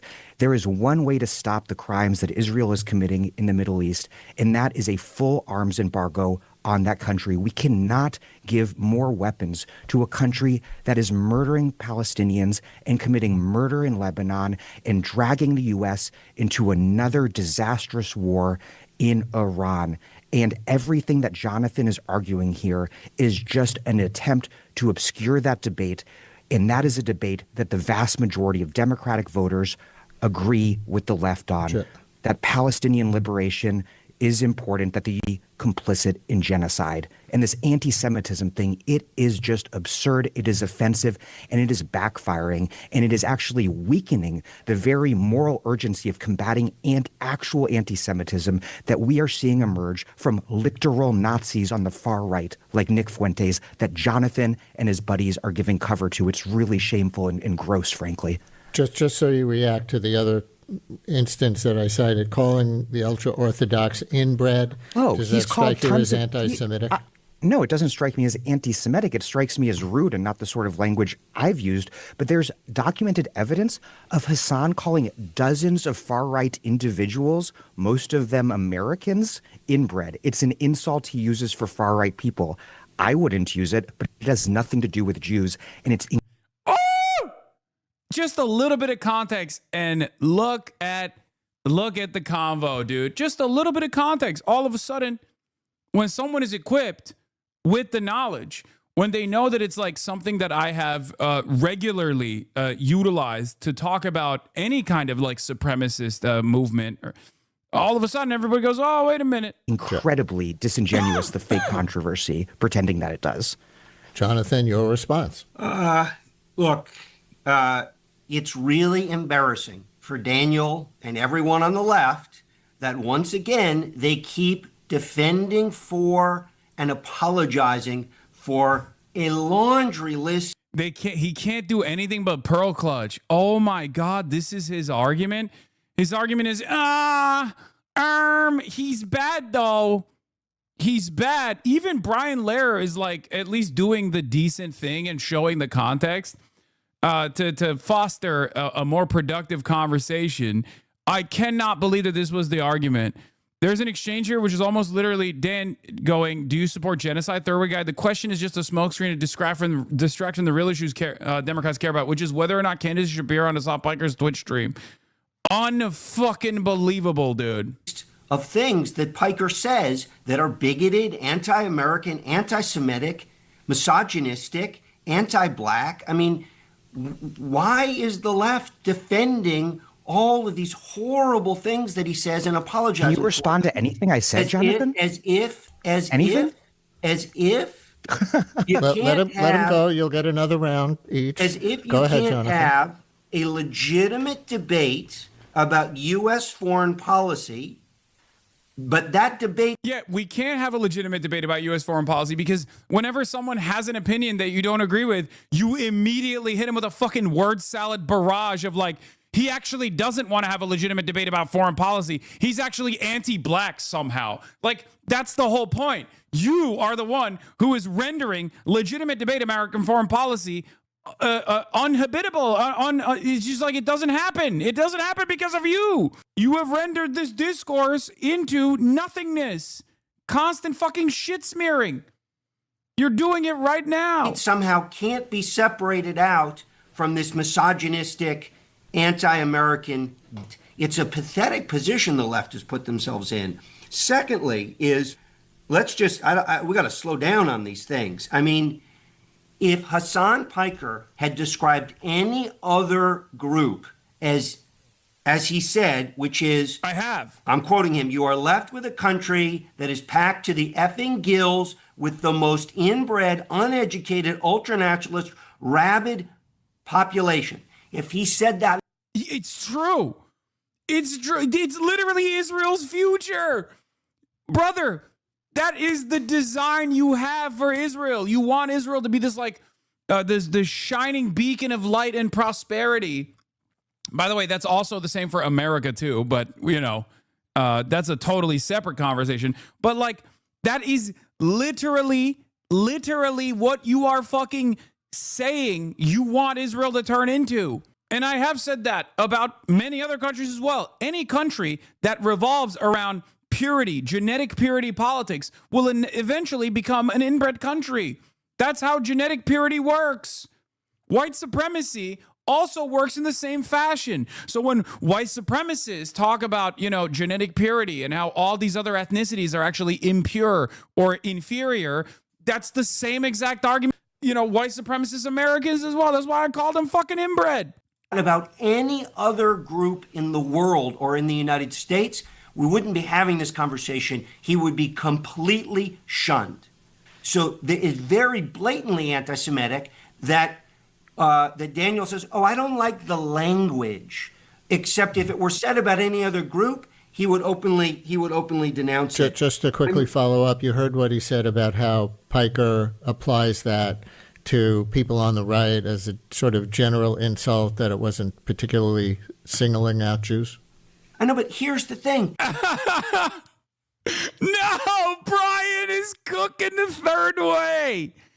Oh my God. Every single thing that Piker says, for example, you started us off with America deserved 9/11, dude.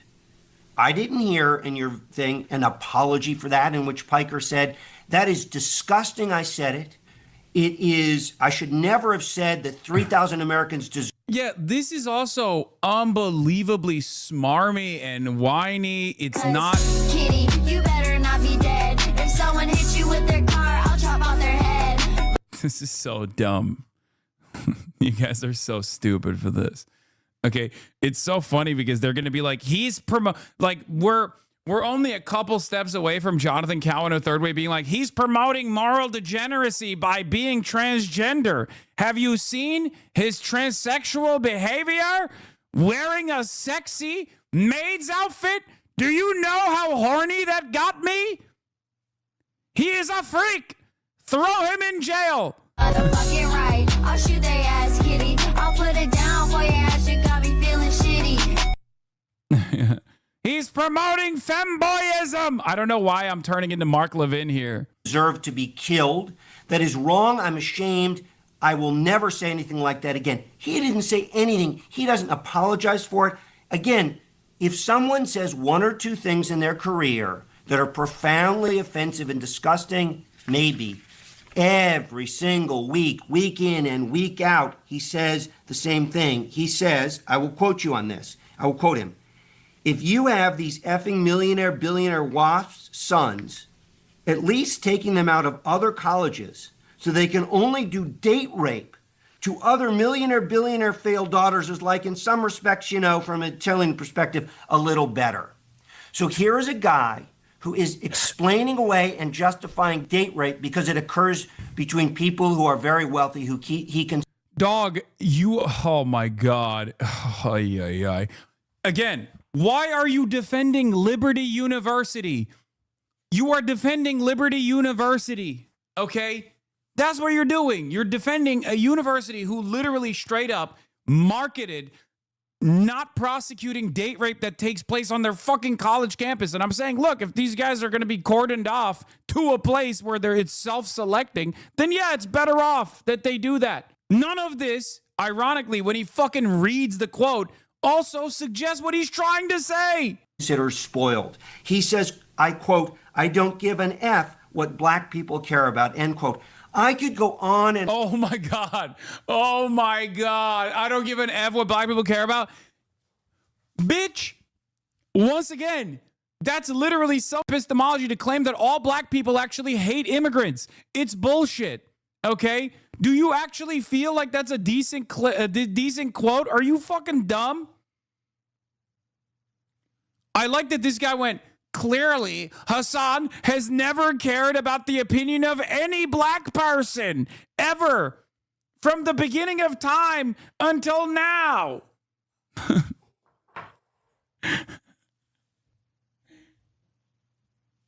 Unbelievably disingenuous. All right, on and on and on. This is not a debate about U.S. foreign policy. This is a question of whether Democrats who want to win over the middle of the country should align themselves and elevate a guy who is this anti-American, misogynistic, and offensive. That's the only relevant question. Everything else is a smokescreen. Let me play one more clip, the one you just referenced, something that Hassan Piker said about black people and, in political context, and then you'll go around one more time, and then we're out of time. This is on his alleged racism, or at least dismissing the concerns of black Americans as just a cover for reactionary politics. This is from 2024. Like it or not, black people care about the border. Man, shut the up.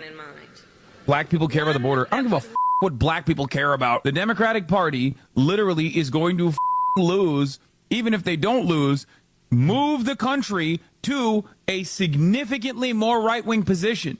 Oh, black people care about this, black people care about that. Like, shut the up. That's not how politics works. I hate that. I hate this, shield, okay? I like that they actually put the more of the fucking clip in context, by the way. This person goes, black people care about the border. So, Daniel, I don't give an F what black people care about is the quote that jumps out from that longer thing. Yeah, wait. But it's not what the actual segment's about. The actual segment's about. So let me just set up that we have a limited amount of time left. Take about a minute to address that and to go back at Jonathan for his last answer, then him, and we'll wrap it up.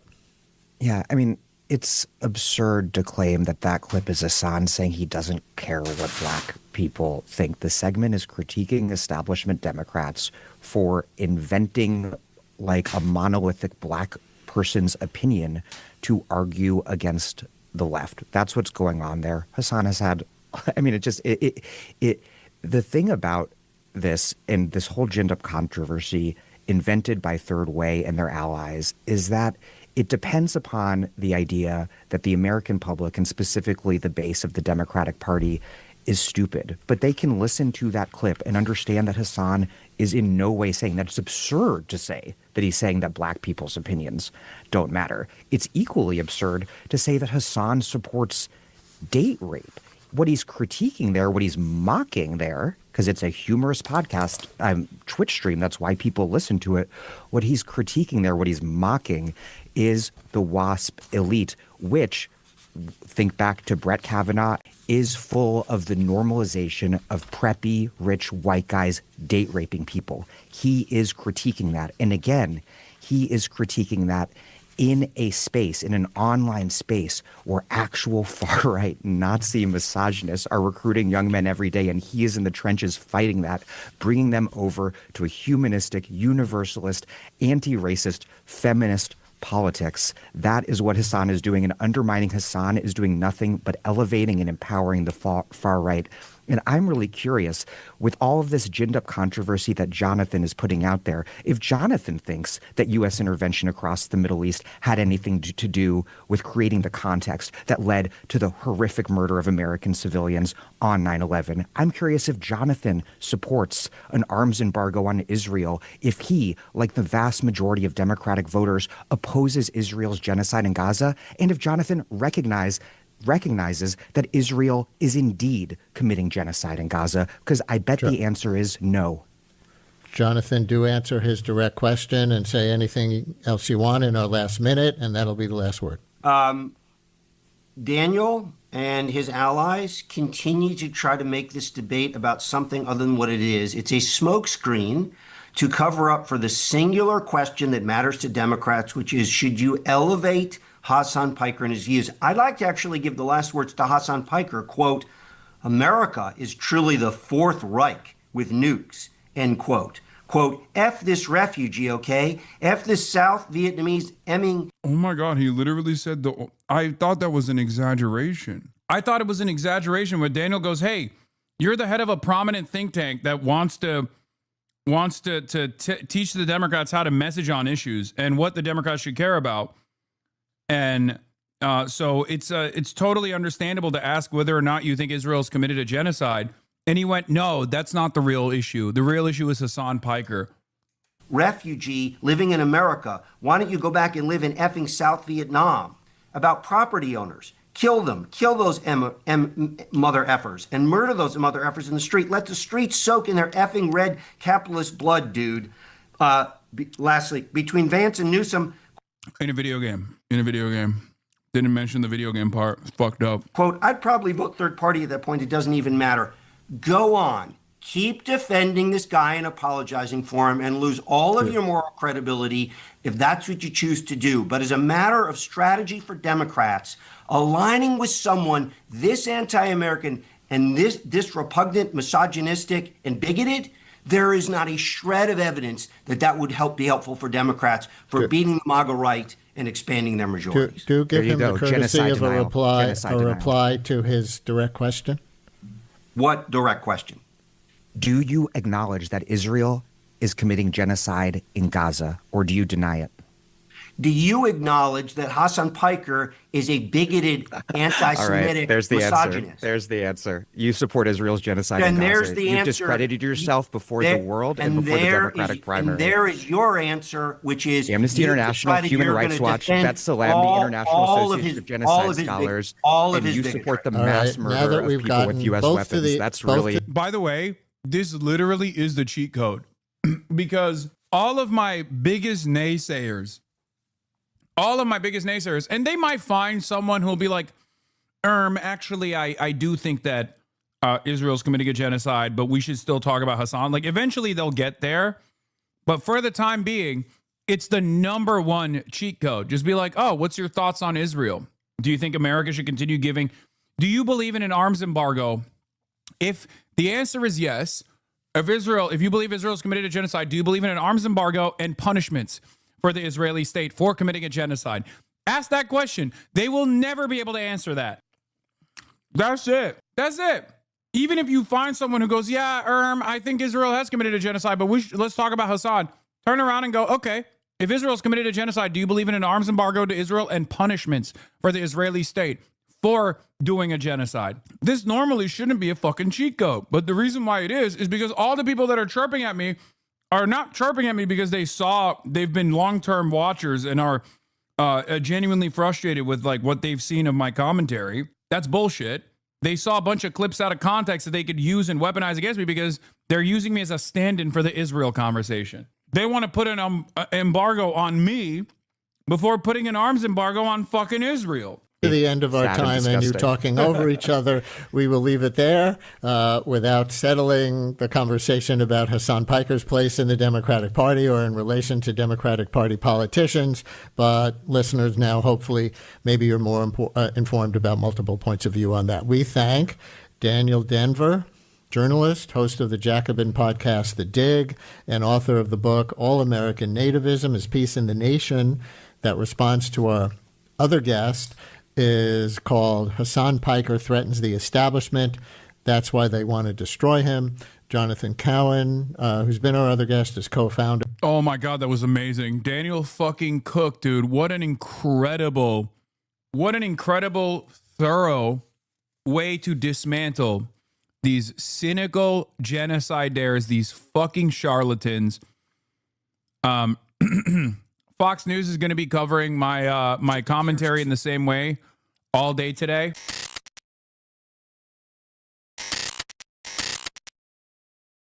I'm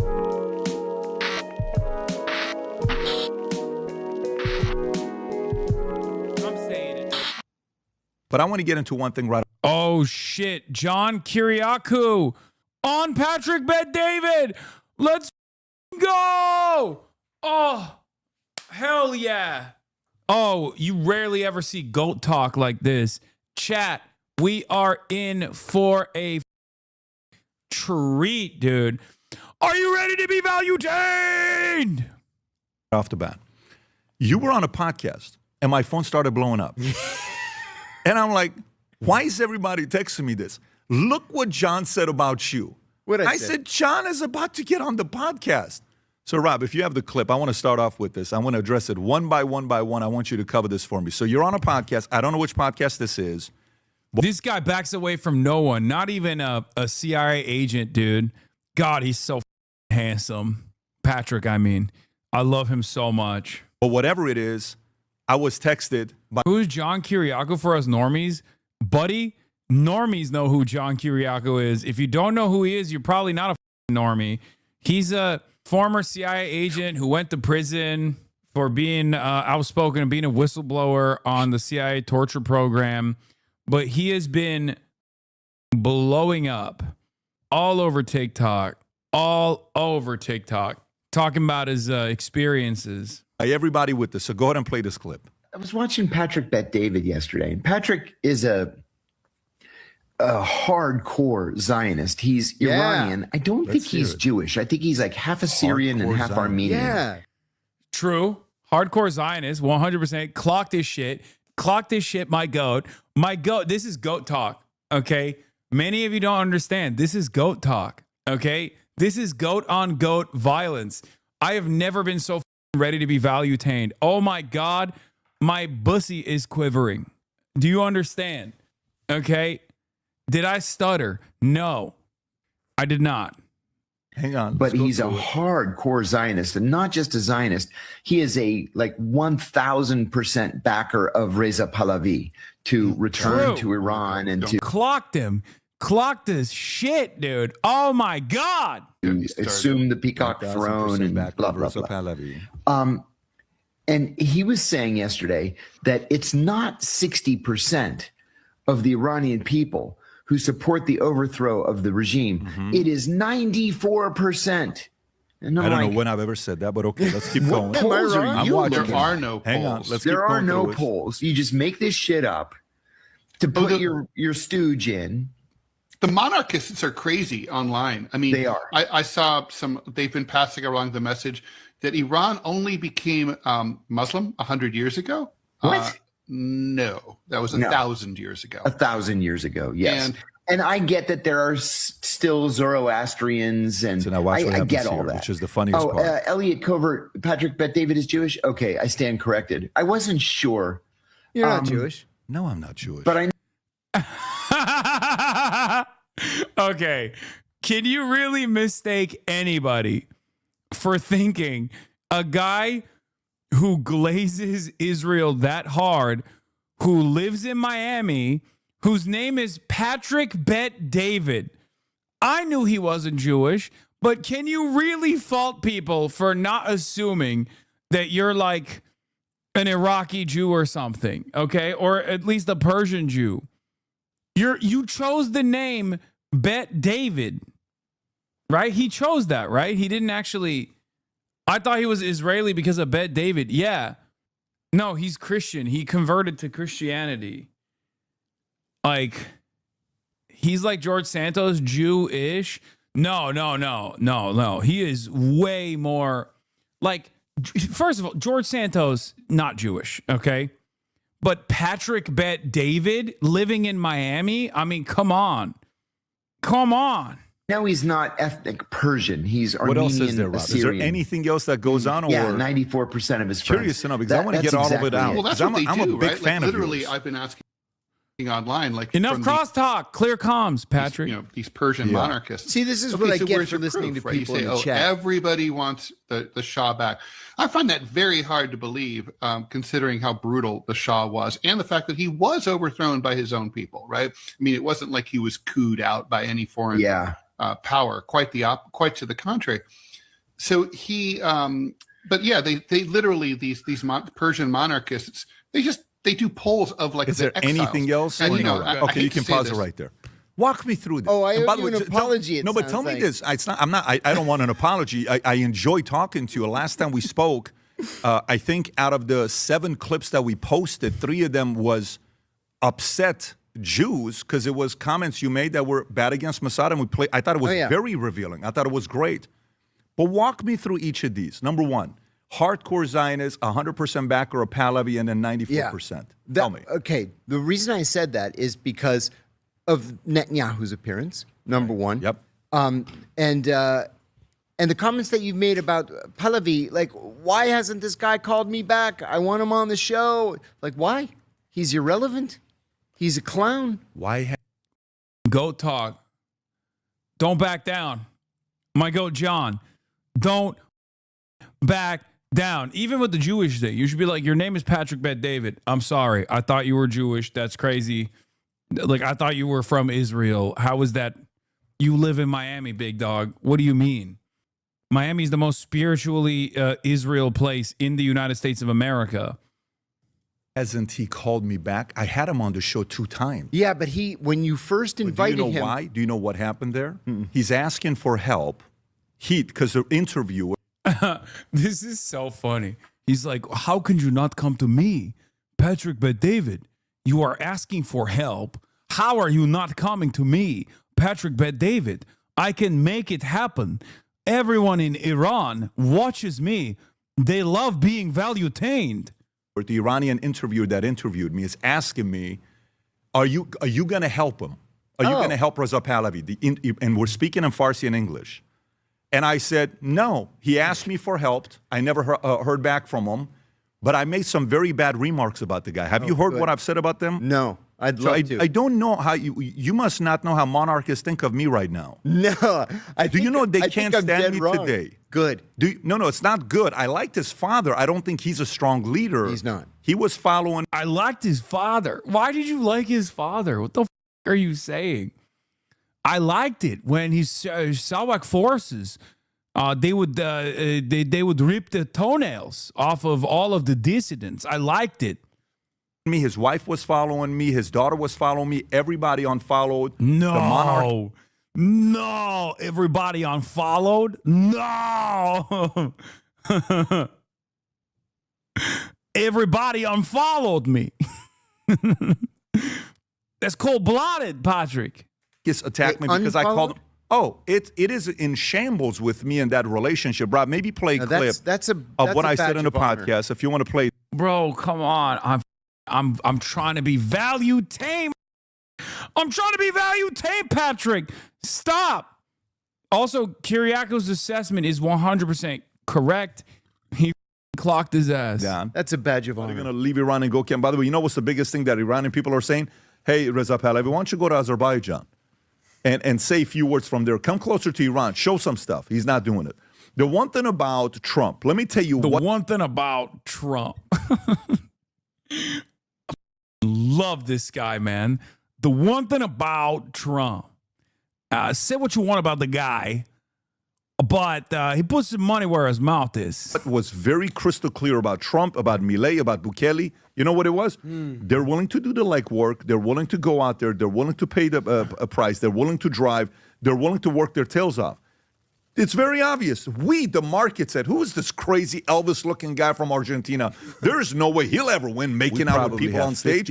Guess what? He won. Who is this Bukele guy that's in his early, mid-30s? And by the way, let me give you what's... I like that he's saying Pahlavi ain't shit because he's not like these other even shittier figures.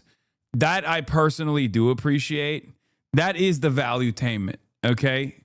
It's like... Yeah, why don't you be more like Milei, Bukele, Javier Milei and Nayib Bukele. El Salvador is doing a phenomenal job. It's going to be confusing. I have a painting of his dad in my house, so I'm a fan of his father. So this is not like a... Yes, I'm practicing live. I'm a fan of his father. I can't do his accent. It's so weird. It's unlike anything I've ever experienced. Because, like, I can do a pretty good Iranian, right? Like, I am Iranian. I am not Iranian. I am Persian. President Trump. Thank you. Benjamin Netanyahu. Thank you. They say Marg bar America in Iran because they don't understand. We will one day have Cuba Day in Tehran. Like, I do a pretty good Persian, okay? Because I do live in Tehran, Jalise. However, Patrick Bet-David's accent is like indecipherable, okay?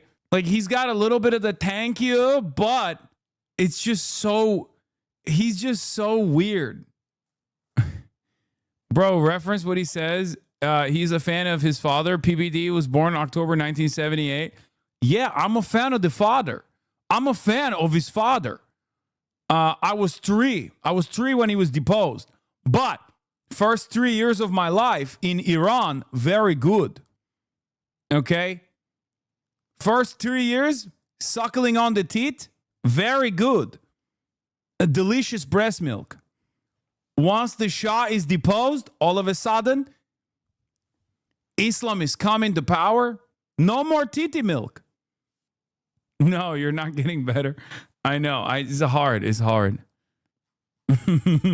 Bash towards the family. No, of course. And so, but this is towards, I was critical of him because for 47 years he's been talking about he wants to have Iran be free, and he didn't do it. And keep in mind, a part of me is, that's the painting in my house. That's a 15-foot painting. His father's right in the middle. My criticism is of him. But I was watching, I'm like, why? That's the best painting of all time. Oh, it's the best. It's the best painting of all time, dude. God, they're inside of like a bank vault, but it's also a library inside of the bank vault. And there he is, Martin Luther King Jr., sitting next to Milton Friedman. In the middle is the Shah, okay? Reza Pahlavi's dad. Okay. Tupac is standing right there, and then I'm right behind the Shah. I'm right behind the Shah next to Tupac. And of course, who can forget Abraham Lincoln? Abraham Lincoln, President John Fitzgerald Kennedy, and Albert Einstein. These are my favorite guys. Yeah, and also Senna for some weird... I don't know why Tupac is there either. No, that's not Danny DeVito, you idiots. No. That's not...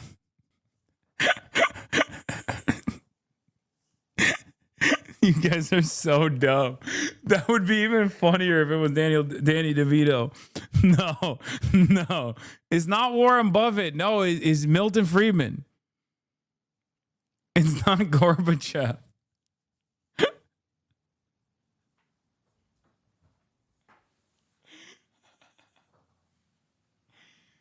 This is what's inside of my corrupt, incorruptible mind.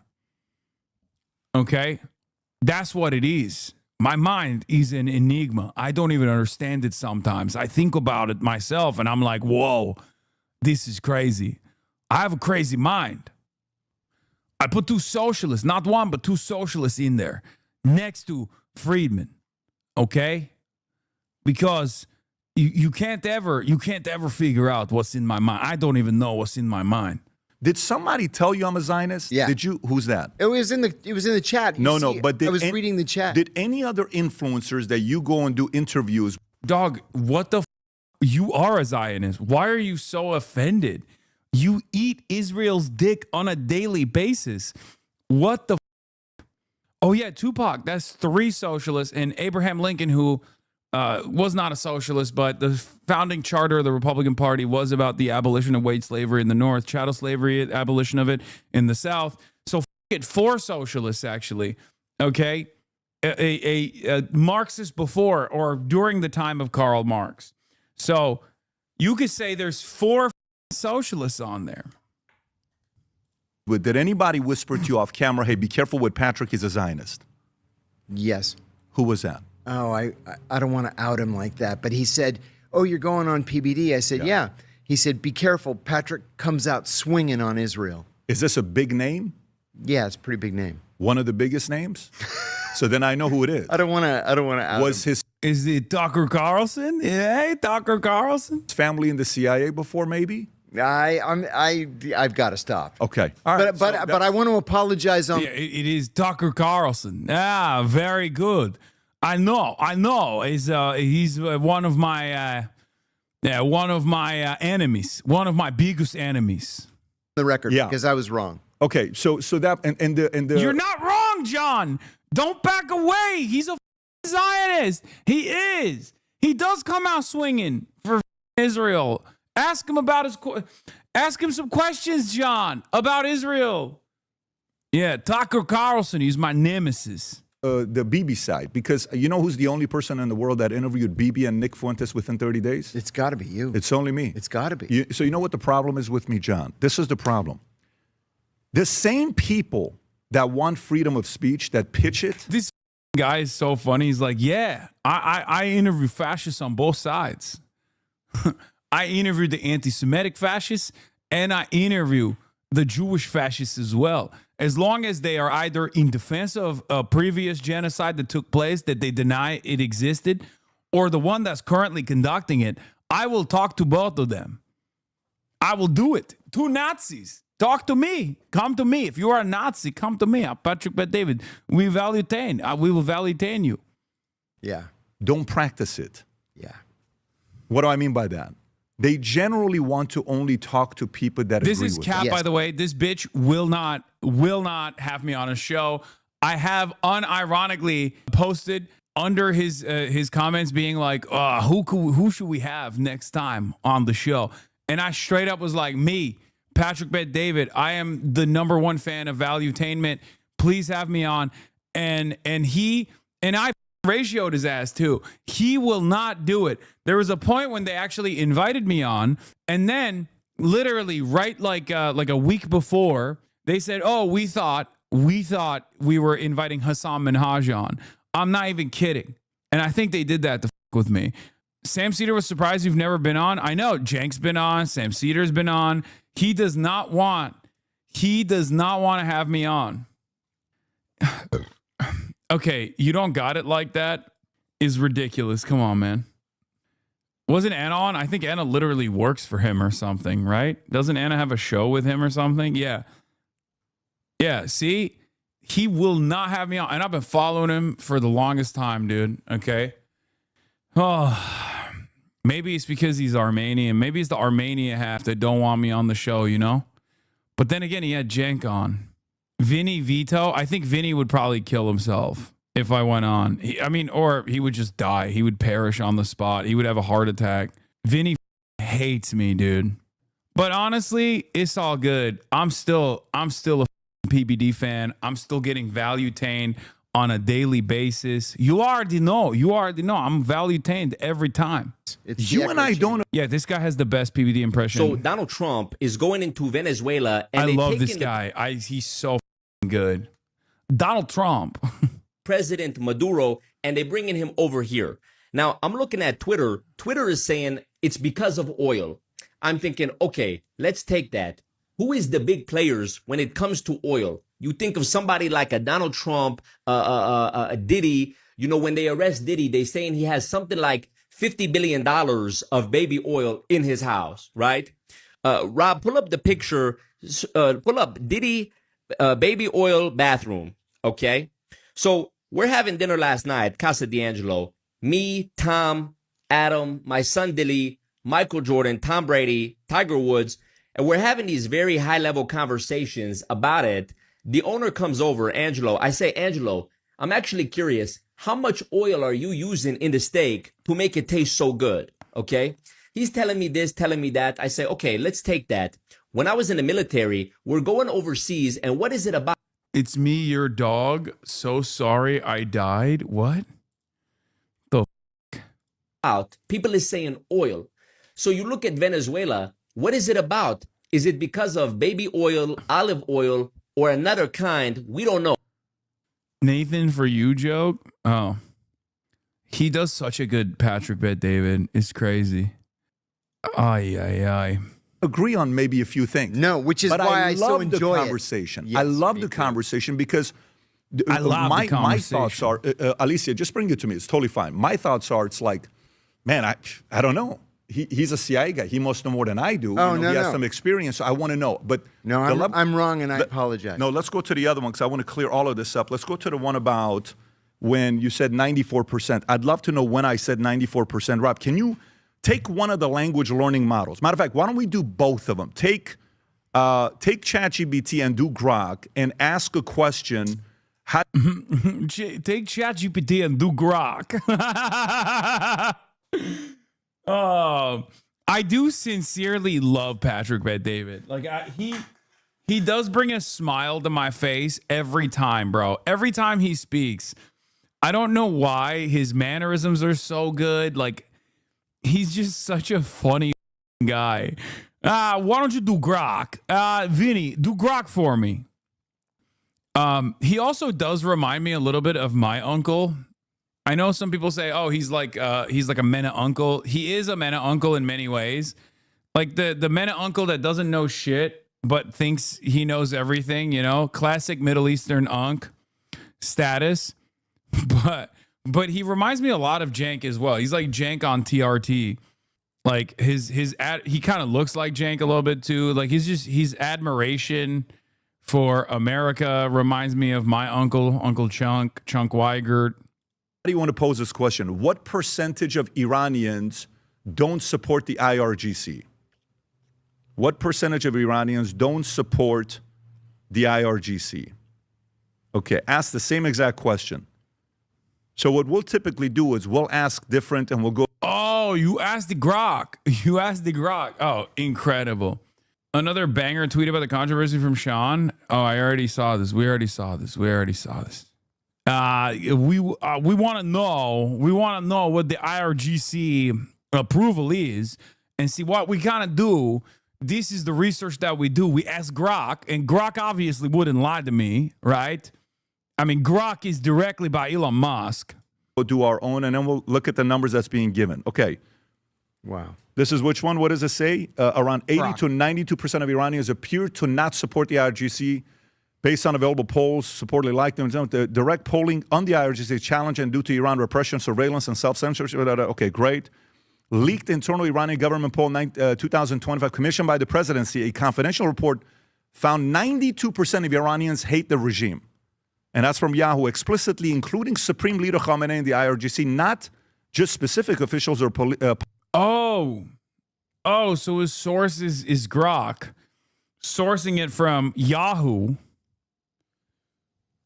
So he did say it. So he wasn't even contesting whether or not he has said 92%, like he initially suggested. He was like, I never said that. Remember? When John Kiriakou said, he said 92% like support or 92% hate the regime or whatever, his initial response was, I never said that. And now he's actually doubling down that he did say that because he got it from Big Yahoo himself. No investment whatsoever. Also, come on, John, don't be scared, please. John, you're much smarter than this. You can contest this idiotic sourcing here, please. This is going to be so disappointing. John is getting value tainted. John, it's go talk, but he's not locking in. He's not locking in. Patrick Bet-David is gaslighting a CIA agent that he isn't an Israel dick rider, and he's succeeding. So what the is going on with the CIA? Maybe this is why he went to jail, okay? It's crazy. Policies. This was cited by Iranian experts and aligns with widespread dissatisfaction. Gammon is the one that I saw. By the way, I haven't even seen the one above that we're reading for the. Go to the Gammon one. Gammon says what? Independent Arts online poll 10,000, 13 to 14 have confidence in the IRGC, so that leaves another 86. And what does it say? Broader regime rejection. Only about 15 to 20% want Islamic Republic to continue. 70 to 80% favor regime change or major transformation. High agreement, 70% with designating the IRGC as a terrorist organization in Iran. Can you go to the, is this ChatGPT or Grok? That was Grok. Okay, let's see what ChatGPT says. Zoom in a little bit. Okay, so direct IRGC spent. Yeah, John is really a fake demon, bro. You can't be hitting that. You can't turn around and be like, oh, where's this information from? Oh, that's right.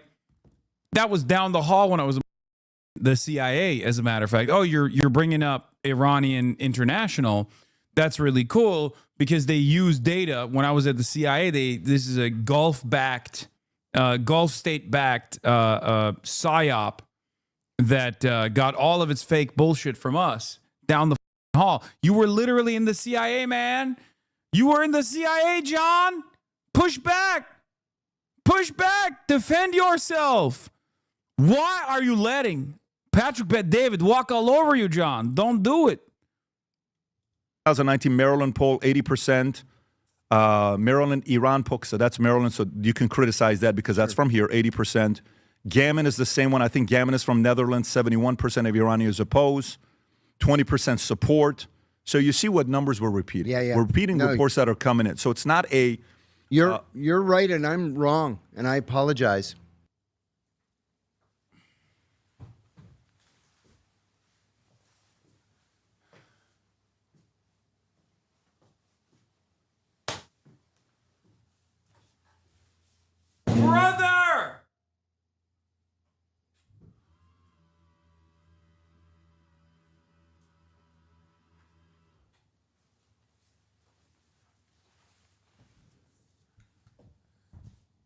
This does not make any sense.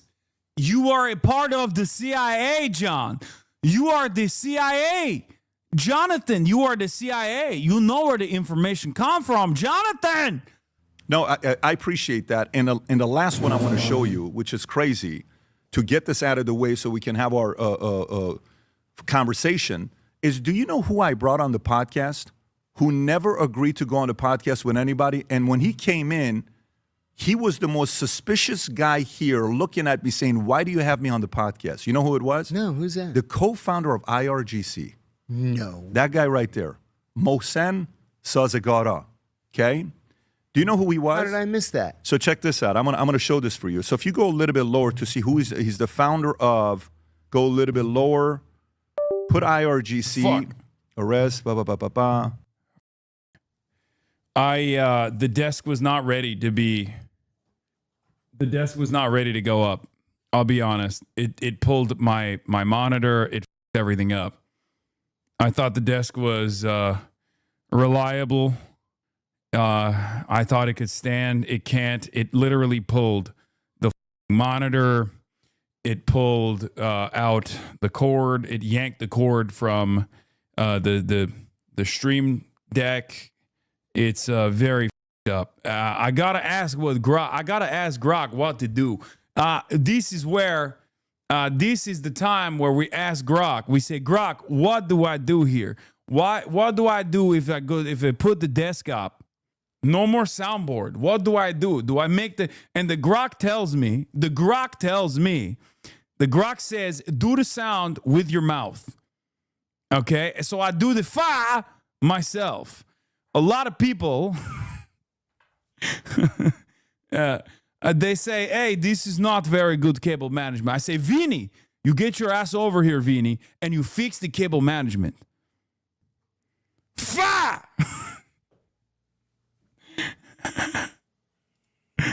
Can we find the IRGC there with him and Khomeini?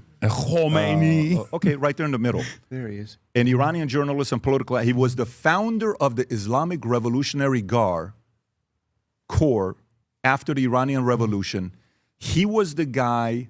It was between him and Khomeini that started the IRGC. Him and Khomeini. He would do the intro to all the tapes where they would send in for Iranians to listen before the revolution happened to pin Pahlavi's people against him. This was the voice. Wow. Then you hit Khomeini.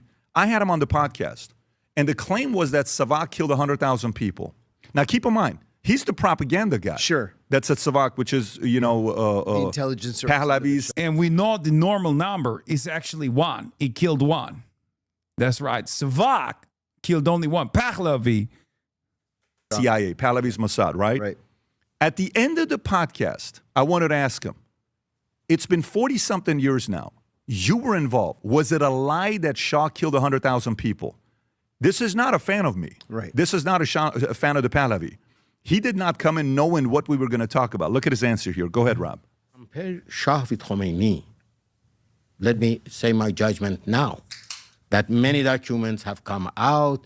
For instance, on those days, opposition claimed that 100,000 political prisoners Shah has.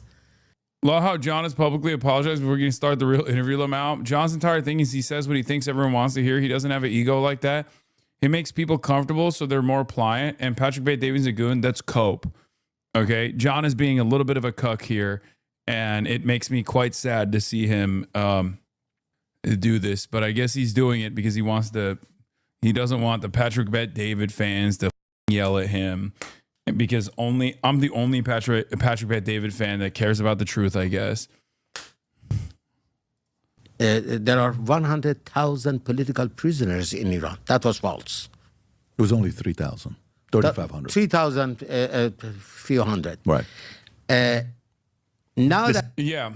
who invented the IRGC that can live in the United States of America. Okay. The IRGC founder that currently resides in the United States of America. I wonder, I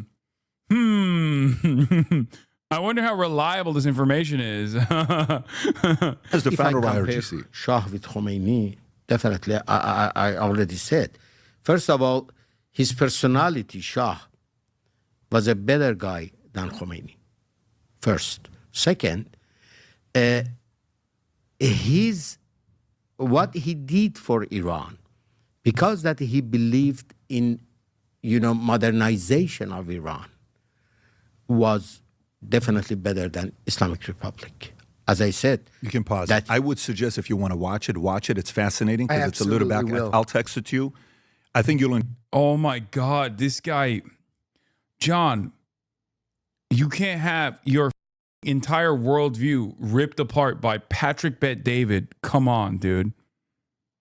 Enjoyed, but these are my positions. My concern is, John, people that have had good relationships. There's this one guy that I think he's the head of the snake, that behind closed doors is creating division and creating rumors and stories about, and he's a very influential guy. Could be the same guy that told you stuff about me. Very heavyweight guy. Very, very heavyweight guy.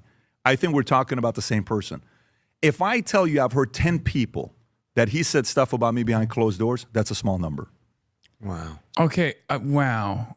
I don't care about your beef with Tucker Carlson, man. What the is going on? Everyone knows he's talking about Tucker. This is a great example of how two people who disagree on something get together and resolve their issues.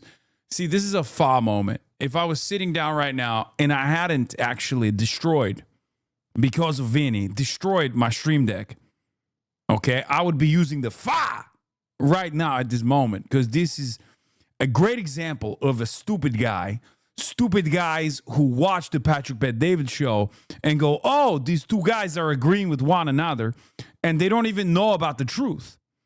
Okay? Fa is what I would do, but I have to do it with my mouth because Vinny f***ed up. Vinny, he did, I asked the Grok, and the Grok said, use your mouth to do the fa sound.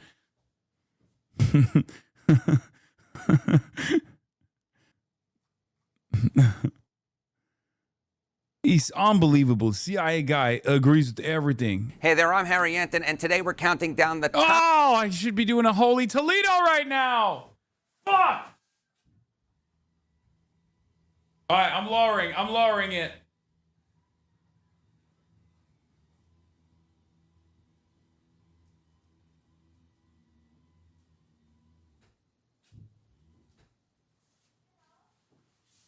No, it's fine. Everything's broken.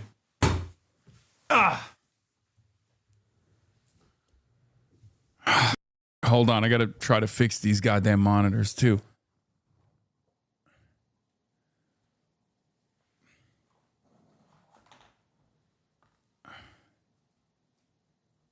Wait, what the hell is this?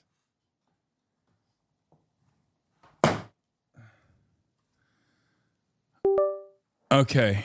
Oh, it's back on. Okay, thank God. Holy Toledo. Oh my God, for a second. I would die. I would have died. If I had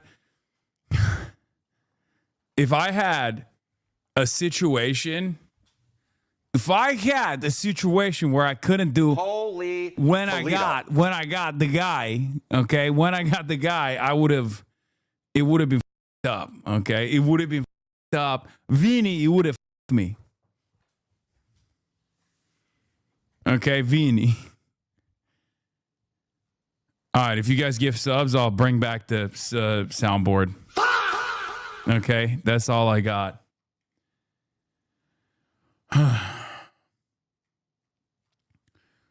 Show me that you like the soundboard. You were like Iron Man with his suit. How can I unsub? You can't.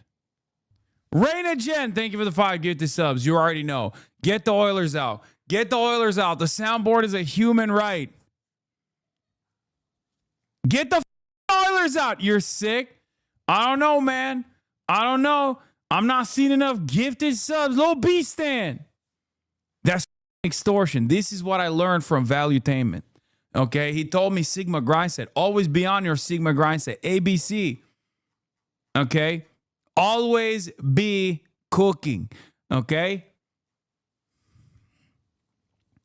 ABS. Always be sobbing. And when you got a valuable product that people like, when you got the valuable product that people like the soundboard, You got to sell it. You got to sell it like life insurance, which is what I saw for many years. I have big businesses. I have so many businesses. Hassan Reaction is one of the best ones in the React channel.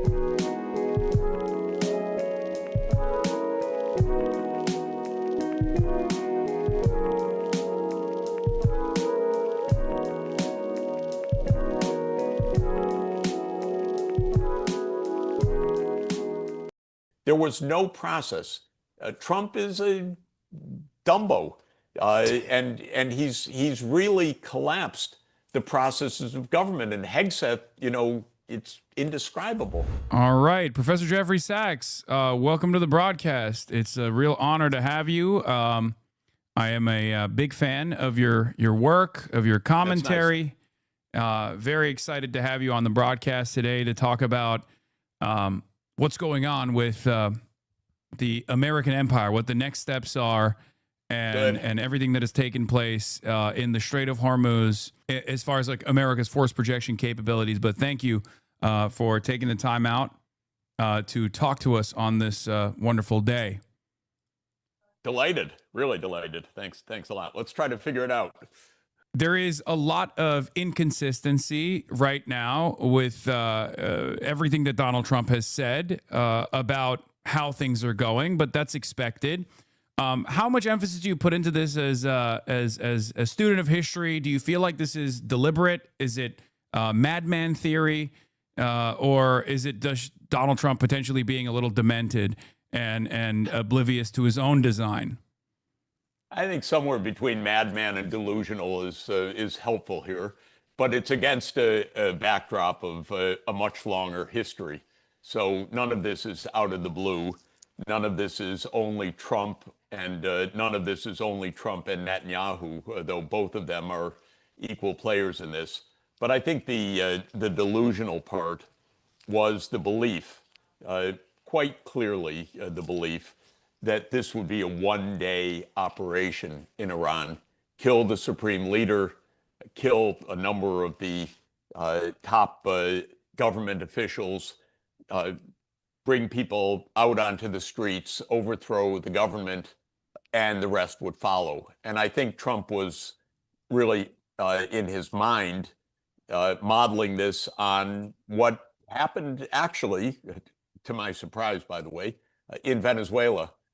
Which is that the president was kidnapped and brought to the United States, and the vice president more or less has played along with the United States, some to Venezuela's advantage because they had been under sanctions and the U.S. stopped the sanctioning of Venezuelan oil, but a lot to America's advantage. Well, Trump thought he would do the same with Iran. What a prize. Trump loves oil. He loves money. He loves power. He is a partner with Netanyahu, who is a nut in his own way. And Netanyahu and the head of Mossad sold Trump the one-day line, and Trump bought it out of his own ignorance. So when that failed, everything became vastly more complicated because, in fact, as many people suspected, even from last summer's Operation Midnight Hammer, Iran has lots of missiles, lots of drones. The Iron Dome that purportedly protects Israel isn't such a dome and isn't so protective in the end. And what clearly a lot of people knew, but Trump did not even factor in, is that Iran started to hit the Gulf country vulnerable sites, including the U.S. military bases, which, in a way, rather surprisingly, couldn't protect themselves against the Iranian drones and missiles. So I would say a few days into this, though I didn't feel that I could make a definitive judgment because I'm not a military analyst. The military analysts that I listened to thought, well, this is lost. The United States can't win this. The gambit failed. And in a way, we've been in that situation now since February 28th. What has been uncertain is what would Trump do in the face of that failure. And up until last night, one possibility was he would double down on failure, which he has done throughout his life.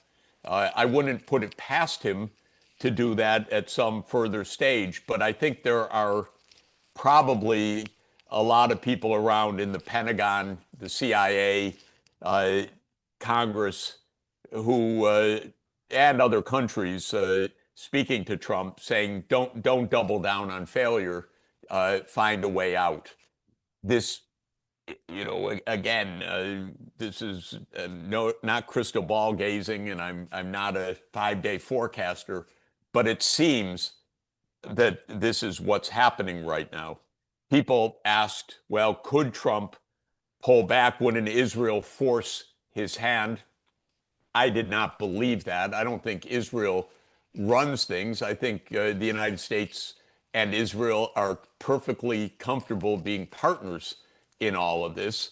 Israel wants regional hegemony. America wants global hegemony. They're partners. It fits together. But I don't think one runs the other, though I do think that we have two con men at the top of these governments, and one con man, Netanyahu, sold a bill of goods to the other con man, Donald Trump, to start this operation. All in all, if you step back from the short-term, very tactical points, this is another demonstration, there are many, but another demonstration that the U.S. is not alone in the world. It's not the global empire. It's not the sole superpower. It's not the indispensable country. It's not the country that can do anything it wants. And one should say that was also proved, again, at great pain in Ukraine, because that was a war to install NATO in Ukraine, and that failed too. So this is another failure with a, quote, success. It's not a success in moral, legal, human, economic, or any other terms, but a success in tactical terms of the Venezuelan operation, which clearly stoked Trump's ego and his mood to try the same thing in Iran. If I could say one more thing, just to step back. The U.S., in effect, has been at war with Iran since 1979. So Trump isn't inventing anything. Not even Netanyahu's inventing anything. He's been at war with Iran for 30 years, but the United States has been at war for 47 years. And that is because Iran used to be part of the American empire. It was brought into the empire in 1953. The U.S. installed what the Persians would call a satrapy. That is a local government that was under imperial rule. That was the Shah of Iran. That ended in 1979, and the United States has been trying to bring Iran back into the fold ever since. The U.S. empire doesn't like countries leaving the empire. It leaves a bad taste, it's resented, and it sends a signal of weakness to other satrapies in the U.S. empire. So the U.S. wants to crush Iran to prove to all the rest, we're in charge, don't even try it. And that's also what's going on in the long term here. Let's talk about the other satrapies in the region, the Gulf states. The Gulf states are perfect vassals in many respects. There isn't really any significant opposition towards American regional dominance. And the Gulf states are, by my estimation, I would say, much more important assets to America's global dominance. They're oil-rich nations. They have oil and gas fields. But on top of that, they have been diversifying their economies pretty aggressively. And a big part of that is investments in the Western world, specifically in the United States of America. By that design, don't you think that there is a real divergence in interests? Because it kind of feels to me like, and I might be totally wrong here, that Israel is fine with a weakened Gulf, and if not even a completely destroyed Gulf, which suits their purpose of constantly agitating, going up the escalation ladder against Iran, which is punishing the Gulf states as well as the global economy. Whereas the American interest in this circumstance would probably be to de-escalate and try to create some semblance of regional stability. That's my first question. Do you not feel like there is more, like we're not playing into Israel's hands a little bit? And then the second question would be, what do you think the China play is here? Yeah, so this is all very well taken. The Gulf countries basically, for a lot of reasons, bet everything on the U.S. And they bet everything on the U.S. And because the U.S. is allied with Israel, most of them bet on the U.S. and Israel, even as Israel was committing genocide in Gaza, for example. And most of the Gulf countries really, even though they had some rhetoric about the Palestinians, didn't really care so much about the Palestinians because, in fact, they had thrown their entire finance, security, economy, supply linkages, technology chains, obviously defense purchases and everything else with the Americans. And it was sad, to my mind. I actually think a number of these smaller Gulf states had done quite a clever job of trying to build a very interesting entrepot economy. I like Dubai. I don't think it's a shell. I think it's clever. They tried to build Singapore on the Persian Gulf. And Singapore serves a very important purpose in the world economy. And I thought Dubai and Abu Dhabi, in other words, the Emirates, was accomplishing something, and same with Qatar and so on. But I also very much was saddened that there was no Arab unity. The Arabic-speaking people, the Arab League, it has been a shell for decades, sad to say, and made that way, of course, by the Americans, because the last thing the United States wants is a strong, unified Arab world.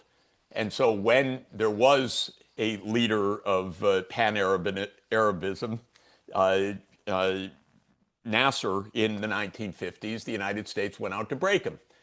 And this is America's cruelty to the world. If you're going to be successful, you're going to be successful as our satrapy.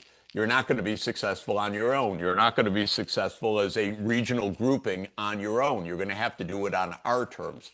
And this is what I do not like about American imperialism over the decades. So all of this is to say, I thought what the Gulf was doing was sad and wrong for years. And I very much regretted the Abraham Accord, which was not just farcical, but tragic, actually. The Palestinians are dying. The Israelis are committing genocide. And yet you have Arab states that are maintaining not only good relations with Israel, but doing business with Israel. And I just find that very, very sad. So last fall, I visited the leaders of a number of these countries, and I wanted to talk to them about these issues, about a stronger Arab League, about stronger Pan-Arabism. I believe in it, and I think it's good for them. But I have to tell you, I came away from those meetings absolutely forlorn, because there was no doubt, this is well before the war started, this is late last year, there was no chance that they were going to break with the United States. And not even, I didn't mean to become an enemy of the United States, but not to throw in the whole lot with the United States. And as an economist, I was telling them also, why are you promising, for God's sake, hundreds of billions of dollars investment in the U.S.? Are you kidding? You want high returns? Invest in Africa. Invest in your own region. Invest in the emerging economies, which grow a lot faster. Why do you promise Donald Trump hundreds of billions of dollars of your money? It's not the return that you it's not what you're going to get. But from a security point of view, their mind was entirely on the United States. We are part of that world. That's our world. China, even if we're part of the BRICS like the Emirates is, maybe someday, but right now it's all America. Okay, this has completely dispelled that, I think. I really think the events of the last weeks has been a shocking reality to these countries. No protection at all. The U.S. military bases are magnets for the bombs. And the United States didn't do anything to protect these countries. And it's probably why yesterday Trump backed down, because, in fact, yes, he could have bombed Iran and Iran would have destroyed the Gulf. And probably that would have happened in 2 or 3 weeks. And there was no defense against it. So I think these countries have learned something quite significant. I don't think that we will revisit American hegemony in this region. Of course, there are a lot of things to happen in the coming days, hours, days, months.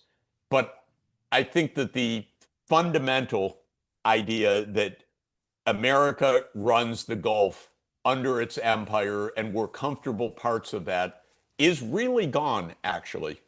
Then what does that mean for Israel? Your point was, well, that's good for Israel. This is weakened Gulf. I don't think so exactly, because Israel was benefiting from the fact that these countries were resisting their own public opinion. They were resisting the natural Arab solidarity. They were resisting international law, all to side with the United States and even with Israel. And I think that was a shame. And I can't really see it continuing in the same way. I don't think tomorrow Saudi Arabia is about to join the Abraham Accords. I hope the Abraham Accords end immediately because they're shambolic. But the point is, I don't think that this, I do think what Israel wanted was defeat Iran cleanly, quickly. You run Iran, we'll run the Middle East for the United States. The U.S. can keep the oil revenues, it can do some of the big play, but we'll run the region. And that has been shot. So I don't see this as a plus for Israel, and not that Israel deserved a plus out of this. Do you feel like that's a miscalculation on Israel's hand? Because what I was trying to say is that they might want a weakened Gulf, but they don't think clearly about what that might represent for Israel's greater Israel project, its ambitions of territorial acquisition, expansion, continued dominance, and occupation over the Palestinian people. I just meant that this is a tactical misstep from Israel, certainly. But I do think that Israel has engaged in many of those throughout this entire process. I mean, more reasonable people in the American State Department recognized very quickly after October 7 what Israel was doing and what it was about to do, and tried to restrain Israel for its own benefit. And yet their unbelievable appetite for death and destruction, and their vengeance quest, or perhaps their what they calculated as their last opportunity to engage in territorial acquisition before America shuts off the tap, has backfired on them and has, I think, permanently scarred Israel's reputation in the Western world. So I agree with that, but I think from Israel's point of view, they didn't see it that way up until now. They really thought maybe up until last night, and again, we're playing with hours because there really is a lot of uncertainty. So I don't want to say anything too definitive because I'm so easily wrong on this. But just to say, Israel has thought we can be as bloody-minded as we want, because what really matters in the end is two things, is force and American backing. And if we can win on the force side, America will back us fundamentally, because America fundamentally is about force also. Mm-hmm. And so I think they have thought, well, it's true, every one of our wars is gone for shit, if I could put it that way, from Libya, Sudan, Somalia, Gaza, Lebanon, Syria, Iraq. Yeah, it's all terrible. You know, the whole region is in flames. But we're still winning, basically. We're winning. There's no one that can stand up to us. And if we can just get rid of Iran, the rest, the flames will die down and we will be in control. And I think that is the Israeli calculation that, yeah, it looks bad. Of course, it's bad. Lots of people dying, hundreds of thousands, millions, whatever. But in the end, we're still winning because force is the point and America still backs us.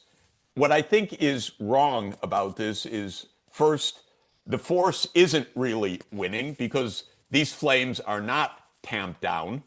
And if it's true that America has seen its limit, which I think is likely to be true, that is a major jolt that Netanyahu did not gamble on. And it's not just Netanyahu, it's the whole Israeli extremist leadership. And what is really serious for Israel is that they have lost the support of the American people. And that was quite an operation to pull that off, because the American people, for many, many reasons, for many, many decades, were overwhelmingly supporting Israel, and it's over. And it's not going to come back. And so this is the most fundamental point. Israel does not even have the backing of its only remaining sponsor right now. And that is amazing. When you see major politicians in the United States, not political entrepreneurs pulling on public opinion, but incumbents running against Israel, this is something we haven't seen basically in Israel's history. And I have told the Israelis, I told them in an interview that I did with Haaretz the second week of the war, I said, you're going to destroy Israel if you go ahead and do it this way. And I had a little face-to-face little argument with the Israeli ambassador to the UN a few weeks ago. Danny Denon. Yes, and I said to him, my line isn't, you're homicidal. I could have said that. I said, your country's suicidal. What you're doing is devastating for Israel. Yeah. And he did not like it, let me say. But in any event, I don't think that this is a kind of great tactical, keep them fighting, we're better off. I think that this is really, it's bad for everybody. I just see it as lose, lose, lose. I don't see it as lose and win. This is just terrible. I just believe war is disastrous in general, and this is another case of that. As for China, China is extraordinarily clever and well-governed. And the main thing China has done since decades is no war. And that will continue. And what they've done with the no war is invest, invest, invest, invest to the point where they dominate most industries of the future now. Yeah. So while we play around and listen to Trump's taunts and claims about being the hottest economy in the world, China owns the future of the world auto industry because it's going to be electric vehicles. They own the future of the world energy industry because it isn't going to be oil and gas. And so China's just been extremely clever and biding their time and being quite serious, not threatening anybody, and not. It's not right to say they duck these issues. They're for peace and they're also not exactly doing what a cover of The Economist magazine depicted a couple of weeks ago, the famous line that when your enemy's making a mistake, don't interrupt them. China's not happy with this war. China's not happy with any of the wars. Its vocation is technological excellence and being the largest manufacturer in the world. Yeah. And it would like peace on that basis. Yeah, they can't trade max if there's no stability, if there's war. That's it. China has obviously made attempts pre-October 7 successfully to implement a ceasefire between Iran and Saudi Arabia. China receives the overwhelming majority of its energy needs from the Persian Gulf. All of that transits from the Strait of Hormuz. Obviously, this is a major problem for them. So my question to you, Professor, is: do you believe that China could be doing more in terms of aiding Iran to ensure that Iran has an upper hand, or do you feel as though China is actually also telling Iran to restrain itself, as some have observed in this process? Yeah, today is a very weird, peculiar, interesting day, and it's hard to sort out exactly where we are. But Trump backed down from a renewed attack. He claimed not to back down from the blockade on Iran, but whether there is such a blockade or not is being heavily debated by the hour right now. So it could be just Trumpian rhetoric that is pretty vacuous, because there are also reports of large numbers of Iranian vessels that are coming in and out of the Gulf. So I have to say, it's not precisely clear by any means what's happening now, and it's even less clear what will happen. But what I would say is the following. It looks right now, maybe, that there's a quasi-equilibrium, a fancy term, which means this is not stable, but maybe this can go on for a bit, that enough oil and gas will pass through the strait that the price will stay at around $100 a barrel, which is where it is right now. If that happens, it's bad for the world economy, certainly, but it's not a catastrophe. It's not a collapse. Had Trump attacked last night and the oil fields and desalination plants had been destroyed, and that was looking like it could really happen, and maybe still will happen, the price of oil would be at $140 a barrel today and heading higher. So there may be right now a tacit equilibrium in which Iran's going to collect some tolls. It's going to restrict some passage. Maybe every few days the U.S. Navy will do something demonstrative to corral an Iranian vessel. But both sides will avoid, I may be dreaming, by the way, but I'm thinking that maybe both sides will avoid worse. And at $100 a barrel, the world economy survives, though people feel pain, but it doesn't go completely into devastating crisis. If that's the case, nobody will do heroics in that case. That would be somewhat open Strait of Hormuz. De facto, maybe not in Trump social, True Social, but de facto. That could go on for a while. It actually could go on for quite a long time. Iran would probably not want to break that by bombing somebody and inviting a new round of war. So that's one possibility for the foreseeable bit.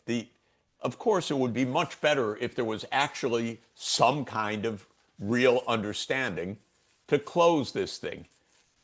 That's what we should have, but that's quite hard, because the legitimate answer for Iran is that the United States close its bases in the Gulf, that Iran has security. Ultimately, at the core of all of this, well, again, not at the core of all of this, there are two strands that are feeding into this. One is three strands. One is an American revenge strand for 1979. One is an American delusion, let's control the world oil supply strand, which is very Trumpian. And the third is the Israeli Greater Israel plan. We need to dominate the Middle East so we can beat the shit out of anyone we want to beat the shit out of. And the answer to that is the real answer, because that also would get the Israeli instigation of American wars and of their own wars stopped, and that is a solution for Palestine. I happen to believe either the two-state solution or a one democratic state solution, either one's fine with me, but the two-state solution is the one closest to international law, and I think it should be implemented, and I think it would be the fundamental path to peace, because so much of what's happening is to prevent that from happening. But I don't think that Trump is smart enough, politically capable enough, with a team enough, able to maneuver American politics enough, able to shut down Netanyahu, Smotrich, and Ben-Gvir enough. All the things that a real American leader would do. I doubt that even if he wanted to do it, that he knows how to do it. That's the problem. Yeah. I have two questions. One, Trita Parsi has said that the current limbo state that we're in with the quasi-open Strait of Hormuz, is it open, is it not open, with the double blockade, has given an opportunity to the United States of America to pull back, to retreat without going up the escalation ladder, while still while still refusing to abide by the Iranian terms. So there's almost a quasi-ceasefire without a real ceasefire being implemented.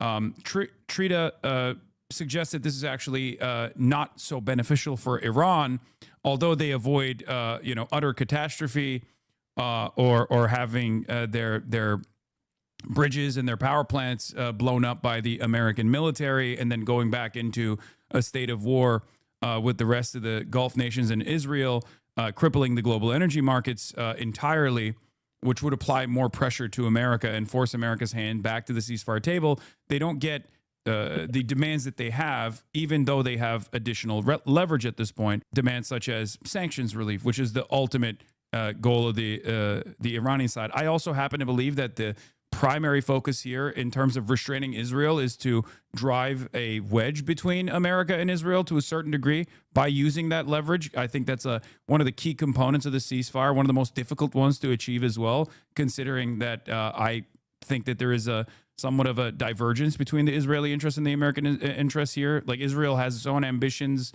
and is absolutely and definitely has the most pliant administration, the most pliant American administration they've ever had, demonstrably so. One that's crazy enough. Trump has said it. The Israelis pitched it to every president, but I'm the only one that took the bait. Yeah. Do you also feel as though this is not so beneficial for Iran if there is this quasi ceasefire that's implemented with the potential American blockade on top of the Iranian toll system that's implemented? Yeah, well, look, I'm a believer in general that actually peace that is negotiated and formalized is mutually beneficial to two sides. I don't believe peace is a win-lose. I believe peace is a win-win if it's well negotiated. So any situation like this, which is just a kind of limbo, to my mind, is not as good as one would get if one had a structured, serious outcome. And so I agree with Trita, the characterization that this is a kind of off-ramp without calling it an off-ramp. Maybe, again, we'll see tomorrow. Everything could be changed. But as of today, that's what it looks like. And that's much better than what it could have been. And as I said, it's livable for everybody. Not great for anybody, but livable for everybody. If what Trita means is, that Iran should press the advantage somehow and force, not settle for this, but force the hand of the United States to come up with the better outcome, I don't know if that's possible. What I believe is the right thing to do is that Iran has put forward a 10-point plan. We don't hear or see much about it. If there is such a plan, which I believe there is, something was published. It looks like there is such a plan. I mean, it's, again, we've seen it, but just to formalize that, Trump, once upon a time, a couple of weeks ago, said, well, this is the basis for a settlement. I would like to see the Iranians say, well, Trump said this is the basis for a settlement. Here's our 10 points. We want to discuss this. And if the United States is ready to discuss this, I still wouldn't do it, by the way, face-to-face with the United States. I would do it in a multilateral setting. I don't trust the U.S. to negotiate at all face-to-face. They keep killing people that they negotiate with. But I do believe that it would be possible to put the 10-point plan on the table, again, which Trump, in his way, in a True Social post said, is the basis for negotiation. And if the United States says, yes, we're ready to negotiate on that basis, that would be better than this limbo right now. And that's what I would like to see Iran do, because we could get something that is a better outcome for the U.S., a better outcome for Iran, and, I have to say, a better outcome for Israel, but not for Greater Israel. I don't believe in Greater Israel. I believe in Israel living in its borders of the 4th of June, 1967, and an agreement on that basis would secure Israel, and it would secure Palestine, and it would secure peace. So that's what I would like to see. There's different schools of thought here, but one of the things that I have thought about is like, how could this be beneficial for America as far as like generating leverage against China? Because as we both know, China has the nuclear trade weapon, export controls on rare earth minerals that are necessary for the American defense industry and necessary for pretty much everything, right? They have almost complete monopoly. America and the Western world currently has no contingencies against that. They have attempted to develop refinement in places like Australia, I believe, but there is no way for the Australian market to compete with the Chinese one as it stands currently. So my assessment, if I were to try to figure out if there's any logic to what Donald Trump has done in the Gulf so far, which obviously undermines the petrodollar, undermines America's force projection capabilities, has been a spectacular defeat overall, has actually forced our allies in the Asian Pacific region to reconsider how American security contracts look like. God forbid, a similar situation to the Gulf happens against China.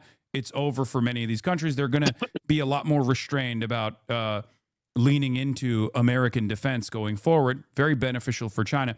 However, is there a positive side to this from long-term American interests? What I've been thinking about quite a bit is the Venezuela action. Venezuela has heavy crude, different refinement, but we do have refineries in the United States of America. The processed Venezuelan heavy crude has the largest known natural oil reserves in the world, if we are to believe the assessment there. Yep. Before the Gulf was completely shut off, Venezuelan crude being refined in American refineries would have actually destroyed the small business fracking that we have in the country. Now, with the price of oil barrels going up to $100 and more, do you think that there is an opportunity here for America to become the largest oil exporter to try to make up for the additional lack of supply coming from the Gulf? Do you feel like this could be one way to try to generate leverage against China, which currently needs the Strait of Hormuz to open so they can continue getting their energy needs met from the Persian Gulf? Do you feel like America is trying to reroute all of the oil by taking over Venezuelan crude and become like the single largest exporter of oil, which includes sending oil to China instead of straight. So if I understand the question, first let me say, I do think that part of the idea of the whole operation was to control the world oil markets. And the idea was that the United States thinks in its mind, especially post-Venezuela, but in general, that we can tell oil producers in the Americas where to send their oil. It's not true, but let's just say that that's the Trumpian mindset. We control the Americas. They thought we somewhat control Russian oil because we turn on the sanctions, off the sanctions, and they kind of work. Not very much, but to an extent. And third, we'll control the Gulf. And again, I think the premise of the operation was one day, kill the leaders. Now we control Iranian oil, and we're back to a comprehensive hegemony of the oil and gas in the Middle East. And if you consider all of America's influence, that's a lot of leverage.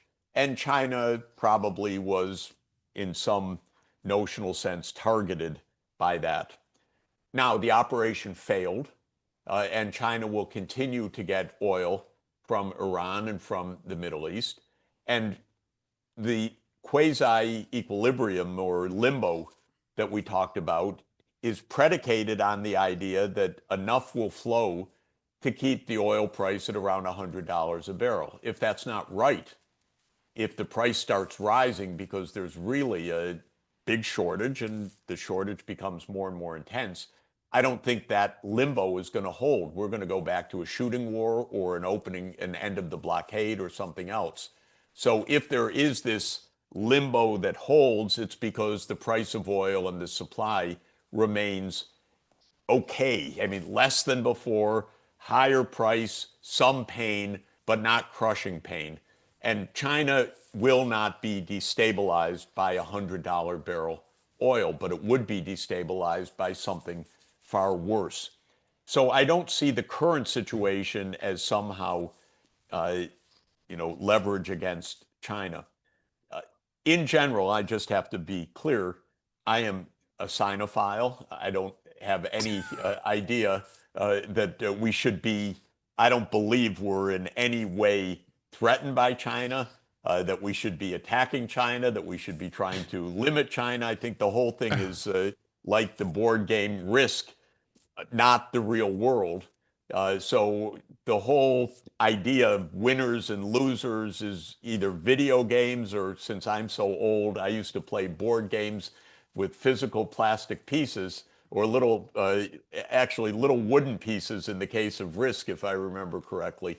But the point is, I don't even believe this is a legitimate idea. I think the whole thing is farcical and tragic, stupid, let me put it that way.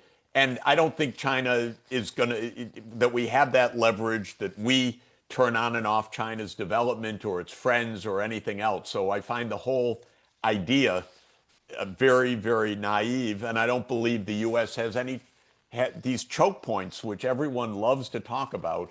I don't believe in any of them, by the way. I mean, you're right. If there are any choke points, it's on China's side right now. Not the other side. China doesn't actually want to deploy those choke points, but it will if the United States gets too ornery. All of this is to say, yes, there are people that I do not regard as very clever sitting in our government, gaming out how to hurt China, no doubt. I think it's a pretty ignoble job. I wouldn't assign it to graduate students. I would not, or undergraduates. I would not think that it is going to be successful. I notice that most issues of Foreign Affairs magazine now are about economic warfare. I find the whole thing absurd. I mean, not just absurd and sad, but dumb, not accurate, not realistic, not likely to succeed, replaying the Soviet containment policy 80 years later in a very naive way. against very, very different conditions. So all of this is to say, I don't think the current limbo is anti-China, but if oil prices were to really rise, which they could, this limbo will not hold. Something will break. We'll go back to war, or we'll get a real agreement and we'll end the blockade and we'll get a real opening. Something will give if oil prices continue to rise significantly. Yeah. The reason why I asked that question is not because I think it's a smart play or it will be successful. I'm just trying to make some sense of what America has done thus far, because it seems so ultimately senseless that, like, if there was any sort of materialist interpretation, materialist analysis here as far as like what America is trying to do as far as its like long-term plan, as it openly says it's trying to wage war against China, our largest trade partner and the manufacturing hub of the entire planet, which, as you also pointed, is very different than the USSR in a very meaningful way, because we've designed this intricate international trade system, and therefore we rely heavily on not just China but the entire Asian markets, and therefore blowing up the Gulf, which provides energy to the entire Asian markets, is a disastrous outcome, and will have many domestic issues that we're already seeing unfold right now, even though America is a little bit more sheltered from the immediate impact. Obviously, it's going to come back as far as like a major inflation crisis when different components that are being manufactured in the Asian markets are unbelievably expensive, and therefore American goods, American commodities are expensive as a byproduct of that. You know, your question is very good, but I think that I do think the answer is two things. One, the United States made a bad mistake, and I'm just talking about the prediction of outcome. They didn't understand. Second, all of the analysis and all of the gossip and all of the people that I've talked to say that this was Trump's decision, almost alone. So what I see in this is not only kind of a dunderhead decision based on the Venezuela model, if I could put it that way, but also a complete collapse of decision-making processes in the United States, which concerns me a lot. Even things like the National Security Council, interagency assessments, the Director of National Intelligence sidelined. None of it shows what I would regard as a rational process. What we have from all good inside accounts is Netanyahu selling a bill of goods to Trump, Trump buying it, and all the sycophants in the room saying, okay, I'll back you, Mr. President. I don't agree with it, but I'll back you. And Congress dead. So presidents used to consult with congressional leaders, by the way. Even when they were being imperial presidents, they consulted with the heads of the armed services committees, with the heads of foreign affairs, with the Senate and House intelligence committees. None of that happened here. There was no process. Trump is a Dumbo, and he's really collapsed the processes of government. And Hegseth, you know, it's indescribable what this guy has done, and he fired a lot of generals along the way, and nobody seems ready or interested in standing up. Joe Kent did. He said, I resign. But other than that, nobody in Congress in Trump's party said, whoa, this is, except Rand Paul, but I mean, no leader in the party said, come on, are you kidding? What the hell are we doing here? Yeah.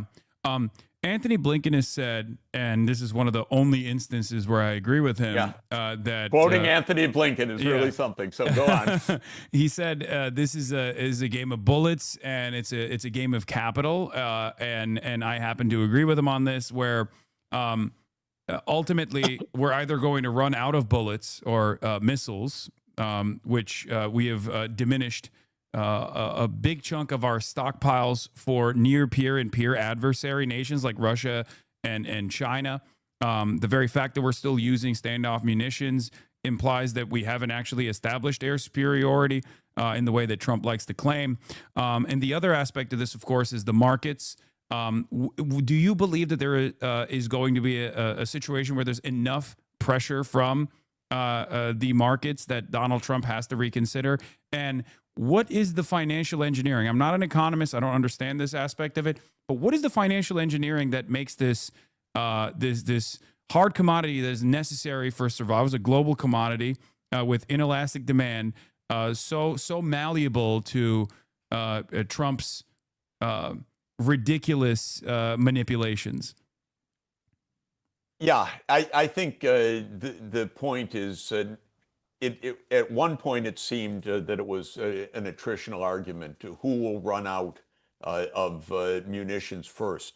But I think what we see is something a little bit different, which is that Iran has a credible deterrent, which is if you attack us, we will destroy the Gulf, and it's going to be then the biggest cataclysmic economic crisis for everybody, and we're going to do that. And I think that this is now an argument about deterrence, not about attrition, because there didn't seem to be any way to stop Iran from destroying the desalination plants or anything else. And since they're fighting for their survival, it's quite likely that they would do so, and totally understandable. Yeah. So I think that that's what has come out of this in the end, which is that not only could Iran close the strait, but they could do something much, much worse. And no one had an answer to that. And clearly, there was no way that this bombing had degraded the ability to respond, and no reason at all to believe that it would have done so. And the same happened last summer with the first round in June 2025. Iran was not so degraded. So a ceasefire was called after 12 days. And I think that that is the fundamental point. The United States cannot defeat Iran without blowing up the world economy. And Trump doesn't want to do that. Thank God. Yeah. Well, so far, there's also so far. There's also not right. Enough troops that the American military might even have to engage in a full blown boots on the ground invasion. Even if they invaded, again, I'm not your military expert to verify this, but my impression is that it would not take more than a few weeks to destroy the key infrastructure of the Gulf. Desalination plants are not hidden from view. Everything is known where everything is. These are not mobile assets. They are incredibly vulnerable, static assets, and they are life and death assets, actually. So I think that this is, unless somehow secretly, feverishly, and I don't even think it's technically possible, but I don't think it's logistically possible, that all of this is, being protected and souped up with anti-missile systems and anti-drone systems. I think the basic point is there is deterrence. So the second part of that question also was that Trump is able to game out the markets, and I was wondering how that works for a commodity that is necessary for survival. Because at the end of the day, if there's no barrels of oil being transited through the Strait of Hormuz, even with like spot traders and all of the other, additional room for changing additional room for sending supply that might not be seen immediately, that's like out there right now around the globe, it feels as though Donald Trump, like the market leans into Donald Trump's statements, even if they know it might not be correct. Well, I think what the market has been doing, what the market price has been signaling, is the expectation of the strait being opened or not opened, and this other expectation of the Gulf being reduced to rubble or not being reduced to rubble. So I don't think that what is a little bit surprising is how Trump's erratic statements do move the market, but they move the market in a way which makes sense because they're all about the flow of supply and also the capacity to supply based on whether a war will resume or not. So I don't think the markets were moving in directions that were inexplicable. They were moving a lot to statements that turned out to be a lie the next moment. So that's an issue. The president had credibility to some extent, that he'd say something, that there are negotiations or we're close to an agreement or something else, and that would move the market. I suspect, again, without any personal evidence of this, that there's a lot of insider front running also, as has been claimed repeatedly, a lot of strange trades made. This is the most corrupt group imaginable. I can't believe that they keep their hands off of this kind of information. So I think that there's front running of announcements and so forth. But basically, the market is signaling the expected sustained flow of oil. And at $100 a barrel, where it is right now, just as before I got on with you, it's signaling that there will be some flow, but less than in the past, but not a catastrophic closure. And no easy, highly likely opening. And that seems a reasonable reading of the situation. You think, okay, so there's you don't expect there to be a breaking point where we do actually start seeing legitimate shortages, and that this risk is currently priced in at $100 a barrel. Because I guess, again, I'm not an economist, but from my understanding, especially when you look at the price of oil in the Asian markets, it's far higher overall. Spot market, yeah. Yeah. So I think the question is, which I can't answer, what is actually the flow of vessels right now? And what I'm hearing is that there's a flow of vessels, that the American blockade isn't really a blockade, and that Iran is letting a lot of ships go through, but on a selective and preferential basis. And if that were not the case, I would expect to see the price at 120 or 125 or 130 pretty quickly. So I look at the price for information about what is, I'm assuming, maybe wrongly, but I'm assuming that I'm learning something from the price about what's really happening in the Gulf. Okay, so you and I have I guess a bit of a disagreement here. My question was more so under the assumption that the current transit rate is far more restrictive than what it used to be at, as far as tankers that are passing through that we can see. And I might be totally wrong on this. No. If you're right, and you very well could be right, I'm not claiming any special knowledge of this, the price will not stay at 100. That's what I'm saying. The price would go to 130, 150, because this, as you said rightly, this is very inelastically demanded, and the price would soar if there is no shipment. So I'm inferring something from the price being at 100 that may not be right. And if you are right, the price will not stay at 100. But I want to say again, if the price goes to 120, 130, 140, this limbo will also not hold. One of two things will happen. Yeah. Either the U.S. will really back off and the strait will really open, or we'll go back to a shooting war. Because at 130 or 140, countries really will be asphyxiated in their economy. And we won't just sit there. So that's my point. But you may be right. Tomorrow we could wake up and it's at 110 and you called it better. I'm reading the market as being accurate and inferring that ships are passing, but maybe not. I want to float this theory. It's a kooky one, okay?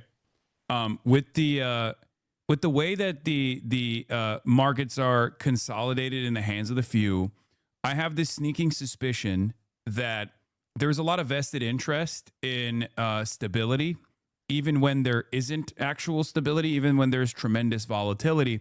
And I think that it's now become a game where people are leaning into what Trump is saying. I noticed this in the aftermath of the tariffs, Liberation Day as well, where people will put a lot of emphasis on Trump rolling back even a little bit some of the tariffs and the sanctions that he was floating around in an effort to ensure that there was market stability. So it's not necessarily pegged to any sort of real fundamentals at this point, and more so the collective understanding that that the markets have to continue, profit margins are relying on believing Trump, even though we know he's unbelievable. He's not exactly a reliable narrator of the events. Okay, let me try to put it this way. Two things. First, to judge whether, say, Brent price is a good indicator of what's actually happening, there are 4 or 5 or 6 oil prices that you can refer to, and if they really diverge hugely, first you have to look at the range of them, and second, you can ask whether there's something really wrong with one of these prices. My sense is that that's not the case, that we're seeing something that is pretty real, from West Texas to Brent to other markets. And so I'm not at this stage saying I'm going to stop looking at Brent. It's bullshit, because it doesn't signal what's really going on. Then the second question is, what is $100 a barrel signal? It could signal, what it does signal is the belief in a reasonable flow of oil that is less than normal, but not completely constricted. And I can't tell you whether that's 50% or 80% of the flow, but it means that this is a narrowing, but not an end of the flows, and a pretty significant flow, I would say, relative to the base. And then you could say, yeah, but that's not happening. And you could give two answers. One is market participants, traders, think that Trump's hand is forced, so it's really going to happen that way. Mm-hmm. And if it's not happening today, it will by tomorrow or the next day. Or you could say, what I say is probably it is actually happening in some physical sense already, as a signal to this, that enough ships are going through, that people believe that there will be a sustained flow. What I don't think is happening, and I don't believe markets like this work that way, is the idea that, God, it needs to stay that way, so I'm going to assume it stays that way.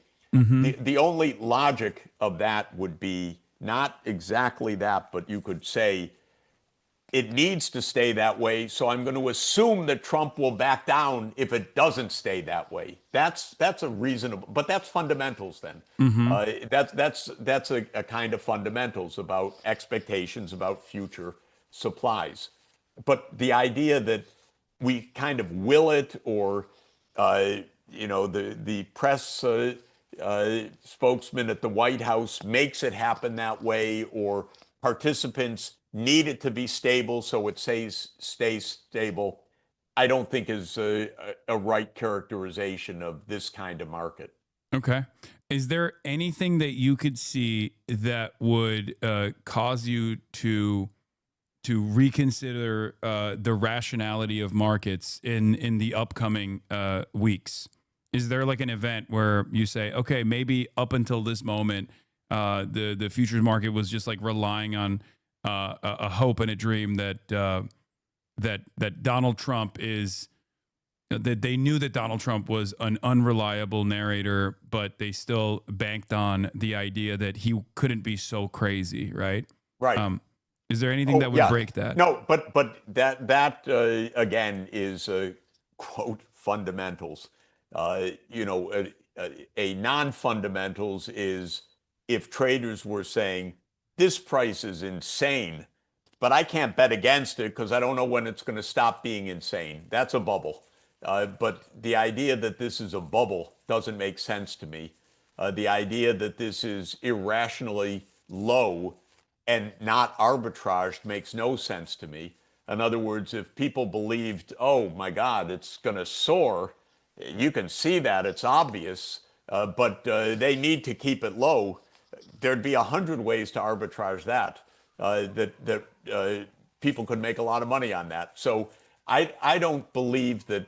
I believe that expectations could change a lot, but this isn't, to my mind, like Bitcoin prices or tulip mania or 100 other. I don't believe in the rationality of financial markets per se, but this is a physical commodity that is where you're in touch with users all the time, and so it's not like a financial bubble or a run on the bank.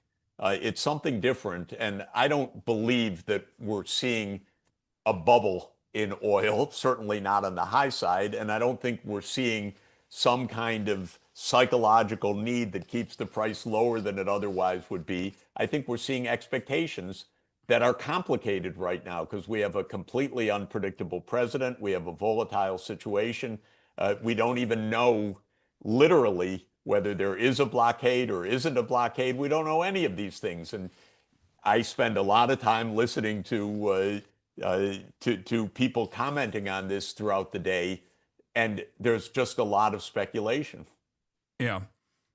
Let's get back to China before we're gonna have to stop shortly. But I love talking to you. That's good. But I'm gonna have to run soon. Sorry. Yeah. Thank you so much for all the time. Last question I have for you is China. People have also accused me of being a cinephile myself. I am fond of certain aspects of what China has done in terms of development. There is, however, one thing that I don't understand as far as Chinese foreign policy, and that is I feel as though they might be a little too restrained in a way that sometimes actually doesn't benefit them at all, even if they're potentially playing the long game. I'm, of course, referencing all of the development and all the projects that they've leaned into in places like Venezuela that almost blow up overnight. And as far as like a similar predicament taking place here in with Iran and in the Gulf as well, because the worst possible outcome here is Trump going back to waging war, blowing up desalination plants, and then Iran retaliating in kind and almost completely collapsing the Gulf oil and gas production, which wouldn't be beneficial for China at all. Do you feel as though there could be more that China could be doing at this moment beyond diplomacy, but as far as like allowing Iran to develop significant deterrence capabilities so that America's hand is forced into the negotiations? Well, first, I think China's probably pretty active in all of this. The Pakistani mediation is a China engagement. And the United States is actually rather happy with that because even in some accounts, the U.S. wanted China to engage Pakistan to be the mediator. So I think China's hand is here. Trump actually wants to visit China. This is another very interesting fact. And he doesn't want to go and have a brawl. He wants to go and have a great show of what a great man he is. And so he actually probably doesn't want to blow up things with China.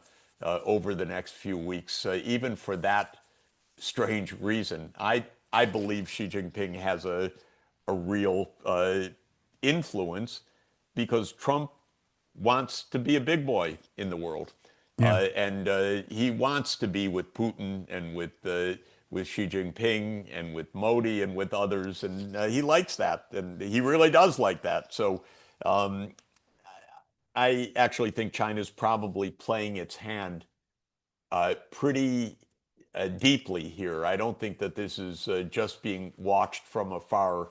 I think China's actually pretty seriously engaged. Remember that the Pakistani leader, I don't remember exactly which one, went to China to issue the 5-point plan, but clearly they talked about a lot of things in detail just before Pakistan's mediation began. So China's view is that they can do a lot quietly, and that's what they do. I don't think that they're neglecting their interests. I don't think that they're abandoning Iran. I don't think they'd be happy with the U.S. victory in this at all. It would not be to their liking to have Israel and the United States overthrow the Iranian government and install a puppet state at all. And I don't think China wants that, and I bet that they work against it. Okay. Professor Sachs, thank you so much for all the time you gave us today. Is there anything you want to promote? Anything you want to shout out? No, just great to be with you, and great discussion. Right. I enjoyed it. All right. I hope I didn't take too much of your time so that we can have you come back on again in the future. Excellent. All right. Take care. Thank you. Bye. Thanks a lot. Bye-bye. All right. That was Professor Jeffrey Sachs, ladies and gentlemen. That was an incredible experience. Very fortunate to be able to have him on the broadcast for as long as we did. JeffSachs.org. I had some other questions I wanted to ask him as well, but we'll leave that for a different time. I hope that you guys saw the unbelievable amount of restraint I had when he brought up the conversation that he was having with Danny Denon to not do the accent. There were multiple moments where I wanted to say Harmusi and I stopped myself. There was a moment where I almost hit the no war, just peace. Not war. When he was talking about, China wants just peace.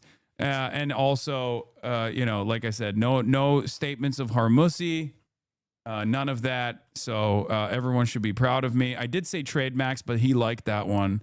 He laughed at that. So he was gentle, but he kind of called you stupid on the price of barrel. We'll see. I mean, I am not someone who is a believer in the markets. That's obviously always going to be a major disagreement between myself and Professor Sachs.